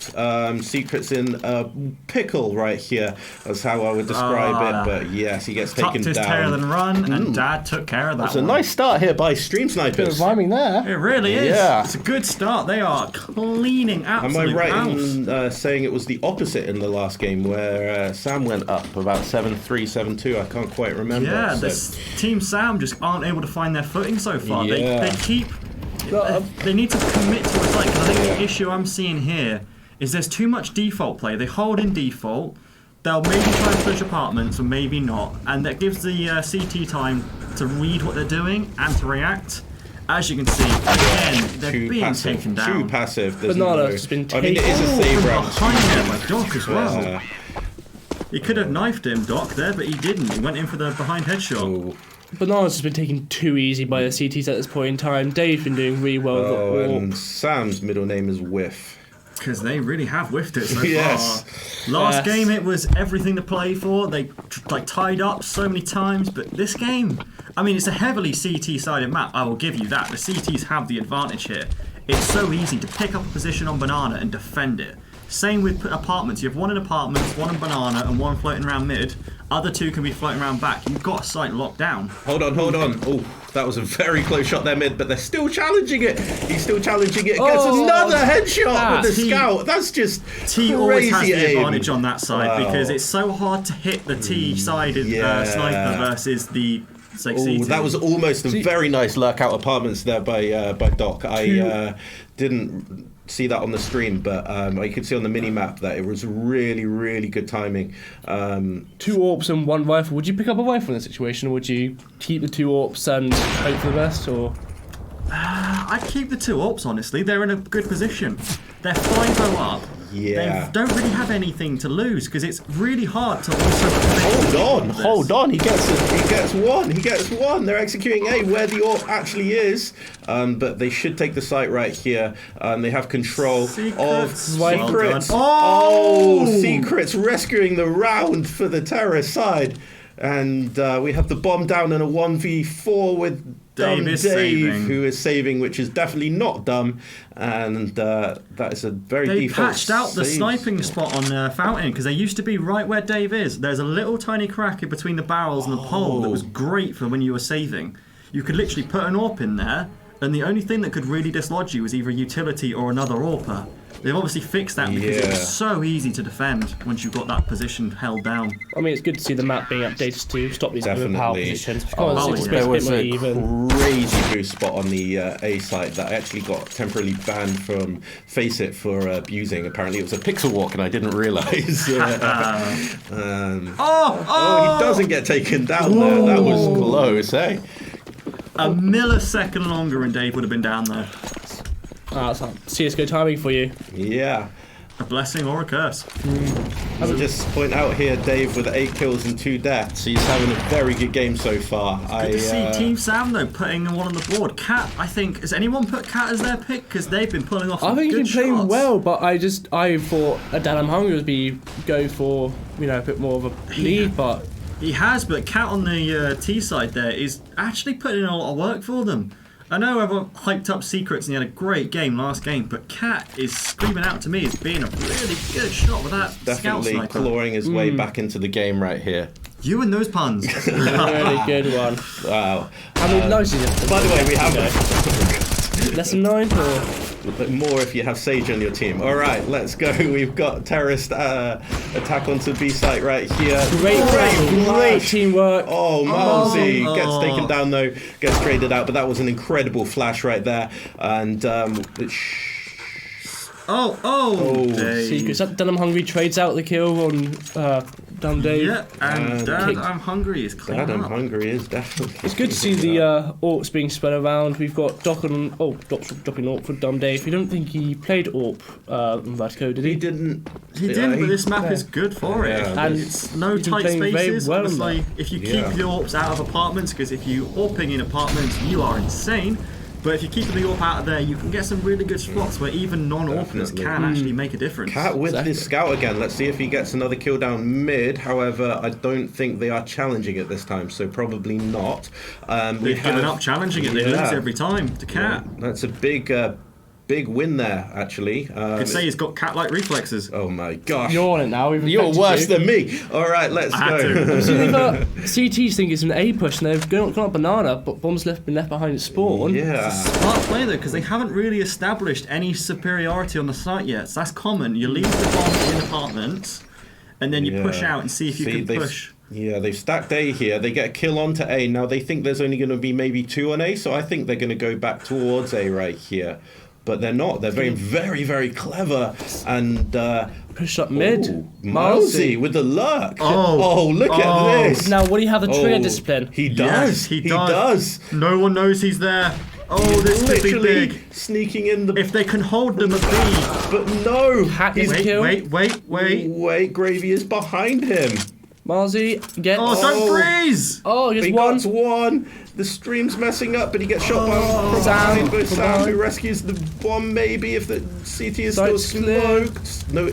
Site's clear. Yeah, site is clear, but it'll be a risky plant there with Adam Hungry coming in from the coffin area, or the church area, I should say. Now, would he get pick here? Would he use a flash? You did see him. No. Gravy. Very well played. Very good teammate there. Doc in a 1v2. Oh, this is a tough Doc's got angle the there, aim. Doc. 6 and 7 HP each. Bloody hell. A nade could make work of these. Yes, One, he's two. got 10 bullets left. Does he trust it? Yes. No time 30 to reload. HP Right? though. Yeah. No time to die by. Nade I was in. going to make a James Bond joke, but no, Flash. let's go. We're going to see a fake defuse maybe. He doesn't know he's in the dark side of the site and gets taken down. Name's Sam. Another point on the board for Team Sam. Sawn. Sam. Interesting, yeah. Interesting round right there. I was going to mention in the last round the pause time. It is a shame. I was hoping that we were going to have nuke on this map so I can make a cat on cat. It would have been great. You could do a cat on boardwalk. That's no problem, is it? No, there isn't a boardwalk called out, unfortunately. Dan, I'm hungry and banana. He's got bananas now. Taking the banana control. Anyway, Secrets going up banana very quickly here. They do have banana control. The CTs have conceded it. A lot of utility coming out though. Are they going to get a nice flash? No. That is a lovely smoke though, and almost takes him down through the smoke like an absolute ninja. Good spray. Wavy. Is he going to sneak? If he ducks down. This is a very good position if they don't check it, but my money is on them checking it. Miles's got I really didn't good think he- No, he awareness gets here. away, he gets away, he doesn't get away. Yeah, right. I don't think they've checked that. I haven't seen them check it. No, they didn't because he died. They wouldn't check it there, obviously they've Yeah. seen him die. I mean, it would have been really smart to get two through this. Exactly. It was that almost would've a been one-way very, very good smoke play. right there. I think maybe almost saw them retreat, and now A they've got site's completely open. The lurk gets the A site, apart from Dart, who Can't really do much. Gets Bunny picked hop out. to his death. he does. Wasn't even a good bunny hop. No, it wasn't. So he just pushes No, through library. Goes to CT spawn. Gives out nice calls that are probably going to come from mid. Do anything down banana. They've got Cap with the scout snipers. Are they going to do anything with it? No, I think this should be a save round all over. Go into the team. Did he knife his own teammate there? He did. Why are they challenging mid? Why? But he does get the gets the kill. shot. He does get the shot. Wow, that was a crazy shot by Doc. Something we expect of him, isn't it? Really, Just really, he is a class player, as we know, being face at level 10, I believe. Am I right? Yep, he's the highest ranked player in the Wow. game. you don't get that by accident. No. Especially not It's on a very Face It. impressive Yeah, Face It. achievement. That is global plus for Game- you matchmaking players out there watching this. I don't me. even think most global stand a chance against Face They It, don't. honestly. No, It's a whole definitely different not. breed out there. Honestly, It it's is. just ridiculous the level they go to. Yeah. But that's another round picked up for Team Sam. You know, with this map being so heavily CT-sided, that every rap that the T's can pick up is just something else that's going to hurt when it switches over. Because there's no guarantee that Team Stream Snipers can actually pull it back. Definitely not. Another B play quickly going up banana, getting that control. That is actually a quite good solution to the Parrots. It allows them to get all the way up the banana, but is he going to push through? This No, is interesting. no, he's not. Yes, no. Oh, yes, well done, Doc. Wow. Doc takes the gravy off banana. Something I'm not a massive fan of, but A boost there on the CTs would have been perfect just to finish off banana, but they're falling back. I think they might reevaluate a little bit here. Secret getting taken down by a USP while facing the wrong way, and he got. bit of a lull overwhelmed there. Does he I pick think, up the gun? Yeah, he did. I think pick up. CT done really well here on count from half 5. Just great play. They attacked the right areas. Doc did a really nice pick there. Secret got caught out. Just very well played from them. There's a lot more pace being shown, obviously, throughout this game. There's a This lot isn't more... over yet. This round is not over. Wow, Sean Q, he's holding the line. Look underneath. Oh no! You need some trigger discipline there, sir. Marty, you had true discipline like a couple of hours ago. Just have it Marty's again. only got a pistol, though. Marty does. only has a pistol. There's plenty of guns down on the It's AK floor. though. What is he doing? Oh no! Oh, Dad, I'm hungry. Sam with a whiff there. Absolutely whiffed it. Oh, unlucky Sam. Yeah. Happens to the best of us. It does, and the worst. It does. So I wonder what we call Dart here. Is it Dart Riccio or Riccio? Or Just call him Game Sense. yeah, let's call them Game Sense. Ridiculous. Poor Game Sense there, you know. Yeah, Opens up to the puns a bit more than Dart. yeah, definitely. Well, he didn't hit a bullseye in that round. I can still make it happen. Nearly knocking right over as well, but Yeah. Oh, the crosshair placement there, unfortunately, a little bit off by Secrets, and 4v4. Marzi, good pick. Oh, get out of there makes it quickly, cross. get out of there quickly. Dave's going to defend him as they try and contest that angle. Ooh, what's wondering- Ferrex going to do here? He's got the man advantage, they've just played But really he's well. going to walk right into the AWP unless he gets a smoke or he flashes off that angle, and he only has a smoke, so... Team only has 2 flashes, a Molotov. And Dave's also low HP, so... Oh, they're both in CT though. so one smoke could just completely take them off, but this smoke from Mars is really good timed actually. Oh, this is a sneaky spot if they rush through the other smoke. Oh, wow. Not Spray quite the comes spray out. control. No, they It's know picked he up. was there. Oh, cat, that is disgusting. That is absolutely disgusting. They The go speed of the scout just coming in Yeah, clutch there. scout really is. In some cases, a scout can be better than an AWP if you can land the shot. It's even great Really at finishing off people as well, because it does about 50 HP a shot. even to the body. Yeah, that and a nade could definitely kill somebody. Exactly, it's lethal, the gun, honestly. Very well played from the T side here. They, one man down, they concentrated, put utility out. Really nice play from them and rewarded with another round. Sadly, they seem to have gotten their footing now. Obviously, Team Sound with a very slow start. Yeah. But they are getting some progress under their belts now. I feel like they're clicking a little bit together as a team. There were some nice trades there that weren't happening earlier. They were I think a little what's more in happened sync. as well, I think they weren't familiar too much with the map. It'd be interesting to see which team actually selected this map, because obviously they get to vote. Because it looks like the Stream Snipers were very, very familiar with the map, beginning off, obviously, dominating performance. Well, so you have a CT's timeout right here. I think they're re-evaluating the drawing board, now they're starting to lose in a row. I think so. Mix I things think up. that we might see a little bit of a stack maybe on the site here, something to change it up, because the last few rounds really haven't worked for them. So it'll be very interesting to see what they're talking about, and and then maybe they're talking about what they're having for dinner tomorrow. You never know with these never university know. students. Domino's, Nando's. I once called a timeout to tell everybody a joke about a very convoluted joke about a tractor fan. Which is gone. We've got time. Is it Yeah. appropriate for the air, though? Yeah. Okay, good. There was this guy named Tommy. Yep. He used to be a fan of tractors. Yep. He's not anymore. He went to a farm to put out a fire and he blew it out because he is an ex-tractor fan. Oh, God. Extractor fan. Yeah, imagine that, but over like 2 or 3 Your face minutes. tells me you didn't get it. No, I got it. I just. There's just levels. Worst joke I've ever told in my life, but And even by our standards, that was terrible. yes. Oh, wow. I'm not going to say any jokes because I've got quite a dark humour. I don't want to be told off. We've actually had quite a good session where I don't think any of us have been anywhere near. I think there's no swear words as well. I've definitely kept it PG so far today, which is... It's remarkable from me, because yeah. this is the longest I've gone. As you can tell, I've been so good that even my nose started to play up in the last half a game there. Yes. It's making me It's twitch. okay. Bit of nosebleed coming along, just holding it in. Actually, Twitch is what we're streaming on right now. Yeah, I know. That was another... That was a joke because you said nose twitch. Oh. He's got you there. He's absolutely just.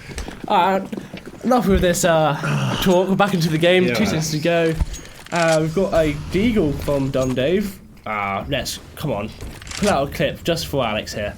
Come on, Dave. I believe in you. We've got the Deagle. in a dream. But first off, we've got that mid smoke there from Dad I'm Hungry, preventing them from AWPing down mid. But it looks a very aggressive play with the bomb. Secret just ran right through mid there with the bomb All and that killed smoke Doc. does is give T's access to that point. Like, you should never really smoke it. You smoke it when you can't defend it against a sniper rifle. Secret though, if he died there with the bomb, that would have been round over. That was some very, very, very intense play. And now we have a banana stack by the looks of it going up towards Dave with his there's only one Deagle on and B. the Dream, and it's only got a Deagle. I mean, they're grouping up. Come on, now is the time to execute. They need to be faster. They're too slow right now. Here's 7 bullets, 5 heads.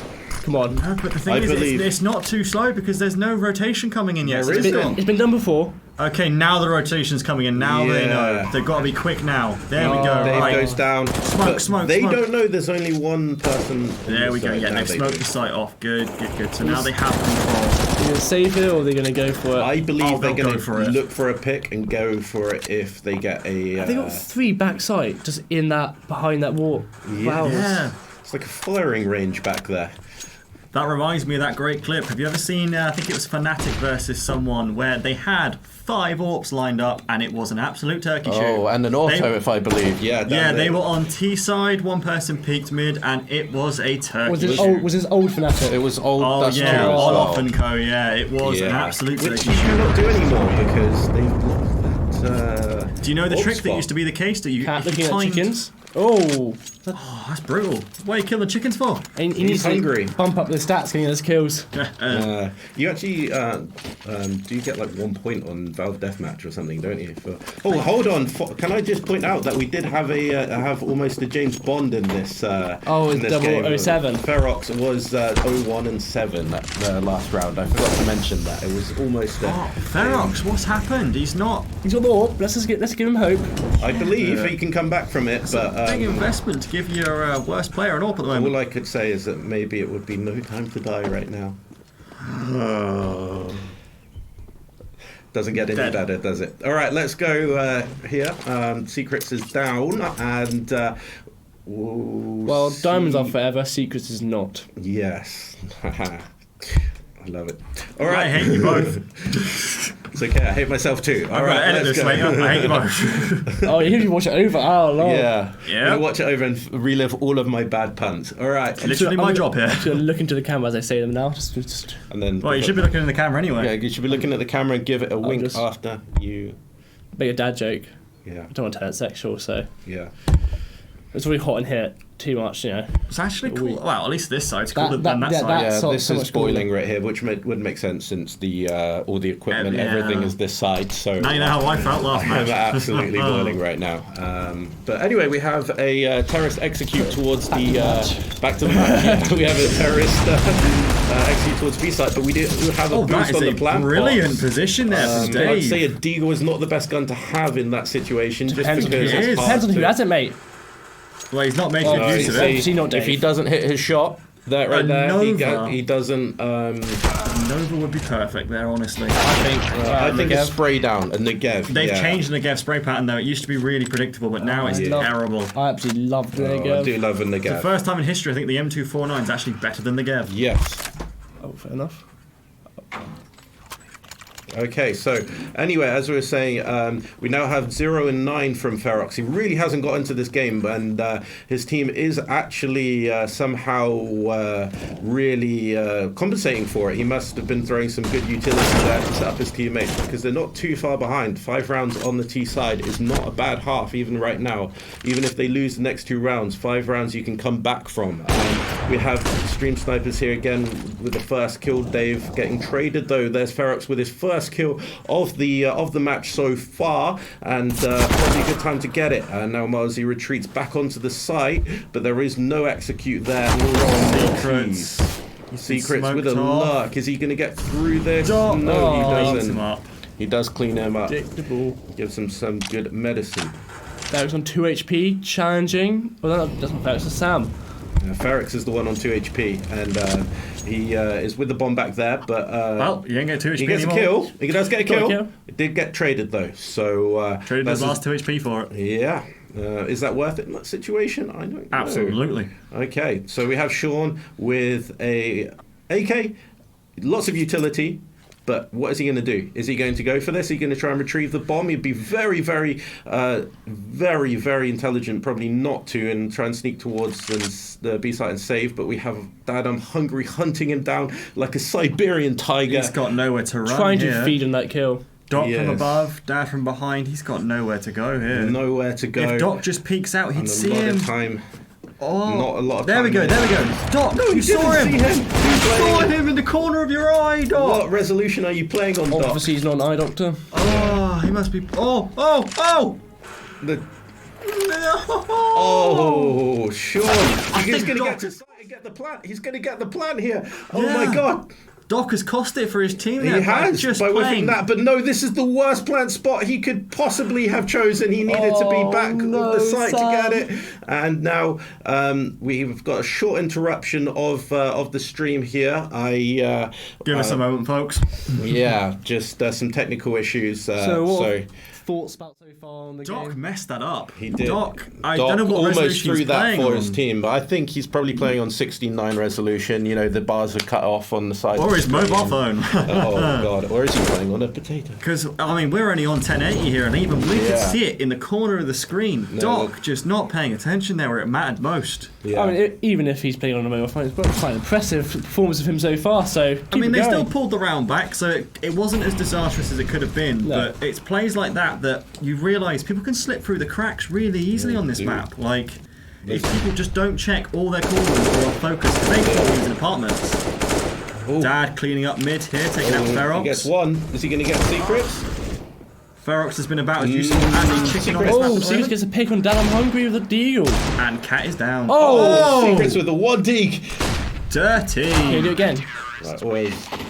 Not probably going to happen again. That was an 10-5 incredible half. shot, one and probably 10 shot there by Secrets. We got 10-5 half here, half time 10-5. Not impossible for a comeback, would you say, guys? Not at all. Not at all. It's No. CT-sided map. They did very well. CT-sided. That's quite Predictions coming in now they're swapped over. What do you think? Because obviously we know that CTs do have the inherent advantage. It is easy to defend this map.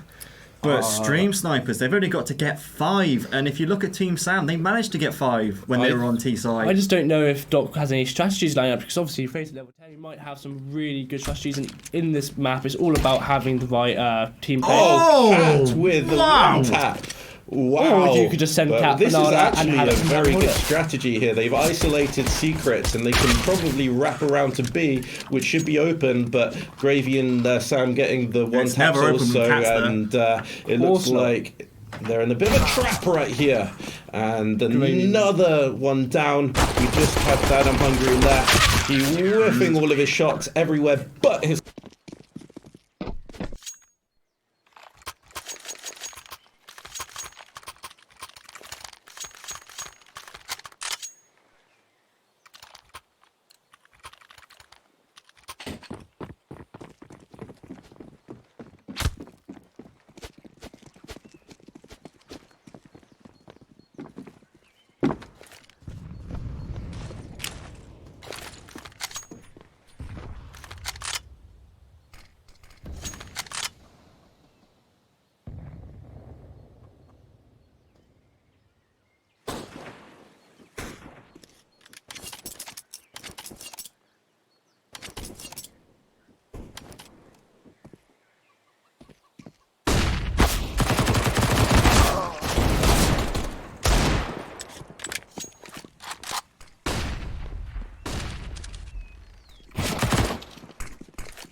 Does pick up the kill onto Cat. I don't believe that he's going to be able to get the plant here unless he does some sneaky beaky like play that I'm not sure he has in him right now. I think that was a great round play by Cat. He got the kick, and then all he had to do was tuck in, wait for his teammates to come, and just play his life. Very sensible. I Very know. smart play. I will just interrupt and say, if the stream is having any technical problems, we are sorry at the moment. They are fixing it. As you might see, people are coming in and out every now and All then. good now, all good. Perfect. Yeah, okay, Lovely. so that should be fine now. Cool. But yeah, so that is Doc trying his last stand, but didn't quite make it happen. But as you see, again, Stream Snipers, they need to get 5, but they just aren't getting their footing again. It could just be because of the CT side of round map. Sorry. But if they want to win, they've got to try and pull something out. I definitely think that Could this be a clean sweep for Team Sam? 2 games. It'd be very interesting to see if it's a clean sweep. But I think Team Snipers will come back from this. Doc's got a lot of skill. Producing kills like that though. Yeah, but it's only Ferox. Yeah, it's only he's already. Sorry, Ferox. I know you'll watch this. I don't want to talk bad about Ferox. I believe he's probably a very skilled player. Just had a bit of a poor game. It's not his map. He had a good game last game, but I don't think this is his map. Again, Cat gets picked on Doc. And I'm hungry, get picked on Secrets. Nice little trade out going along so far. Gravy, come on, wait. No, trigger discipline, boy. No, I think he needed to do that to stop the plant, to be honest. Yes. I think that was sensible right there. It always depends on what happens in the round, realistically. He's in a headshot angle, his teammate's there to help. I think that unless... It's a very tough position for the terrorists to get out of here. Unless they hit Deagle headshots and P90 spam. Hold on, Gravy snuck into the pit, and Dave will not know he's there. Oh, yes. Great shot. So it's 1 left and none left. That P90 not working. Team Sam they're applying the pressure now, as I say. I think it was the fact that Team Sam had a quite a slow start last game. CT side of map doesn't help. Yeah. But now they've got their footing, and now they've got the strength of the CT side. I think it'd be hard pressed if Stream Snipers even get another round here. Honestly, I think that they need to change their strategy up a little bit more, play a little bit more passive, maybe a little bit of a default, and try and work some picks. Great Cat, grenade you from Cat. naughty! Not gonna happen. Just tagged him with an AWP and then finished him with a grenade. Taking him with a scout. Something. Scout. Yes, sorry. Scout again. Cat's This guy's magic with a scout. Why get by an AWP when you have a scout? Yeah, exactly. Yeah. I think this really is Cat's map. He is on a roll. Yeah. Okay. Yep. So, unfortunately today, guys, we're going to have to cut our broadcast for this match a little bit early. We do have other trials to get through. I believe, what do we have next? Honestly, I'm not entirely sure. We do have some more trials after this for other games. If you are interested in what the results are, we will put them up on Facebook and stuff after this, so you can see the results. I'm sure that many people on our teams will be streaming this on Twitch throughout the year. I did stream some last year through the uni Twitch stream channel, not the actual channel you're watching right now, but we have like a streaming team that you might want to look out for, and it will be really good to watch and support the teams. Right. So guys, we're going to cut it shortly. R6 is next. Thank you very, very much for watching, and please follow the channel for more. Thank you very much, everybody. Bye-bye. Bye.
Hello, welcome back to the Cardiff Crusaders stream for the tryouts for this year's teams for the Northern NSC.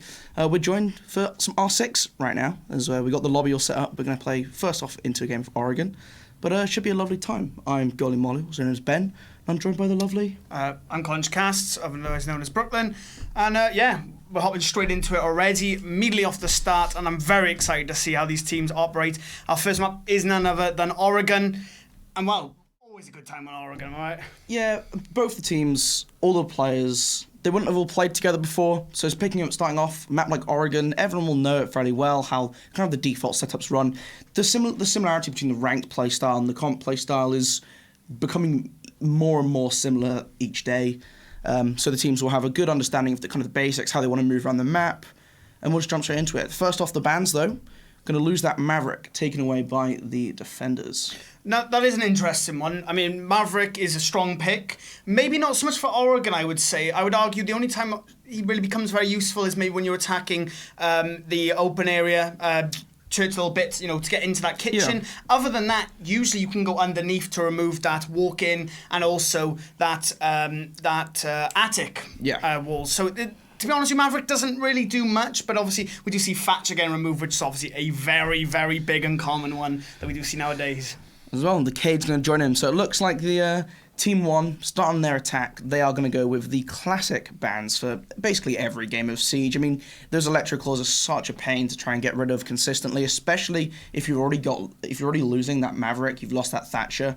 Carly just isn't reliable enough, especially on Oregon where there are a lot of extended ceilings, attic. You chuck it to the top of that attic ceiling, a Carly is not going to get that. Although it should be noted that the changes to Twitch, extending her gadget to now basically infinite range, definitely does help, but Twitch is not a reliable tool, and the teams will just want to avoid that. Yeah, definitely, and a lot of the gadgets now will be denying the walls, will be like mutes, bandits, which will predominantly be on the ground, and like I was saying earlier to you, you can always get underneath and destroy them, so it's going to be very easy for the teams to essentially remove those gadgets. So it's whether or not if you really want to take them and maybe take the risk, or maybe if you just want to let them have the walls and let them in and sort of play off of that. Yeah, absolutely. And I mean, nothing too unexpected in the operator picks outside of maybe the IQ. I mean, it's an operator we saw fall off massively. She used to be a huge pick in pro play, but with the rise of a lot of bulletproof utility and a lot of these gadgets where you can get rid of them without that need of the IQ, even if it is very helpful into that Valkyrie that's being hovered there. Yeah, I think just predominantly it will probably come for that Valkyrie. I mean, the Valkyrie cams, especially at the minute, Valkyrie reigning terror on all sorts of platforms, especially in the ranked scene, which is sort of what we're going to be playing in now, because, these teams aren't going to be allocated with like the sort of strategies and stuff like that. So, having that ability to have that Valk cam set up somewhere could be so strong, and I'm sure that's probably why IQ is probably being bought. Yeah, stuff like this. Yes. Please tell me what this is. This is disgusting. Just throwing it inside of a lampshade. I mean, yeah, you can see the feet of people walking in the doorway. You get perfect information on that. And, And I mean, the other key thing you'll mention as well is IQ with that Nitro Cell, you know, being able to see the feet of those operators going and walking. Maybe if you clock Ace going in, or even Thermite we see brought, you know, if he walks in, boom. Yeah, it's a really cheeky way to get a free kill, and this throwing it out onto the radar dish. Well, not the radar dish, what is it? It's the satellite. That's it, satellite antenna. That's the word I was looking for. That's the one. But yeah, just throwing it out there, just give them, again, it sticks out a little bit. It'll give that information, that coverage around the side, especially when they remove this default cam, which I'm sure we'll see IQ do in just a moment. Yeah, definitely. And I think, though, that Valcam isn't exactly the best one to be throwing out. It's quite a common one. We do see quite a lot nowadays. And obviously, the accessibility of this IQ means that it's basically a free camera gone, right? Yeah. It's very likely gets caught out very early on. You want to try and, especially into IQ, like you can throw them pretty far out if you. They reworked the momentum system a couple seasons back, and you can long arm some cameras now, which is quite disgusting to do. But you can see here they're making their way towards this big tower, trying to find their access. But they found the Goyo out. He's taking a little bit of damage early on, a couple sprays through the wall, like having a little bit too close to comfort there. That was almost looking like Goyo was going to fall, and you know, especially that early on, playing that tier 2 is so dangerous. Yeah. And it's such a dangerous game for him to be playing. He is now swinging a lot of angles that you wouldn't necessarily see swung, you know, going through the split, aiming at the entrance, and also sort of trying to peek that garage, with Jaeger potentially backing him up on the bottom of white. But I would be, you know, trying to get out of here right now, and we do see the Ace taking gunfire against that Jaeger right there, who went for a cheeky little peek onto the garage, and it's not like he's not going to try that again as he backs away. Yeah, it's all about the waiting game for these roamers in the Goyo and the Jaeger. They just got to be so careful downstairs. But meanwhile, the attack is starting to make its way upstairs. They're trying to get Attic opened up. They're trying to make some progress down as we see Zofia coming into close engagement with that smoke. We'll have to wait and see how that one turns out. But the first couple of kills are going to come through. That's Welsh falling on that Jaeger, but the IQ is off the table. We didn't see... Was that SMG 11 kill? Where did that come through? That was the Thermite in the back of Attic. That is a very strong play right now. And, you know, predominantly what's going to happen now is the team's going to start to fall apart, right? You've got Orange with a lead, a huge lead of a player. It means that you can trade those players out now a lot more easier. Right now you just play off of, we'll go in, I'll die, you refrag, and that's exactly what's going to keep happening. But it's looking the wrong way. He's just completely the wrong way, and that's a free kill. And it's now 3-3. The lead that they did have previously is now gone. And now the problem is that as these attackers start flooding into this site, you've got less and less men to dab onto them. As these pressure points are open, such as walking and that garage, with only 40 seconds on the clock, it's going to slow him down. And he's like, oh! To be fair, reflex right there. Only luckily got off with the skin of his teeth. That technically should have been a kill to him really early on, but Info almost fought back and almost got that kill. But it's now 3-2, and as these attackers start roaming in, it's going to be coming down to the wire. 2 versus 3. Pete comes on through, Bab right there, will get one onto Snow. It's now 3 versus 1, it's up to Tell in a 1 versus 3. 10 seconds on the clock, goes for a cheeky little peek, runs it through, and he gets a kill onto Bab. Only a nice little flick towards the end, tries to run towards the Attic, and that's Anakin to seal the deal. And that's round number 1 going to none other than the attacking side. Yeah, I mean, they did a great job in that position, especially when they'd been members down, to just make sure they were taking these gunfights very smartly. They didn't overcommit to any specific play. Not the Pacific play, but, I mean, I'm just a little bit surprised that Smoke was kind of caught out there. It seems like something that you should be a little bit more aware of, maybe. I don't know, I guess you're distracted around you, but you have your teammates. That's where you just need that communication, and that is obviously something that these teams don't have. They don't have the know of playing with each other yet. They don't have that coordination, and that will come with time. But for now, that is a little bit of a mistake where maybe you can check with a teammate, hey, is someone watching Walk-In? Is someone watching Trophy Door? And that way you can kind of circumnavigate some of those problems that you might otherwise run into. But for the most part, that was a lovely play from the attack to come back from that disadvantaged position. Definitely. I think as well, when it comes to that player in the Attic, I think what happened was he took out that Thermite and assumed that there was no more pressure over on that side. So he put his back to it and expected, you know what, I'll watch Walking, as that's the main point that I want to stop, especially as a smoke, right? You want to get those smokes in, deny that plant. And ultimately, you know, he didn't expect another player just to come waltzing on through, droned him out, and ultimately, well, he paid the price for it. Yeah, it's something that sometimes just happens. I mean, there's too many angles to watch in a game like Siege, and that's well, it's a double-sided coin with that one, really, isn't it? You know, it's the joys of it is that there's so much learning potential and you can do so many fun things. The other side of that is you die a lot to random BS. Yeah, definitely. And we see an interesting hold coming out right now. Will be elbow being held, which is always a risky one. It's one of those things that either pays off really, really well in your favour, or you lose it quite early on and you've just sort of wasted utility such as those Jaegers and that shield. Yeah, I mean, it really does come down to how long can you stall out. I mean, they haven't brought the 1i with them, so it is just going to be the ADSs on that Jaeger and an efficient team. You've got the frag grenades on the Sledge and the Yana. You've got the stuns potentially on the Thermite, although I have a strong feeling he's going to be bringing those smokes. So you're really looking at maybe you have to burn a frag grenade and then the 2 Zofia concussive blasts just to get rid of those ADSs, get rid of that shield quickly. And it's a Goya shield, I believe, in that position, which means that the defender in that spot is going to be forced back. It also wouldn't surprise me if Smoke could use his just so that he's a little bit more safe in that scenario. But either way, I mean, it's just going to be a very important for this attacking lineup to clear that effectively, because then they can start to focus on other parts of the map. You want to try and take some control inside of in the big tower, because then you can start pressuring from that back staircase as well. Yeah, definitely. I mean, as soon as that elbow play is removed, then you can start putting your attention on that pillar, and once that pillar falls, it's basically free reign for the attackers. And we've already seen Smoke feeling a little bit scared as both his ADSs are now gone, but he's opting to try and peek once again. Now it's all completely gone. He should back up, reinforce that wall. Do not hold this here. This is risky play, as he's now going to get droned out. He needs to just back up, maybe throw a smoke, and then just reinforce that wall. If he dies in this crucial position, this could be a game over for him. We do see Bab, though, falling, which is quite unfortunate. Yeah. And it does leave a defense with an extra player. It's something that they need so far. But I don't know why Welsh is peeking that. That is not a good peek to have. And he does die from blue. And, well, I don't understand why he was peeking that. The advantage is now lost, but I will say that it's looking so similar, with Reflex though being 1 bullet from death, but also Snow also being 1 shot from death. It's going to be a slow game from the defense, I'm sure. Yeah, they have to really be careful now as well. This Smoke is going to keep on going. He gets himself another kill, and that's a great start. Holding onto Pillar, still doing his job, but there we go. Naif going to find the double kill in the round. That'll be the Smoke going down. Even if it is refragged somewhat, Naif still a threat in this round. The ping's coming through. Can't quite land the shots with that P10 Roni. And it's triple kill on the board for this Yana so far. Ace potential still in the bag.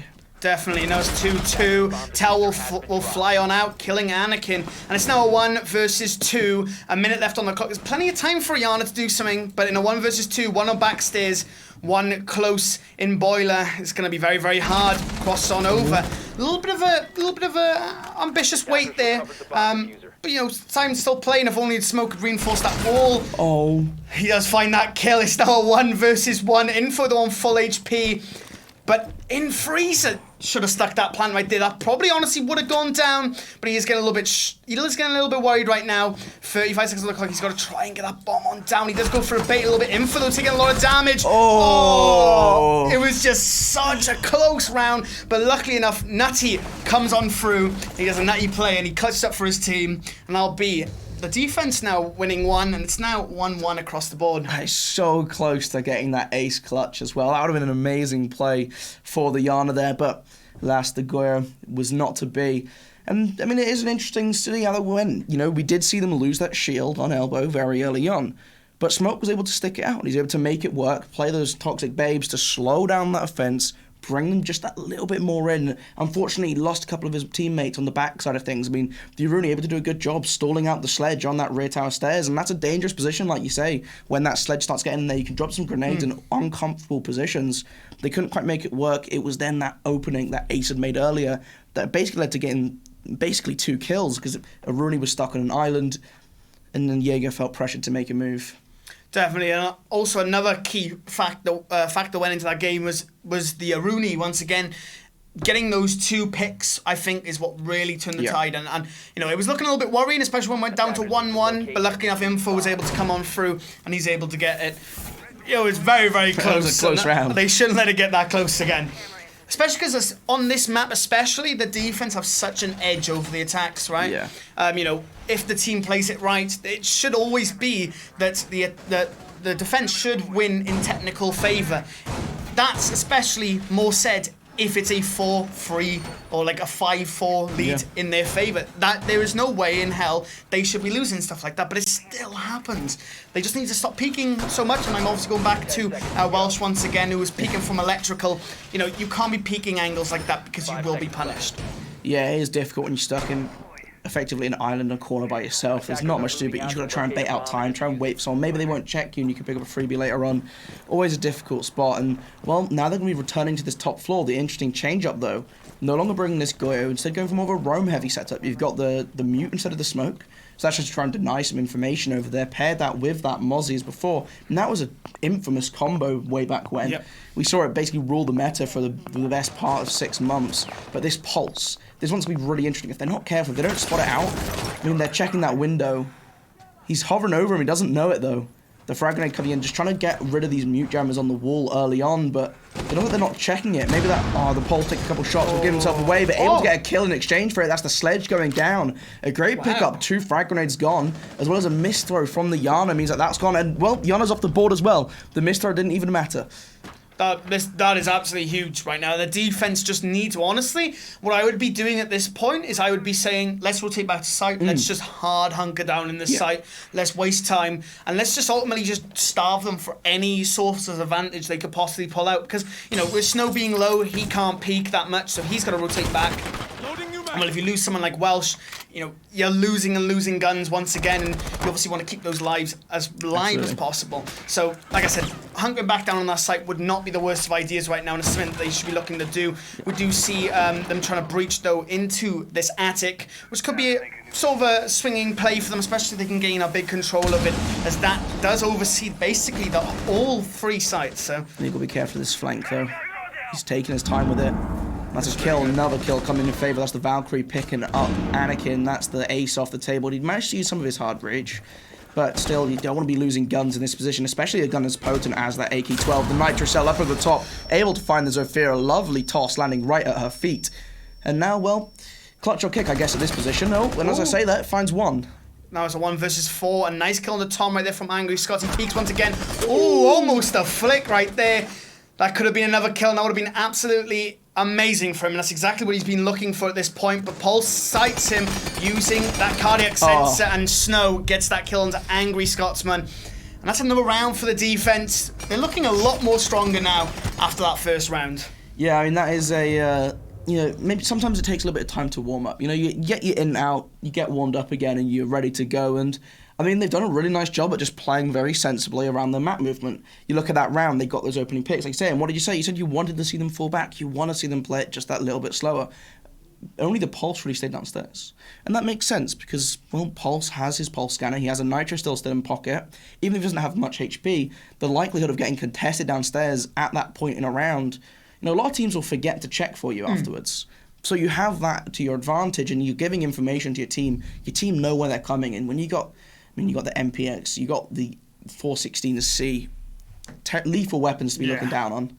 Definitely. I mean, some are honestly the best guns right now. Those 2 are. So, you know, really, you know, sort of bringing back Welsh back to the site, and then, you know, allowing that Pulse to stay down the stairs. You know, even though he does have low HP, it doesn't matter at the end of the day if he does get burnt and he does die down there, because at least then they've wasted time by sending people down to try and clear him, right? Absolutely. And you never know, he might even be able to pick up a kill or 2, or with that Nitro, so like you said, some people just forget, and it's exactly what we saw, and, you know, he just sneaks back on through, and then it's just a kill through the floor. The amount of times that happens is tragic, to say the least. It really, really is. And, you know, you've always got to... That's the problem. You've always got to, you know, sort of keep those drones down the stairs, you know, especially when you're playing with when there's a Pulse on the board. It's a very important thing to manage, and even to a certain extent, Valkyrie. You want to be very careful of those black eye cameras hidden away inside a site. And we already saw that lampshade inside a master bedroom in the first round, and there are many, many more spots like that. I mean, the classic one is if you ever see a soda machine or a vending machine, always be checking those vending machines. They blend in like nothing here. And all the plants as well. Always check the plants. I mean, it's just like every single week you just check Coconut Bro and see what he's broken in the game this week, sort of thing. Yeah. Remember when the purple tarps was all the rage? It was like every week they had to just rework the tarp to the point where they just removed it. Yeah, they just removed the tarp. And we do see Osa in play, which we thought was banned, but apparently not. Always nice to see some ingenuity coming through from the players. Definitely, and I feel like this could be really good on this site, actually. You know what I mean? Yeah. Like, a lot of the teams, they won't play in that A side, you know, predominantly will be playing over in the B side. They're not doing the usual setup on this site, which is usually you want to set up a castle up the stairs and then have him looking down the long angles onto the common plants. They haven't done that, which means when this all comes through and when they try and push it into that A site, it's going to be a struggle to defend it because you've got to just run in there and try and get some gunplay going off because otherwise you're not going to get much. And with that Osa on the board, you know, being able to peek effectively like a mirror, unless you've got those impacts, which, you know, Maestro might have, you know, you're not really going to be able to get through unless you burn a Nitro, and well, let's be real, a Nitro isn't exactly the best thing to be burning on those shields. Especially when you only have two of them as well. You're looking at the Goyo and the Valkyrie. I mean, this time is ticking away. Half the round is nearly gone, but ultimately you don't have the same amount of plant now. You're not bringing that Smoke, who is so powerful on this site, and as the main wall's going to get opened up in sight, trying to impact trick away to hold onto his position inside a shower. He's meant to do so somewhat successfully, but there we go. The kill coming in favor of the defense. That's the Nomad going down, and, well, that's a second for the Aruni getting very aggressive inside of this site. Just peeking through the doorway, finds two through the breach, but now Maestro still stuck in this shower block, and I mean, he's not going to be leaving here. It's more, who can he take down with him before he goes? What? So Snow tries to leave, tries to get a little bit cocky, and hits a... I'm speechless. hits a concussive and knocks her to the floor, and she doesn't die. That was a weird one, and that honestly almost looked a little bit scary for the attack. And I mean, either way, it's a 1 versus 4 so far. Jaeger going in now, trying to kill Anakin. Drop shots. Oh no, I'll be well killing Anakin, and that's another defense win. And I think we're both still baffled from that one. Yeah, just trying to think that one through. Recap. Was prone on the floor. Was a free kill. The the sound cue went off. He got up again. And he got a kill. Not something you see every day. No. But you take what you can get, I guess. I mean, fair play to him. He did a great job peeking from the back of that kitchen doorway in between the two sites into dining room. And I mean, finding those 2 long-range kills through the breach with the holographic, I believe. And ooh, that's a shame. we lost someone, but we can pause. We can get them back in. Hopefully. Interestingly, though, I'm going to raise you this. We do. There's a Thunderbird. All right, taking a short break. We'll be back very, very soon. We apologise, guys.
Well, we're back after a short technical delay. We haven't quite got the player back in the lobby, but we shouldn't be too much longer. Just having a quick chat about some of the current operators we can see in our reveal phase. Thunderbird, first appearance for Thunderbird tonight.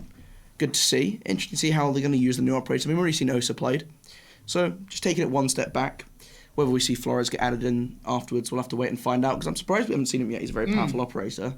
But someone we do have on the attacking lineup at the moment is Blackbeard. Oh. It's interesting. If you want to play recruit, I guess. I would rather have a recruit on my team than a Blackbeard. Well, I mean, Blackbeard's one of those operators that I feel like either gets loads done and he completely just destroys a game, or he does absolutely nothing for your team and it's a complete flop.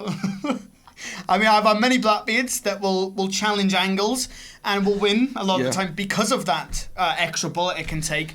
But I've also seen cases where Blackbeard will sit on a window for about half the game and then die because he hasn't realised that someone's run out on him. There's also the really funny side of playing against a Blackbeard where, like, your friend will die, like your teammate will die, and they'll be like, oh man, Blackbeard's so busted. And you look at the Blackbeard and his shield is like not touched at all. That guy just missed completely. But, you know, copium as at its finest. But either way, we'll hopefully try and get the player back in. He's currently being bullied by the Observer, so that's not great. But either way, I mean, it's been an interesting game so far. I mean, 3 rounds in favour of the defence. Somewhat expected, although I wasn't expecting them to take that kitchen round. I mean, some heroics from Aruni basically shored up that round, but I mean, I'm not really sure what else to add to that. I mean, Snow kind of took things into his own hand there. I'm expecting, hopefully, best case scenario, 4-2. That's exactly at the minute. I mean, if they can take these next 2 attacks, then blimey, take them. But I feel like the more realistic approach would be 4-2 at the minute. But I mean, if they can get it even across the board 3-3, I mean, that's happy days. But we are going to see laundry and supply, which is notorious, especially Wamai on the board. Yeah, I was going to say, bring that Wamai in addition. I mean, it's a very interesting way of holding that with that Thunderbird. You have that potential for when you fall back, because a lot of the time this basement play is kind of like a wave, where you start at the front, you start in aggressive and bunker, you lose your utility, you fall back to pillar, and you reinforce the wall in elbow. And then you fall back just a little bit more into like freezer, you hold the long corridor, you hold highway, and then you just keep falling back until eventually the time runs out and you win. In an ideal scenario. I mean, ideally you just get like 5 on a spawn peak, but in a realistic ideal scenario. Yeah. But this is going to be interesting. Got that one, Mike, got that Jaeger, going to be stalling a lot of time. Yeah, I think, honestly, what would be best case scenario right now is they first versed this setup and they knew that backside was just so hard to try and beat. So, honestly, what I'd be thinking in my head right now is they're probably going to go there again, right? Because they've won the last 2. Absolutely. So, my goal would be they're going to put all the utility on that backside. So maybe we try and come down freezer, or maybe we just hard rush down main. We have seen that happen a few times in Pro League, and it can work. It can. But it looks like with the Blackbeard on the board and, you know, just sort of the whole general play of the operators, you know, I feel like it is going to be predominantly a blue push once again, as we do see basically 3 drones down there. So that's basically telling us the picture. And I'm just wondering, what is Blackbeard going to do in this scenario? Like, what is he exactly, what is his job going to be? It's kind of a hard one to fit him into anyway, because everybody peeks, his body is still going to be exposed, right? So regardless, it sort of negates that shield. Yeah, it is a thinker for sure. Because I mean, like you say, I can understand an argument why you might bring him on, say, a top floor hold, because he's going to help you get into tower in the first place. If someone's in there, it gives you that extra bit of protection. I mean, Blackbeard excels on windows because you can minimise yourself. Like this angle here is a great example of why a window would be so strong. Is pretend that's a window frame rather than a brick. You can't kill him outside of shooting that shield. That's where his advantage is. You see players take really, really tight angles on windows, and I mean, you've got a couple windows on the top floor of Oregon. You've got the one in Kids, you've got the one on Dorm, the double window on Dorm. Again, nothing in the basement. It's a question mark for sure, but they are still going for this bunker push. And a couple of shots from Snow, but he's going to take the brunt of that in exchange. I mean, you really got to be careful of your life at this point because your magnets will charge over time. You need to get those out to try and hold on to the position. I'm almost a little bit surprised we haven't seen him throw them a little bit more aggressively just to slow down this hold. By the way, we'll have to see how that develops. Oh, this could be a nice free kill right here, potentially from Info.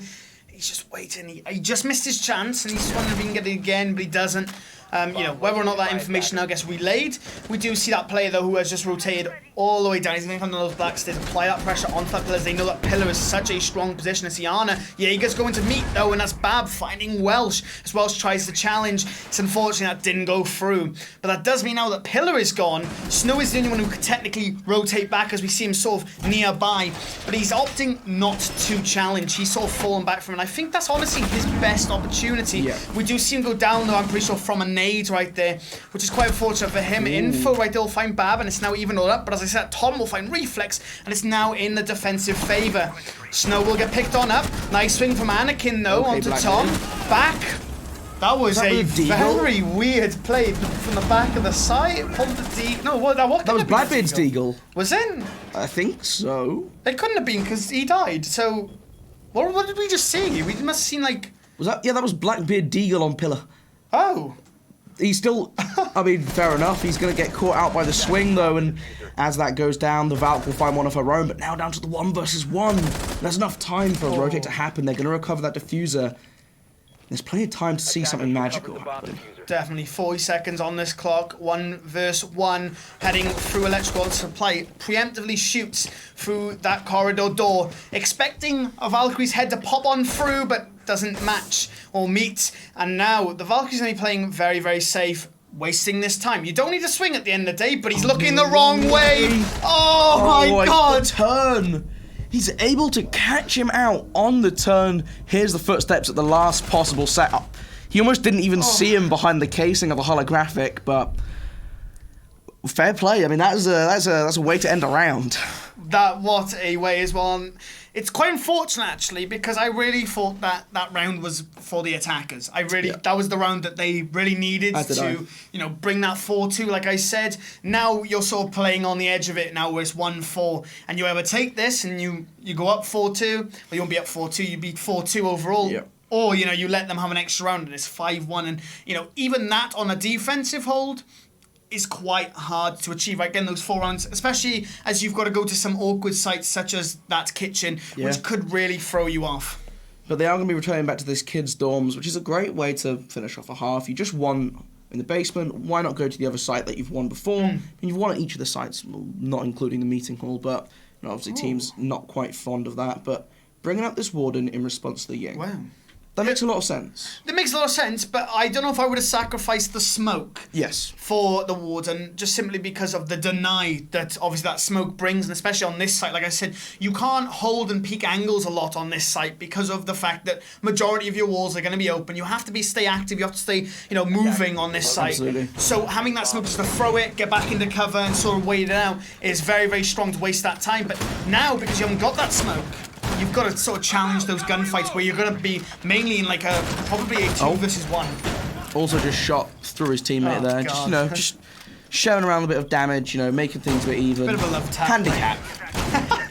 They thought, we're winning too much. Let's slow things down a little bit, boys. What gentleman? I mean, with a mustache like that, you can tell he's a gentleman. For sure. A man of culture. I mean, I'm still interested to see how they're going to work around this SMG-12 as well, because it's a weapon that a lot of people are not a massive fan of, and that's due to some, shall we say, crazy horizontal recoil. Yes. That thing bounces like... I was going to say something that probably shouldn't. Keep it safe. Yeah, we'll keep it kosher. Like a bouncy castle. There we go. There we go. Oh, God. Well, anyways, the other thing I'm very interested about is I can understand why he's brought the shotgun, right, in response to replacing that smoke, right? But we do have a Rooney who can, of course, make those holes as well. Maybe not as good. But the other thing that, we got to sort of ask as well is that MBX, man. Such a vile gun, and he's not brought it. And like you said, he's got to now work with arguably one of the worst guns in the game. That SMG-12. Which, I don't know about you, it's a very stinky gun for me. Tom, though, we're going to kill the reflex, but not without Nutty going in and finding Tell. It's not even up across the board. That's a perfect swing from Nutty, to be fair. That's exactly what the attacking need as soon as they lost a player. Yeah, and you can see the Valk completely unaware, didn't expect anyone to swing through that Rooney laser gate. I mean, you're going to take 30 damage in exchange, but ultimately, it is always going to be worth that kill. The interesting thing, though, Info, hiding downstairs, still has that Nitro Cell in pocket. When this execute comes through, as it's starting to do now, we're seeing the smokes get popped. They're watching this flank. You've got to be very careful of that Nitro Cell from down below. Very interesting position taken by Anakin here, though. Using that OSHA shield to great effect, just trying to hold above. And you have that little slit. You can play the angle. Definitely, and I'm not quite sure why no one's run up there and punched it, right? I mean, if you do it quick enough, you can get away with it. Or maybe it's because the walk-in is open, so that would be a good play. But now that walk-in's open, you've restricted them from punching that shield, and that shield is now in play. I'm going to be expecting a plant down right here. We've seen that he pick up one as he almost takes out Mozzie as well. This man's on a tear. But right now, Yings are flying on in. We hear the soaring of the Candelas. We see Mozzie falling to Nutty. He's got a triple kill so far. Tom, though, to find Bab. And Nutty couldn't find that last. It's a 2 versus 1. Plant is down. Post-plant, 40 seconds on this clock. That Osa shield is just a huge mountain to climb, and that walking is fully run out. He's just staring at the eyes of death right there, waiting for Osa to try maybe slip up, but I don't see it happening. And even if he tries to run up there, like I said, punch that shield, we have Ace in that walking. The first target he needs to clear out is that Ace in walking, who's holding that strong angle. Without that player gone, it's going to be a monumental climb. An angry Scott peeks that angle, takes out the Jaeger. And that's attack round, and would you believe it, it's now 4-2. And to be fair, they lost on a site, which some may argue is probably one of the best sites. Yeah, I mean, it is definitely interesting that they were able to take that round as the attack, and they did a good job. The only thing I'd maybe say, Sledge put a little bit overzealous, but when you get the 3 kills, when you're feeling it, you really want to try and push your luck. Didn't quite work out for him this time, but maybe in another timeline it could have. That would have been a lovely kill there, but ultimately, they did a good job in that post plant. Ace able to fall back away, able to play that angle very patiently. I mean, you have the Osa giving him information, and the Jaeger can't approach that shield. With that walking open, there's always the threat that the moment he walks up, the communication's going to come through, the call's going to be there, and he's going to get shot from another angle. Very well played with the information they had available, and using their angles to the best of their ability. Yeah, definitely. I mean, we got to give a big shout out to Anakin. I mean, that Osa was just, honestly, I would argue that was the single-handed thing that just shut down that whole entire play. Just that Osa was the most strongest thing I think we have seen yet. Yeah, I think it is interesting that they didn't end up investing more explosive on the side of the defense to try and get rid of it. I mean, you have the Mozzie, he came upstairs, still had that Nitro Cell available to himself. You can try and chuck that at the window, just go for a bit of a Hail Mary, try and get it caught out. Yes, you are pinned down by a lot of angles. When we saw the Sledge coming from Trophy Door, he was not letting him come up white stairs, able to slip through eventually, but only at the cost of his teammate Welsh. So yeah, it's always a difficult one to try and find that opening. Yeah, definitely. I mean, another thing that could have happened was, obviously the info was known that Osa was playing on that shield, and just all you had to do is move someone up, aim at that Osa, keep her distracted, and then all you need to do as info on that Mozzie is go under into school and just shoot at that Osa. Like, it would have been that simple, because that Osa was so determined to get kills on that window and hold that window. I mean, we saw it time and time again, just bobbing her head up and down. That, honestly, that could have been a free kill from info right there if he's just shot through the wall. Yeah, it's one of those interesting things. You're always vulnerable in Siege, unless you're doing some really strange, absurd bug. But if you're staying, fair game, you're always vulnerable to something. You always have to be careful. It just relies on your opponent having that same sort of map understanding. That's why knowing the maps are so important. That's why starting off on something like an Oregon is such a great start for these players, because they'll feel comfortable, they'll feel at rest. You don't want to jump straight into something like a Villa, where the team coordination is just so much more required. You don't want to jump into something newer like the Bank. It's a good start, and I mean, we're seeing that both these teams do really good things, even though Team 1 on that attack they fell in the first half. They're 4-2 down. That's not a problem. You're aiming for a 3-3, you want to push your luck, maybe get a 4-2, but again, they did a great job taking some early rounds. Anakin Skywalker able to take some early kills. That's Welsh going down, losing his Ophir as well, really before any of that utility can be used. Yeah, and it's going to be very crucial right there once again. We see that wall now can't even get open because we just lost our Zofia. So now Attic's not real push, but looks like someone did manage eventually to get down there. But like you said, with the Jaeger on that board, it's it's a lot of utility you've got to try and burn through, and it's going to be hard now to try and burn through a lot of the utility, especially because this hard angle that Anakin is holding inside this act can be a deadly one, especially with that shield. Yeah, he's got the Prisma as well, which is just going to cause a little bit of a nuisance for those attackers. You see it, you always get caught out by it, and you have to shoot it. As much as a joke as it is about people hiding in Prismas, you can't take the risk that it isn't going to be the alibi. Yeah, definitely. And I mean, even so, it's at such an angle that, like, the only time you're ever going to be versing that Jaeger, and he gets himself another kill, which is absolutely amazing. But as I was saying, the only time you're ever going to be able to shoot at that Jaeger is if you shoot at that alibi device. So if Jaeger, hypothetically, you know, takes a fight, hides, and we do see Snow right there taking on Anakin, takes a fight, hides, we then know that that person has to push back because he's now prismed. Yeah, it looks like Alibi on the flip side of things, over by Armory, able to slow down that push through Master, and the walk-in into sight has been opened up by this A, so killing him off, dropping that diffuse kit just there is really important for this round. But now, trying to play this angle, I mean, Ash on such little HP, she's going to have to find another route. Has to be very careful with these high fire rate weapons on the side of the defense, and, well, the MX Storm is a very high fire rate weapon that you do have to be careful around as Snow. Brought to 1 HP, nothing you can really do left in this round, and there we go. The Mozzie with the pistol in the prone position, able to see that one through. That was just unfortunate play, and I must say that, you know, on the attack, Blue were looking, I don't mean to sound rude, but they were looking a little bit ropey, right? I mean, there was some questionable plays there, you know, like we said, we'll not mention the infamous Rooney run out, but, you know, there was a few, like, standouts that were like, ooh, okay, they don't look as confident. But, you know, going over to defense, they put up, honestly, a very, very good show. And they did prove their worth, definitely. And maybe that's just down to, you know, maybe on the attack, the coordination isn't there from the orange side as well. On attack, especially on a map like Oregon, is, you know, maybe the defense-wise communication doesn't need to be 100% there, but the attacking is where it really shows. And I think that's just only what's happened. Yeah, that information is just not being gathered. Completely agree with you. Oregon is an excellent map for testing your fundamentals. And the fundamentals of team play, or fundamentals of competitive siege, are communication, your utility usage, and your movement around supporting each other. And they all come under that communication bracket, really. Those are the most important things, and it's obviously the thing that you never have at the start. So seeing them already kind of picking this up, playing a little bit more off of each other is a great thing to see, you know? Mute taking that fight right at the end of the round there at the top of white. He lets his team know they're moving in positions that wherever Info tries to move to, he's going to get caught out. He's going to get, you know, caught when he's not looking. He's going to lose that gunfight because it'd be a freebie. And we saw Alibi take that one very comfortably.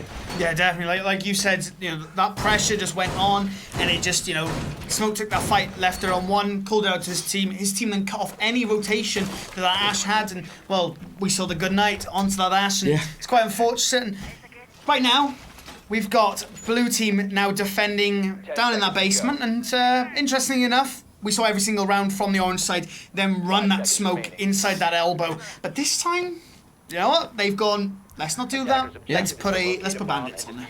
I mean, it is interesting. It's the other school of thought. I mean, with both Maverick and Thatcher off the table, you do have a little bit more problem as that attacker getting it open. Yes, you're going to stall less time in the initial round, which is the biggest thing here. You aren't going to be able to hold on to that for as long. They get it for free, effectively, outside of this angle which is being held behind this laser gate. Definitely. But what it does mean is that you are able to... There's no risk involved in holding it. If they get that control, if they're able to take E-Box, they still have to find a way to get rid of those batteries. Yeah, I mean, I feel like those batteries are honestly going to be the most crucial part of this play, and I feel like those batteries are never going to be removed, and I feel like that hole is never going to get opened. So, you know, it comes now down to you taking fights that are more risky rather than trying to get that plant down. You've just sort of got to go for like some kind of frag at this point because, well, you ain't getting that wall open no matter how hard you try. Still running around upstairs. I don't think, do they know? Oh, they might have split him out on a drone. It looks like Welsh is well aware of his position. Can't quite land the shots on him though. Going to take a little bit of damage, but ultimately that's nothing you're going to be too afraid of. Mozzie just continuing to be a nuisance upstairs, continuing to stall out some time. As the first of these canisters go, and the Ying being brought once again, and, well, they made their way inside a bunker, but with that bandit battery up, they're not able to open up that wall to expose that angle, stop any retreat from the defense. So instead they're going to have to force their way onto pillar, try and just take this by brute force. Definitely, we do see Welsh burning those concussions from the lifeline. Onto that pillar, trying to clear out that pillar, and he's now got pillar control. Such a strong angle to take, but he says no. That's Welsh falling off the board. Now Tom, with a nice kill and a reflex, even thinks back on through. It's now 4-4. Candelas are roaring on into sight. He's pulling out that LMG. He's spraying onto sight. Such a versatile weapon that gun is. Yeah. You know, you never want to try and get into a gunfight with that, as you will probably more than likely fall. It's a double kill for Tom though, as he finds Nutty.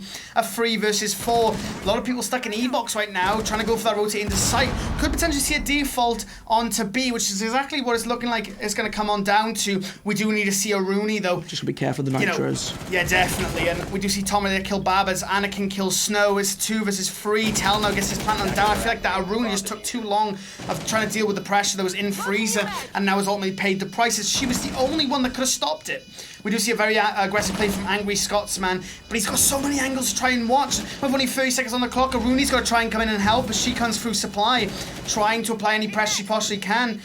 Goes for a swing because she finds one. Couple shots on the Tom. Tom is now 1 HP. Info to find Angry Scotsman. It's up to Anakin now in a 1 versus 3. 19 seconds on the clock. He's got to take this fast if he wants any chance. He downs Tom. It's a 1 versus 2. He knows one's on pillar, but one's in blue, and I'll be Tell finding Anakin. Just as standing round in the number 8 wrong spot. goes to the attack once again. And they're looking good again now. I was saying, it was looking like defense were playing quite strong, but the attack seemed to have got their stuff in order, and especially as what I said, that defense was looking very hard to break.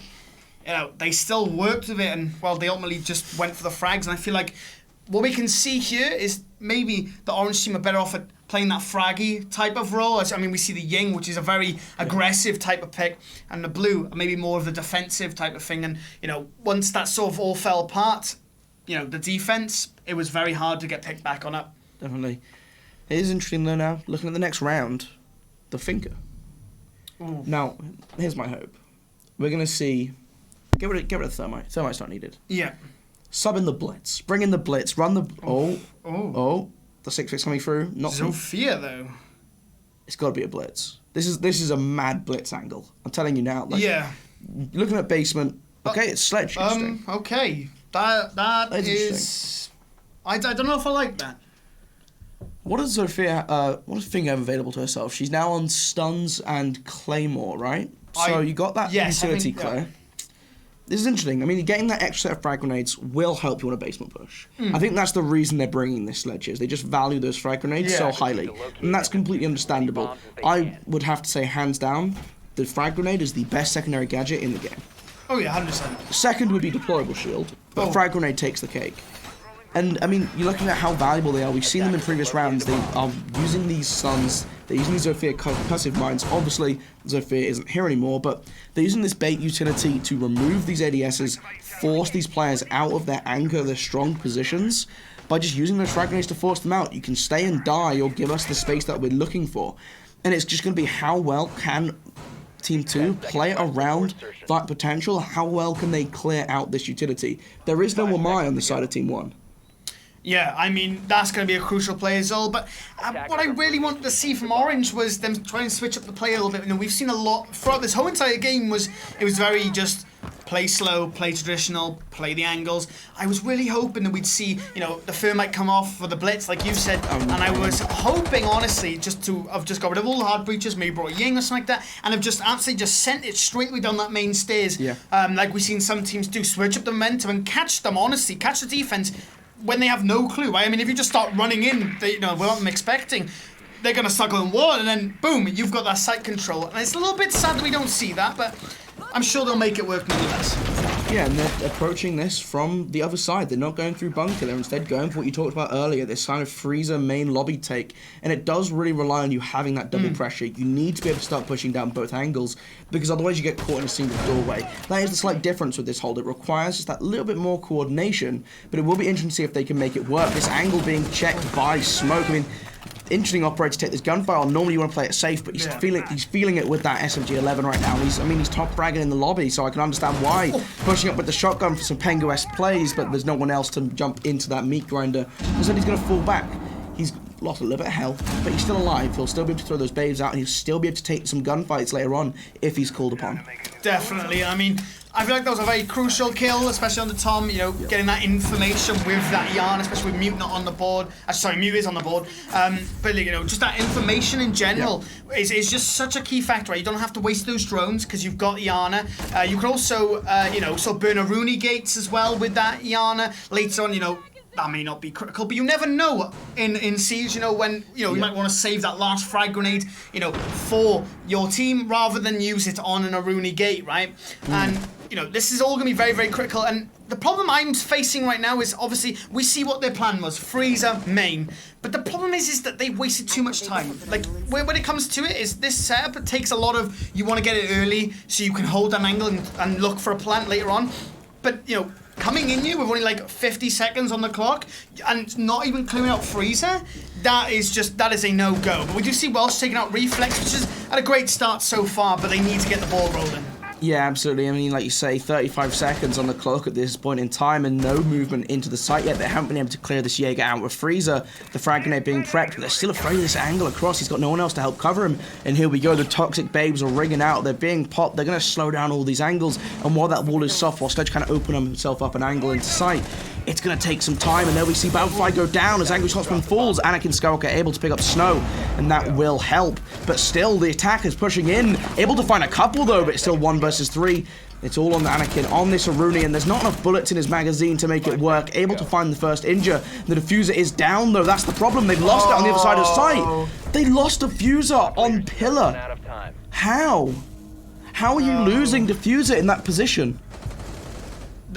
Honestly, I think another thing as well that we gotta, like, you know, be well aware of is that Aruni should have just played more safe there. She shouldn't have shot at that other play. I mean, the down was great, don't get me wrong. I mean, that really slowed the momentum, but that could have been risky for him. I mean, if they had just sent it in on him on the last second, they could have got that kill, I feel like. But I feel like they played so safe when they didn't even have to fuse it in the hand. Yeah, it's an interesting one because when they were setting themselves up, they were almost in position with about a minute to go, which is generally enough time to set yourself. I mean, across Siege, a minute is plenty of time. You know, the general idea is you want to clear the roamers by a minute 40.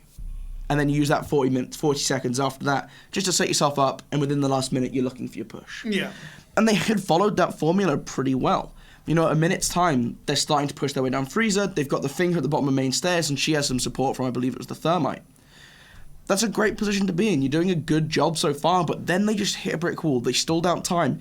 They didn't quite have the communication to remove that Jaeger from the position outside of lockers, whilst also watching that angle across from the laundry machine. I mean, you saw Sledge toying with throwing that grenade over the top. He wanted to go for it, but with the ADS in play, with that potential angle, he just never felt confident enough to do so. I also want to question really quick on how did someone, especially the person with the diffuser, get that deep into Pillar? That's a... If you have diffuser, you should not be up by that Pillar side. You should be in Freezer or the main stairs at least, not in Pillar looking for frags, which I assume happened.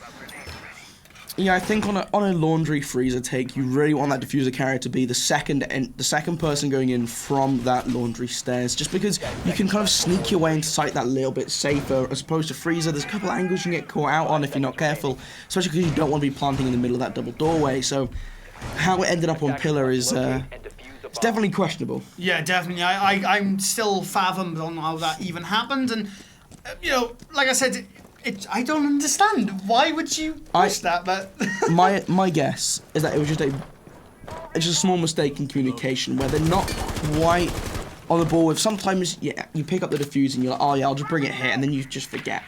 It's a little bit of it slips your mind. Sometimes you just get caught up in the moment. You're like, okay, we're going in. You're all chasing down, and it happens. It happens to the best of us. I mean, the amount of times we've seen pro teams just like leave the diffuser. What was the clip recently at the beginning of end of last stage when they changed how you pick up the diffuser? Oh yes. And it was they dropped kitchen hatch, left the diffuser on the floor, and we're like, oh, you know, like, oh. I'd argue that's a little bit more questionable, but either way, a minute in and they're taking their control and they're starting to move their way, trying to push these defenders away downstairs. But Malusi is still causing problems at the 2-minute mark. She is still down here, and they're gonna have to figure out a way to get rid of her. at some point. Yeah, it's looking like Jaeger might try and apply pressure from the back. Snow, though, just swings, takes out Bab, which I would argue is bad teamwork because, you're holding upstairs on blue and you've got the hatch open. Anybody who swings the door should immediately die, and we didn't see that happen because Jaeger was playing so far back. Yeah. So honestly, the life of Bab was honestly on Anakin's shoulders, to be fair. Yeah, and Welsh able to find a second one through that walk-in breach. And I mean, it's a great start for the round as another's going to fall to a grenade from downstairs, picked up very swiftly by the ace. And now they're setting themselves up in a position to push on into sight. There's still the Jaeger inside of pit that they're going to have to worry about, but Mute is quite far back on this A-bomb chassis, and he is not in a position at all to really start to contest this push in, as Jaeger just trying to get a little bit aggressive. Attic is still close, so he has that space to maneuver around. He has that space to stay active. Definitely, I don't understand why Mute is still playing at such a passive angle, especially when the Jaeger needs some help, especially now the Diffuser is also getting planted. That'll be Reflex getting killed on the tail, but a nice refrag off of Welsh, and Welsh runs in, takes out the second. That'll be Anakin falling. As round number 10 does indeed go to orange side, and if I'm not mistaken, then our match point. Yep, that is 6 rounds in. They've taken them all. Well, we're not 6 rounds in, they've taken 6 rounds. There we go, the match point is declared, and you know what? On the defensive side of things, they're in a pretty comfortable position. The defensive team should be in a comfortable position. They should be able to hold this kid's dorms. But we just saw it did fall apart a little bit there. They lost some members downstairs. And I think just these raw gunfights that are being taken from Team 2 are just a little bit too strong. On the defensive side of things, you really want to be starting to set up these kind of network plays where you're going to try and play off of each other. At least if you can go 1-for-1 and fall back and stall more time and create that air of mystery around your location, around when you're playing, and just cause problems for the attack, that's perfectly acceptable. In fact, that's a brilliant play on the defense. It just hasn't come to fruition. Yeah, 100%. And something very interesting to mention as well is that as you said about the gunfight, I feel like, as I said previously, Orange are just a lot more confident in those gunfights. And I mean, we can see once again, like the previous round, rather than going for hard breach and playing the objective like they normally have been, they opted to take that back, that sledge. Maybe some comfort pits, some comfort picks that they enjoy and they like playing with those guns, and ultimately just running with it. And I feel like that's exactly what they're going to do once again. I mean, we see Jackal on the board, and I'm assuming that's for the Roamers because the Roamers have been a huge pain in a lot of these attacks, and I'm sure just removing them a lot more easier will be very, very good for them. But and as well, Jackal's utility with the smoke grenades as well is always a good one. The shotgun as well to create those those rotations or just some destruction in some sort of sense. And also, well, that C75. Let's just talk about that for a second because that gun shreds and rips. Yeah, you really hate to be on the receiving end of Jackal. I mean, I think when a lot of players started to realise the potential of that weapon, it was during the Sugar Fight event. Because it was one of the 3 only available options. Everyone was rocking the R4C, but mate, you slap the angled grip on that C-Zone A and you slaughter people. I mean, even someone as bad as myself gets a couple kills occasionally when I'm running that gun, you know? Like, that's a testament to its power. Yeah, that is a gun that you do not want to challenge. I mean, that gun, I'm pretty sure it has one of the highest damage numbers of any gun, and you'd expect, it's got high damage, it's gonna fire slow, but my god, does it rip when it wants to rip. And even in body shot situations, that gun still will just drop you quicker than anything. It's ridiculous. It does that's one of those guns. Damage. Yeah, that's one of those guns that I'm surprised still hasn't had any changes. Seeing as we've seen like Zofia and Ash and stuff like that be changed, I'm surprised that there hasn't been any damage modifications or anything like that done to this gun, but we do see... Yeah, a little bit interesting though, I will say, on the Jackal gun is he's brought the reflex. We can see Bab right there taking out info. That's a very good kill. And to keep that blue team alive as well as they lose this round, it's GG. But, that Jackal's using that reflex, which, maybe some people might say that's good if you want to hold close, but having that addition of that 2.5 or any the 2.0, is just so strong. Like this angle would be so much more easy to hold with that ACOG. But that's a nice kill onto Bab, but it is refragged by now as he goes for the punch after the down. And it's now a 4 versus 3, and right now the defense just need to play an ultra-safe game. There's still plenty of time for anything to be worked in, so find those angles from the orange side and really start rubbing them and making them work. And that's something you don't want to have happen this late into the round. Yeah, especially with this double hard breach setup. I mean, you're seeing Thermite still playing towards Attic, still causing a couple of problems as well. Showing that Zero is moving in a position to try and assist him a little bit. And Ace, obviously, over by that walk-in. You can open up this site as, well, I say Ace is alive. He is going to be swiftly removed by Anakin on that Jaeger. A lovely shot. He's playing toward that armory and just causing even more problems. And now Alibi just needs to not get too aggressive here. You just need to wait patiently. A minute left on the clock and you know where both of these attackers are. Just force them down this stranglehold. Oh, narrow missling the head. Welsh able to capitalize on that opportunity. And well, 53 seconds left and they have the numbers disadvantage. The angles are available to the defenders, but you never know. Ooh, Tom finds Reflexes. I'm pretty sure Reflex was getting a little bit aggressive right there, looking for that kill onto Welsh, but luckily enough it didn't come through as, well, Tom's got your back, but as I say that, Nutty right there lighting up Welsh and Tom, leaving them both on critical health. 30 seconds on the clock, literally one bullet, a cough at the most, would honestly kill them at this stage. And now there's a kill from Tom as Nutty kills Welsh. It's a 1 versus 1. Anakin just needs to put one bullet straight into the leg. Even a little touch on the hand will do this. Gets rid of this Aruno, not to take any damage. He's got Diffuser as well. This is such a prime opportunity for Anakin to keep his team in the game. But I swear to God, if Tom gets this, this will be amazing. Oh my God! My God! Tom swings in, kills Anakin, and I don't know how he's just done that. Anakin with every single advantage underneath the sun. 1 HP, Diffuser in hand, and he still ends up losing that. He checked the prone angle. He just read it. He read him like a book. I have to say, as soon as they hit 1 HP, I was like, okay, fair enough. I mean, the Aruni looking at the doorway could have hip fired and probably accidentally killed both of them, but a lovely clutch by the Thermite. 1 HP, 2 to find. He's able to do it. Fantastic work from him as an individual there. We'll be going on a break. We'll be joining you back very, very shortly.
checks, big steps. I don't want no Maserati, instead I plan to invest. Rolling on my Rick Ross and I don't plan to regress. Outside, fight night, do good what I dig best. Dark times, hard times, summer with no sunshine. Still can feel the heat behind the curtain, coughing blood. I was never born with 9 lives. Big dogs only get 7, drink a fifth to lose a few, and memories of misstepping. Satellites that's in the sky see me. Wonder if they look down and never wanna be me. Said, anxious, often wonder if I should. My bro watch me sink if I ain't get it good. Tiger Woods said, I'd be lying if I claim you had my full attention. Said I'm out here trying to turn some rocks to flocks and pensions. And lately seeing enemies is back inside the mission that was in the missions prior. I regard them how I'm comfy on the saddle and my seasons how I'm seated. Walked away to knees till the young man was seated. Ectoplasm blast on the hip in case it's needed. Send the opposition to the death that's defeated. Feng shui how I cut lines. Ocarina stop time. Soul crew, sublime. Wetter than aquatic, smarter than a calculator. Said, sipping sayonara, see you later. Big checks, big steps. I don't want no Maserati, instead I plan to invest. Rolling on my Rick Ross and I don't plan to regress.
Of the tryouts. We're back for map number 2 of Rainbow Six Siege. It's going to be a clubhouse.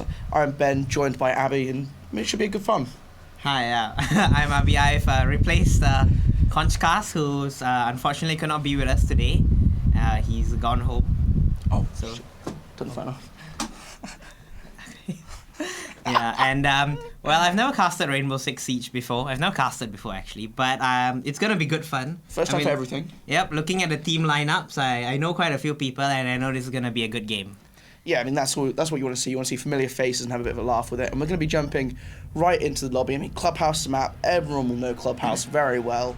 You can see a couple bands, probably pretty similar to the last map we played. I mean, last time we saw the Maverick, Thatcher, your Cade and your Mira get taken off the table, and if things deviated too much from that, I'd be a little bit surprised, although definitely intrigued. So I'm just going to jump straight on in and just have a bit of a laugh with it. But how's the day been going? You been enjoying yourself? It's been pretty good. I've been mostly behind the camera, just seeing how things go. I mean, CUTV has been doing a pretty good job. Bossing everyone around. Nah, I'm the one watching people getting bossed around. Just hiding on the sidelines. Yep. And your standard Thatcher bands come out from Team 1. Yeah, I mean, I think it was Team 1 that got rid of it last time. Oh no, they got rid of the Maverick last time. But I mean, either way, it's just classic bans in this. You want to try and keep the denial off of those walls, and you want to try and shut them down as the defenders for as long as you can. Thatcher is the premier tool to open those up again. It just causes problems for you as a defense, makes things a little bit less comfortable to play inside a site, and And there we go. There's the Maverick gun. I mean, fairly standard stuff. Yeah, just standard Rainbow Six bans. Yeah. I mean, you see, I think Thatcher's probably the most banned operator. Oh yeah. Across Pro League and Yeah, I think he has something ridiculous, like a 70 or 80% ban rate. Yeah. So he just doesn't exist in the game anymore. It's I like pity Thatcher means, yeah. Yeah, I mean, I used to play a lot of Thatcher. Oh. Pre bans in the 5-stack with some friends, and then bans came out, and I never saw Thatcher again. And well, Cade's going to join them with Thatcher and Maverick banned. You have to get rid of the Cade, otherwise it just causes so many problems for the attack. And the game is already very much in favour of that defence. You know, you have the opportunity to set up the map as you like. You can toy around with it as much as you want, and you just don't want to enable people to do that even more so. And a Valkyrie ban's come through. So that's just because we saw a lot of Valkyrie play on our last map, which was causing so many problems for people on really awkward angles, where they were just getting run out on, and information was just being relayed so perfectly around the defense, it made it very uncomfortable to approach. Yeah.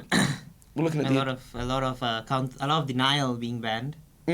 Yeah, so they are just trying to completely keep things closed down. And I mean, you've seen that bandit get picked up very early on, the smoke as well. I mean, this is a very standard, classic lineup. Even if the Twitch is a little bit more interesting on the side of the attack, with some recent buffs and a couple tweaks, now that those drones can jump around, you can play parkour in the prep phase with Twitch once again, which is, you know, what you always miss. You just want to have a bit of a laugh with it and try and the challenge is stuck on walls. And it's whoever can climb the highest in Garage wins. Yeah. That's the rules. That's true. You just handshake into that. Surprised there's no 6-pick, I think. None across the board. I mean, it's a good tool for hiding your operators. And not utilising that is always interesting. Oh. And then standard cache server, this standard, first site that you go for when you're playing Clubhouse for defense. And it looks like... Yeah, they're setting it up in a fairly standard way. Haven't reinforced the wall in between Garage and the cache, the server bomb site, which is a little bit interesting. Not keeping that left panel closed, but maybe that was something that they'll come to in a later section of this prep phase. But for the time being, just setting themselves up these angles so they can hold long pressure points for when the attackers start to make their entrance into the building. Just try and cause some problems for them, not let them get that space for free. As we're seeing Decker setting up his ADSs on this rafters position, and that's the thing that's going to be so critical in the early stages of this game. You want to try and hold onto that position for as long as you can, because it's so easy for attackers to start making their way into sight uncontested once they have that control. Yeah, really, Siege is just about... I mean, when you're playing defense, Siege is just about delaying attackers. It's not... I mean, CS is like... it's many different games. Yeah, they play slightly differently, but just because of how much of a pain you can be, you know, you want to stall out that time for as much as you can. The clock is a great asset on the defense. Especially with the double EDS, you can't really launch your grenades to... smoke out the person camping on rafters. Yeah, it just causes so many problems for you. Yeah, and we see a quick Twitch destruction of the bandit walls, and looks like Mellow Peaches is going to be opening up the wall. Yeah, just using the summers. Cracking that one open and...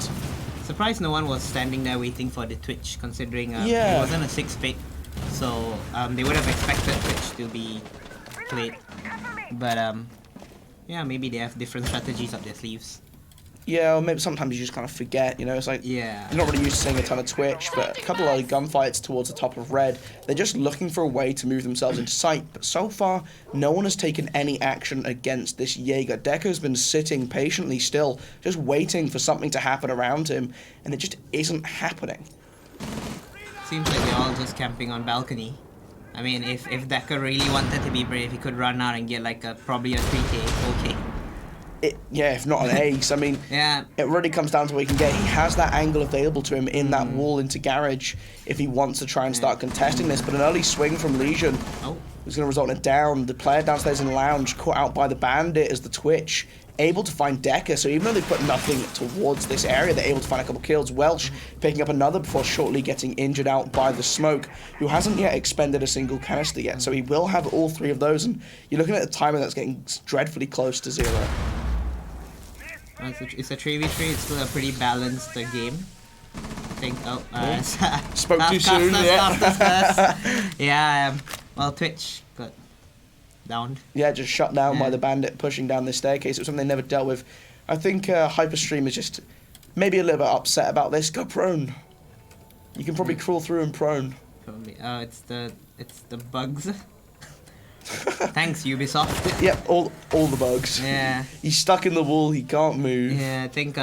Well, Smokes deployed his his second smoke on the wall on rafters. 10 seconds I remaining. think anticipating a push. Oh, and Hibana is stuck. As we get confirmation from Welsh that the game is bugged, and it looks like defenders have won the first round.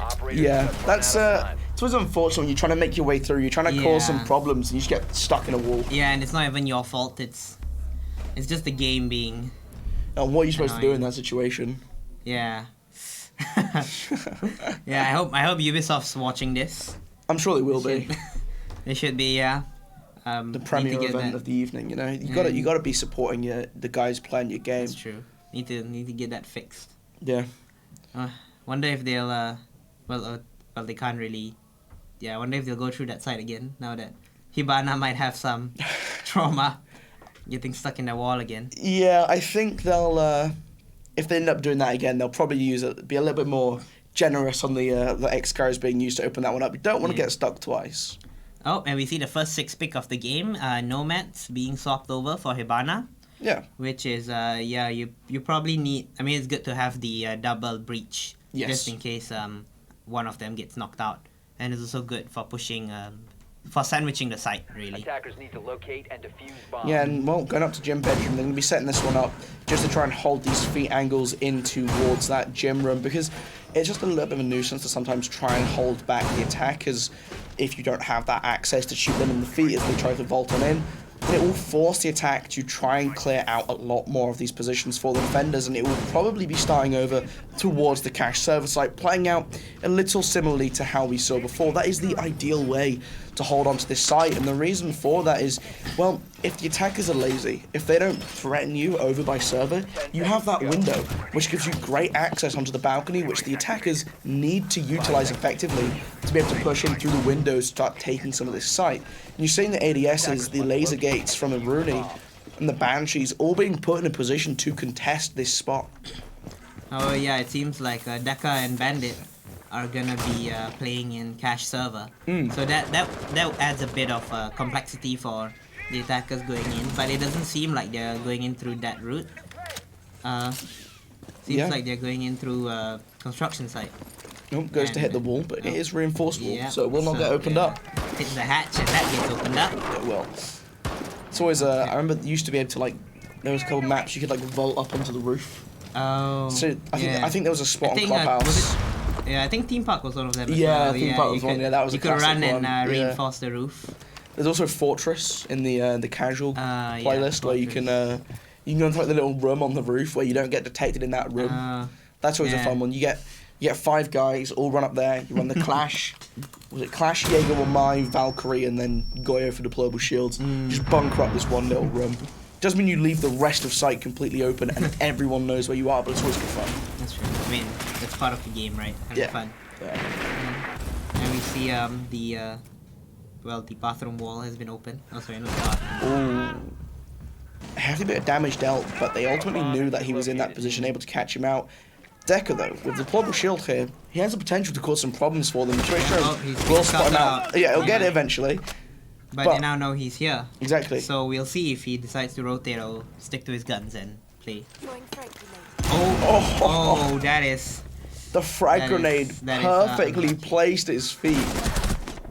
Welsh looking for another, isn't quite able to find the shots, takes a lot more damage in retaliation. He's going to be dropped to 1 HP, has to be very careful where he goes to next. Iana scouting out with holographic imagery. Holographic person. Yeah, Gemini clone. Oh yes, Gemini. I forgot what it's There's called. so many names of all the stuff. Can't it's just remember.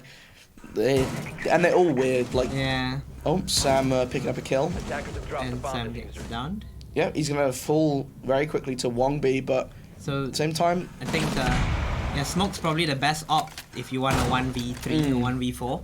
With I think none of the smokes have been used.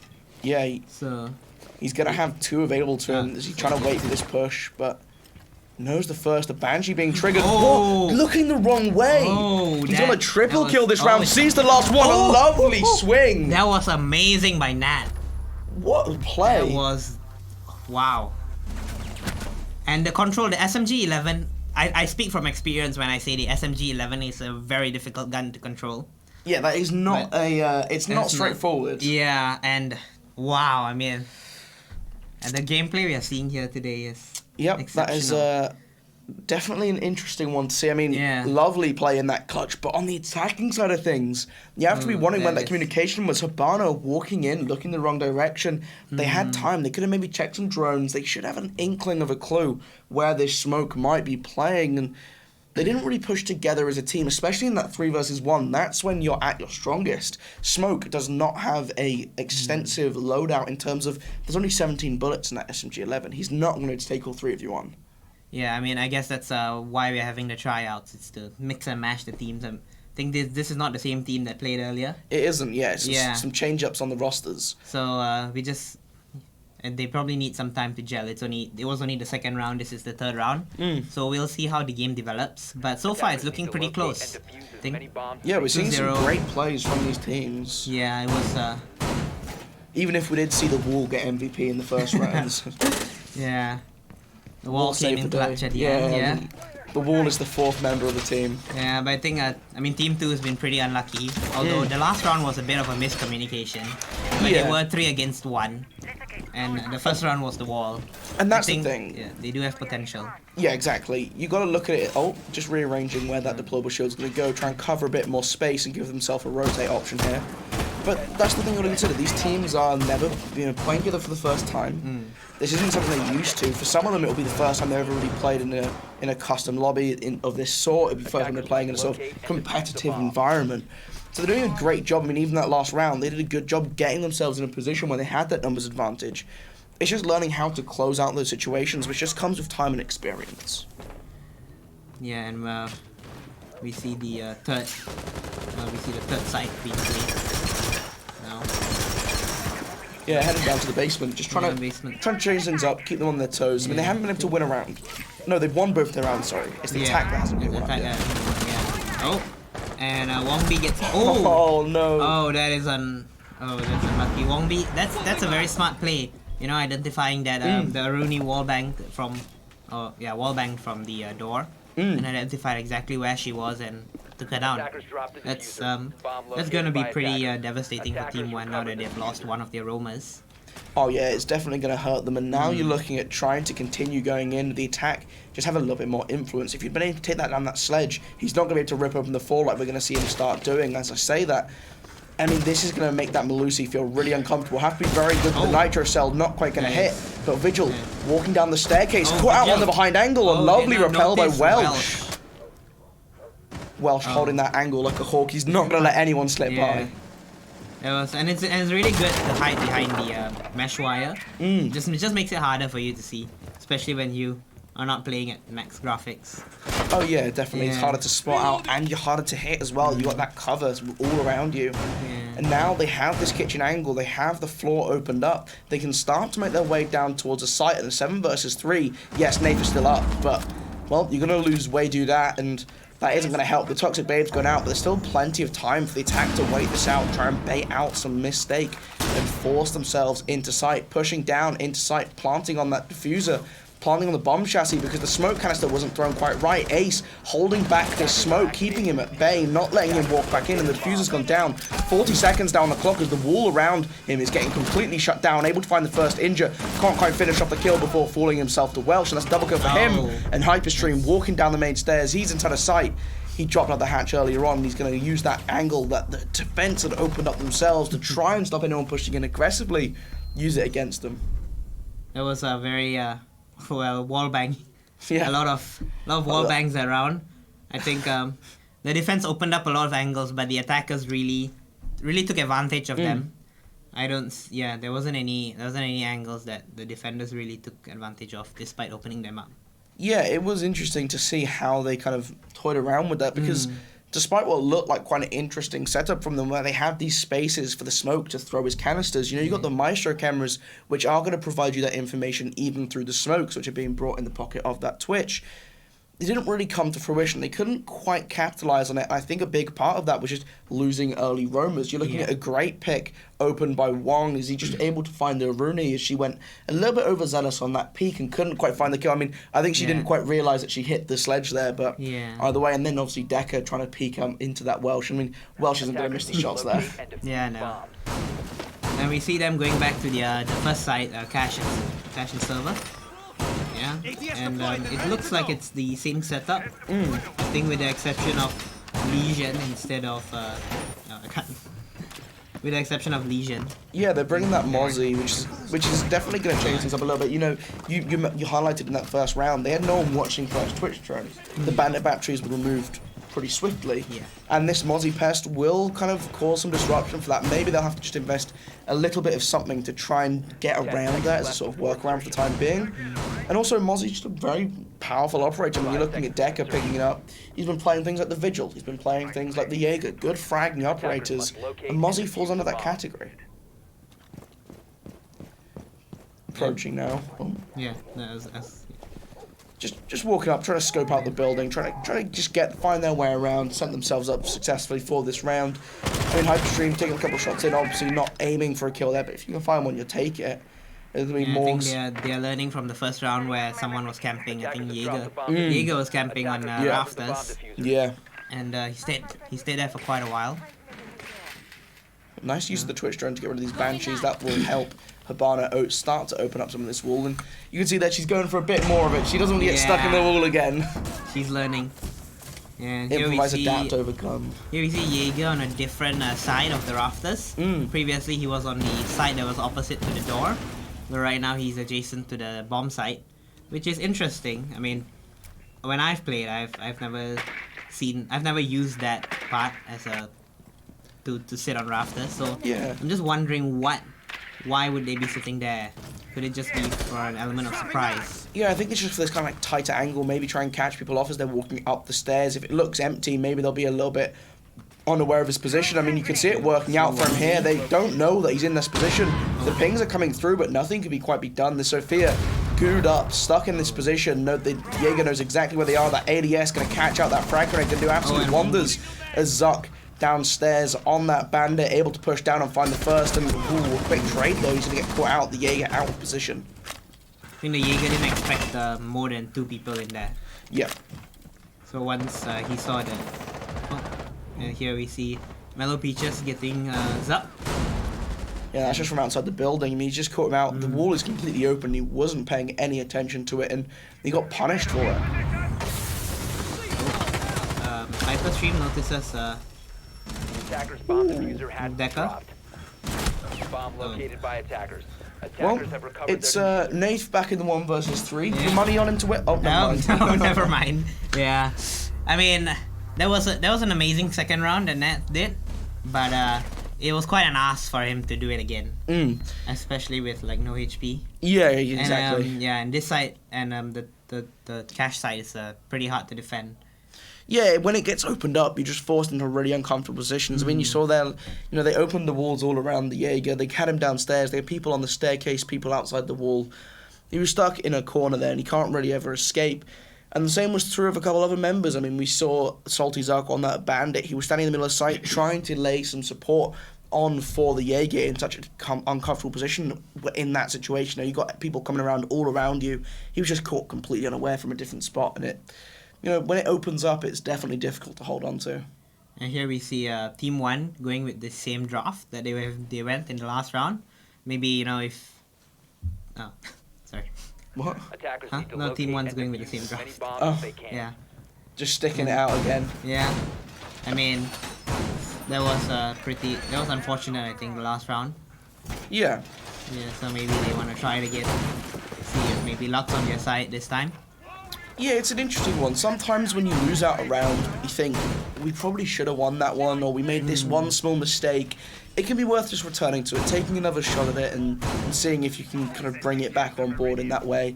And I mean, I think that's what they're going for here. They just want to try and take another swing And the big thing here was just losing a couple members to the open breach. I mean, you saw Salty Zug on that bandit. He was caught out from the breach. And then Decker just taking an aggressive swing, able to find the first kill. And if at that point he backed up, maybe played a little bit slower, you're in a good position to still, yes, you're at a disadvantage, but you can still try and come back into it. So he did go for that more aggressive play, the higher risk, higher reward, where if he'd been able to land that shot on the Yana, well, that would have been a brilliant comeback into the round. You're back in a 2v2 position with a Nitrous Elston in pocket and 3 Toxic Babes. You're feeling pretty good. Didn't work out that way, though. And here we see Welsh and Zofia, Wongbi, trying to attack the balcony side of the server room. While Hyperstream's going on to logistics to see if maybe he can come from behind. And it seems like no one's actually playing outside of construction site, which is interesting. I think they're all playing towards the east side of the map, so there's a lot of space for the attackers to come in. Oh, and he just missed the twist drone as well. Yeah, they're doing a good job at just slowing down the game now. A minute's already gone, 2 minutes still remaining for the attack, which is plenty of time. But like you say, they aren't spreading themselves too thin so they can get caught out on their roams. Although they haven't spotted out this bandit, they're going to try and open up that wall behind them, which is a little bit nervous. That was a good snipe by Twitch to get the bandit without getting destroyed, despite 2 people looking at the drone. Yeah, snuck it in there. And now they're pushing basement from 2 sides. I think the defense has already evacuated. So they're all 4 of them are on site right now, which is a bit tight and may have future issues. Yeah, especially as this timer starts to dwindle down. They can't get rid of that bandit battery on the wall inside of construction, which is going to leave them in a somewhat restricted manner. And there's your pressure from the backside. All your members now inside of construction as you just lost the Zofia to Nate on that smoke. And while there are quite a few members of this defense all stacked up on top of each other, that just means they're going to take a couple more of these gunfights very aggressively, because they're now trying to muscle their way into sight. And Becca's standing on top of Red Stars, just waiting for someone to push in and maybe make a mistake. Ooh. That was a good take by Welsh on Matt. That was a lovely shot, and again, you're taking down that smoke, but more importantly, Nate, who's been absolutely insane this series. Yes. Nat's been pretty good. Nat do be nutty. Nat do be nutty. Nat, I assume it's probably Nate, isn't it? Nat, I'm not sure. Nat. I'm assuming it's like Nathaniel or something. Yeah. Nathan or Nathaniel, but either way, it's still could be either way. Although the execute going down, the diffuser's been planted. This is the first time the diffuser's been planted in this game. Yeah. And they put it in a place where it's pretty easily defendable, so I'm pretty sure, I think the defenders are gonna have to eliminate all the attackers before they can think of defusing. The read? What was that? He killed him through the wall, the air jab goes off, but it's not gonna be punished. Oh, there we go, he catches him on the re-swing, but now Mellow Peaches, the 1v1 time is in his favour. Mellow Peaches against Sam. Sam's really low, I think that's 10 HP. What was that shot? Was that? That was a hip fire around the corner. Holy. Fair enough. You take what you can get, I guess. Sure, yeah. RNG Jesus. Really good. Luckiest shot of my life. that felt a bit disgusting. Yes. That is. I mean, he played the situation very well, and he was rewarded for it. You know, it's a great spot to find yourself in that 1v1. I mean, yes, it was a 1 versus 2, but able to find that first kill, and you're playing it so well on that Nomad. You have that air jab, which caught out the Mozzie, that put them in a difficult position, and just the way they played time. I mean, if Hyperstream hadn't been caught out just by a god wallbang, that was a triple kill for Decker in that round. That is no mean feat.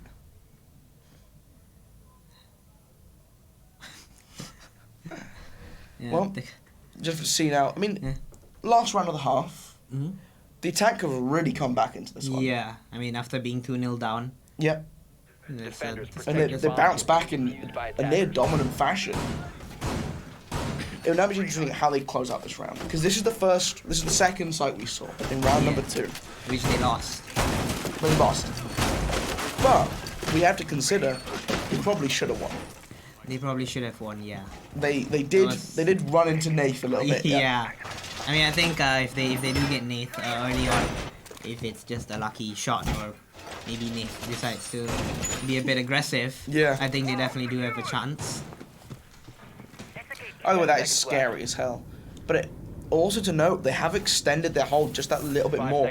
Reinforcing up that server wall does mean that it will take a little bit more time for those attackers to get into the position they were in last time. I mean, you don't have the deployable shield to support this Jaeger, but this double set of reinforcements now as they're reinforcing the wall from server into cache as well, just extending this presence even more, just causing more problems, and the attack will have to deal with this. They have to put their best efforts on it, because otherwise it's just going to cause so many problems as the Hibana looks at her pellets, doesn't want to get caught out by the bandit.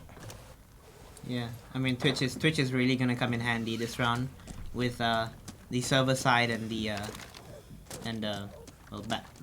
bath side needing to be open. And here we see Nath on Jaeger playing CCTV. Yeah, pull back a little bit, but isn't what he played before. So I'm wondering if he's been kind of hovering around this smoke, but I think maybe just wants to kind of excel a little bit more. You know, show off just that little bit more. The 416C on that Jaeger is such a monster of a gun. And Jaeger has the best gun for a defender. By quite a big margin, I think. It's scary to be on the receiving end of that, but. Well, Hyperstream finding the first kill, going to take out Sam, but Soizuk on that bandit, able to pick up the thermite in retaliation, trying to keep things very even here. That's a very good exchange, because Aruni is the operator where you just deploy your gates and you're done. Whereas thermite you need to plan your Nath just ran into Hibana while she was throwing her flashback. That was great read. That was a great read by Nath to come in. MOP just nearly walking out into the sightlines of that Mozzie as well, but around this defense the team is falling. Morg able to find Nathan, Decker having to fall back, taken to very low HP by Mellow Peaches, now playing prone on these planks, running back into sight, leaving himself a little bit vulnerable, but no one was looking. One just turned around at the wrong second. The timings. You now have a minute on the clock. This is plenty of time for the attack to set themselves up whichever way they want to. They have plenty of time to redecorate some of this map. You've still got that the sledge on the table, so you can hit some of it on some of these walls, create some more angles for you and some more avenues for approach. The drone's coming through, just going to relay that information. They know now where this mute is, but Decker is the one to watch here. He's on such little HP, but if you're not careful, he's going to slaughter you all. We've seen what this guy can do. I mean, there is the Twitch still alive, and one thing I like to see is the Twitch kill. And Decker got it. That's unfortunate. Yeah. And Decker couldn't really do anything. There was a trait. Yeah, they just had that lined up very well. So at the moment that Nomad fall went in, the traces from that gun just going to give your position away. You knew exactly where everyone was. There was the kind of... Yeah, you couldn't really avoid it. I mean, if Nomad's able to if Nomad loses that initial opening peak to the mute, that will change that obviously, because there's no one now to follow up on that sledge. But I mean, it's unfortunate, but a really well played out turn back from this attacking lineup. They figured out, because early on it was the communication errors that led them to dropping a couple rounds. They really fixed those mistakes. They bounced back, and they did a great job at playing around each other as a team, taking these angles, finding interesting approaches to the sites, and using creative solutions to remove these defenders from their very anchored positions. I mean, so a couple times using frag grenades paired with air jabs, paired with a swing. I mean, these are the sorts of communication you really want to be seeing from teams. Yeah, it's going to be interesting to see how now they play it with swap sites. And we can see that Mellow Peaches has 6th pick from Legion to Bandit. So I think this is providing what, just like the other 6 rounds, providing some defense. Yeah. For drones. And it's also interesting to see that the attackers don't have Twitch, so it wouldn't be as easy to break the drones. Yeah, instead of operating for that Florets, which is the other unique drone operator, you know, you've got those explosive drones, and also you can still get the Bandit batteries with that drone. It's just a little bit less consistent in that you can't do it from quite the same range, you have to jump in, but it gives you more flexibility. And you can also use it to bait out, you can use it as like a grenade that you can control. Yeah, absolutely. I mean, it is a C4 on a stick. You know, it's an RCXD, the classic Call of Duty meme machine. But I mean, it'll be really interesting to see how they use it. Obviously, there's a couple bulletproof utility. You got some castle barricades. You could use it on that. I don't think that's the most likely solution for it. But if you can catch one in the explosion radius, then you go for it. I must say though, the uniform on the Frost, rocking the Crimson Heist pink skin. You love to see it. The pink camo is a Hall of Fame classic for the Siege skins, and it was a Siege seasonal skin that came out that wasn't broken. Yeah, although unfortunately skins aren't allowed in NSC and Neil. So you won't be able to flex that there, but as it's a more casual-oriented event, although you are trying it out for teams, obviously, but it's less uptight about that sort of thing. And here we see Nath getting a bit stuck because of Welsh's mute drone. So now we're gonna see, I think Flores is gonna come in from the other window, the opposite CCTV window, and see if he can get the Twitch drone, or maybe Deca's trying to. Deca got it, I think. Yeah, he was able to get it with that explosive round. Now just getting that wall open. That will help, that will start them. But you're looking at the setup, there's another wall to go and a castle barricade. And this castle and mute are just playing very passively back. They don't want to expose themselves. They're just going to wait for this attack to make the first move. Yeah, they're just doing what, well, most defenders do, which is time wasting. That's the name of the game, really. Yeah. And you can see, I mean, this is really well. They are back enough that they're still a threat, but not too in front to die. Oh, that was close between Wongbi and Deca. The Nitro Cell, though, that will find the first kill of the round. That's the Nomad falling to the hands. Bandit. Double kill from Mellow Peaches, getting Wongbi and not Wongbi, sorry. Oh, this is... That is a mean double Nitro, and now, well, where do that in 1 versus 4? It's a... Well, can he channel his inner Nat? That is the question. Can't even find the first. Welsh pushing in aggressively, gonna catch him unaware on that short angle, and the SMG at close range is too good. It's a devastating weapon up close and personal. But more interestingly, that Nitro Cell that came out from Welsh, able to catch out both the Ash and the Thermite, was wonderful placement, because otherwise you're looking at a position where inside of construction, in this vulnerable position, he's just going to get completely chased down by all three. Maybe you catch one.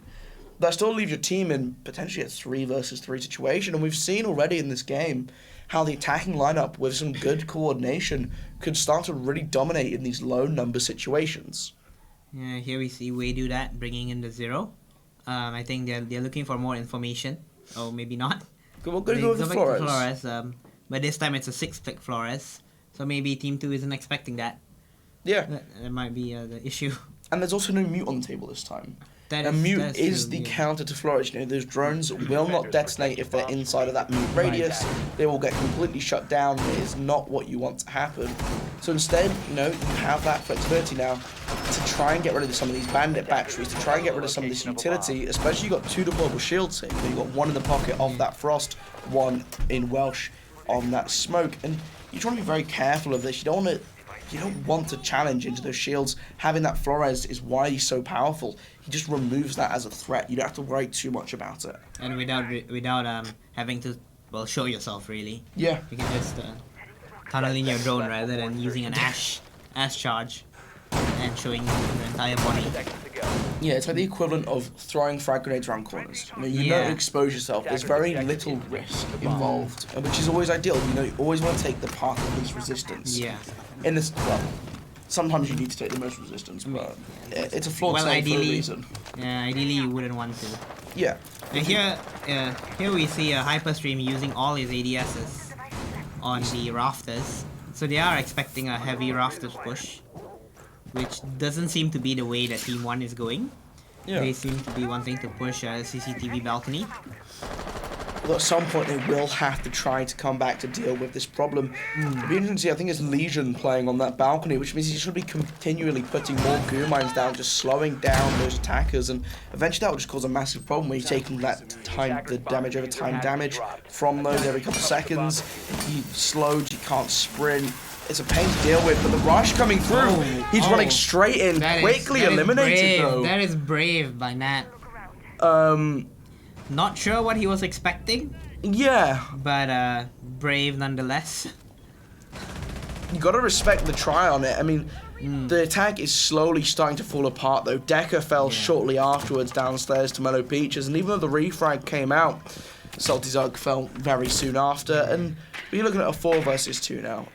The defense very favoured here, rearranging their utility just to be in a little bit more of a confrontational position, just to try and keep stopping this attack before it can really get going. Flores using his first drone to destroy the shield that Welsh was using to protect himself in the balcony. Oh, sorry, not balcony, corridor, red corridor. And they know where this Jaeger is getting scouted out. I think they would have expected him to go back into sight. Yeah, he's been able to slip away without getting caught out by Where Do Dat, and that will stall out just that little bit more time. A couple of information coming through now. He has to be very careful checking these angles. You want to be not caught out at all, and taking a sneaky position on planks here. And you've also got the frostmat that they'll have to be careful of as he swings on in. Throws out the stun grenade, throws out a second, but it isn't actually hitting the Jaeger in this position. A lovely shot. Oh, that was reaction times. Yeah, lovely flick onto the head there. Caught him completely unaware. Got the better of him on that one. Another prone position behind some obstacle. This is will either go very well or not at all. Where Do Dat spots him out. Yeah. We can see. Where Do Dat got traded. Oh, team kill? Is that a team kill? Oh, that was a team kill. Oh, that is poor communication by Team 1. I think it's just when you see the clock running down, sometimes you get a bit panicked. I mean, we all have been there. You know, team kills when you see 10 seconds left on the clock and you're like, we have no time. Yeah. Just rush in. I've had there's some weird ways in which you get team killed. I got team killed once because my teammate accidentally pressed his grenade. Not his grenade, his nitro cell. He threw his nitro on the floor by accident, and when he went over to pick it up, he threw his PlayStation controller across the room, but it was still plugged in. So we ended up pressing the detonation button. Oh, it's like, mate, playing FIFA and getting me killed in Siege is not an ideal way to go. But I mean, it's not ideal, and it does put Team 2 on that match point. It's been an interesting affair. 2 rounds picked up by Team 1 very early on, but they have not had any luck since. I think it's also important that we keep in mind that it's pretty late. I think it's 11 o'clock here in Cardiff, and these teams have been playing for a bit more than 2 hours now. Yeah. They've been playing since 9 o'clock, and it is pretty late, so it might be a little bit of fatigue coming through. And like I say, it's a very different experience. It's a lot more intense when you're playing in a full 5 stack and you're playing under that competitive rule set. Even especially it's a trial as well, and it's called the Tryouts, and that will obviously add that little bit of extra stress onto these players. And it's great to see so many strong performances coming out, even on teams that haven't been excelling. I mean, at the moment, Team 1, they only have 2 rounds. But it isn't 2 rounds where they've looked good. They've looked very good through multiple of these rounds, and a lot of them have come right down to the wire in the last couple seconds. I mean, that last round, if the team kill doesn't come through, maybe they're able to make a comeback, bring it to the 2 versus 2, push through that doorway.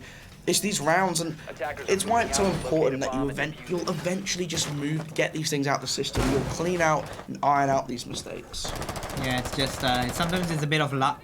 I mean, a lot of these rounds, especially like the 3v1, the team kills, it's all really luck.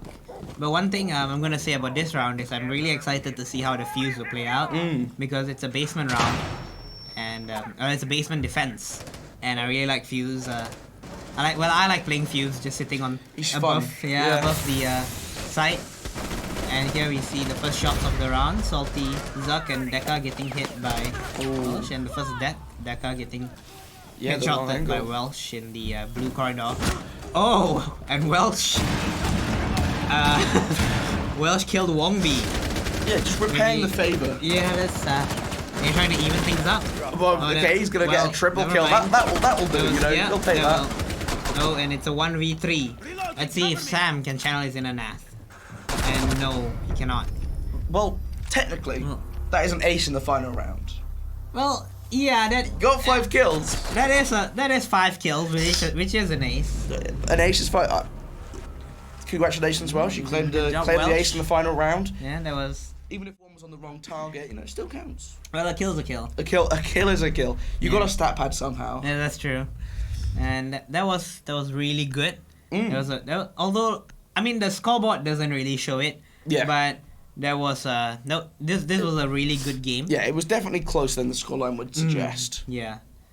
Okay. Sometimes it's not. I mean, sometimes it's not really accurate to look at the scorelines, and I think Team 1 should be proud of their performance. Oh, definitely. They played really well, and although the scoreline doesn't favor them, they should be proud with their performance today. Oh yeah, I Just think a little bit of luck and things could have turned. all the teams we've seen today have done an absolutely phenomenal job at just keeping these rounds good, playing well.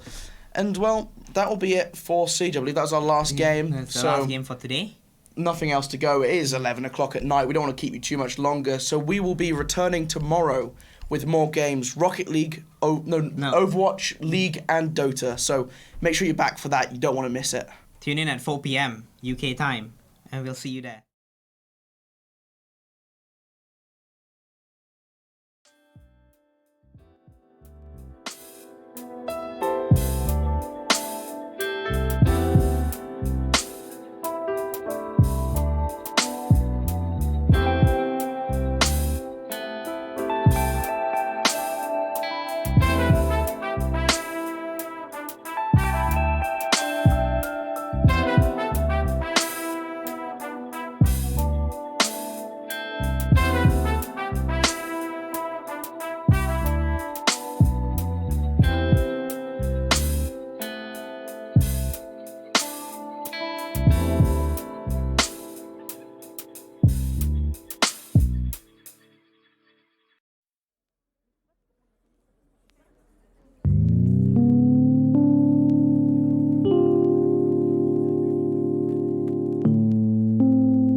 Hey guys, I just wanted to say a massive thank you to everyone for tuning into the stream. It's been a massive success, and thank you for staying with us despite our troubles. This is the first stream that we did in collaboration with CUTV, so a massive shout out to them as well for helping us do this really expert production. Yeah, it's been absolutely incredible to work with them. Everything behind the scenes has been really, really good. We want to thank them again so much. To everyone who participated today, thank you so much for being patient with everyone, including myself. We've got another excellent day coming tomorrow, so please make sure to tune in. You've heard about all these games. You can be part of them. Sign up to the esports. All of the QR codes are everywhere on our website, on the SU page, and in our Discord. Join in. Get in the Discord, get talking to people. You play a game, we'll help support you and get you on the path towards esports. Get involved, and we'll see you soon.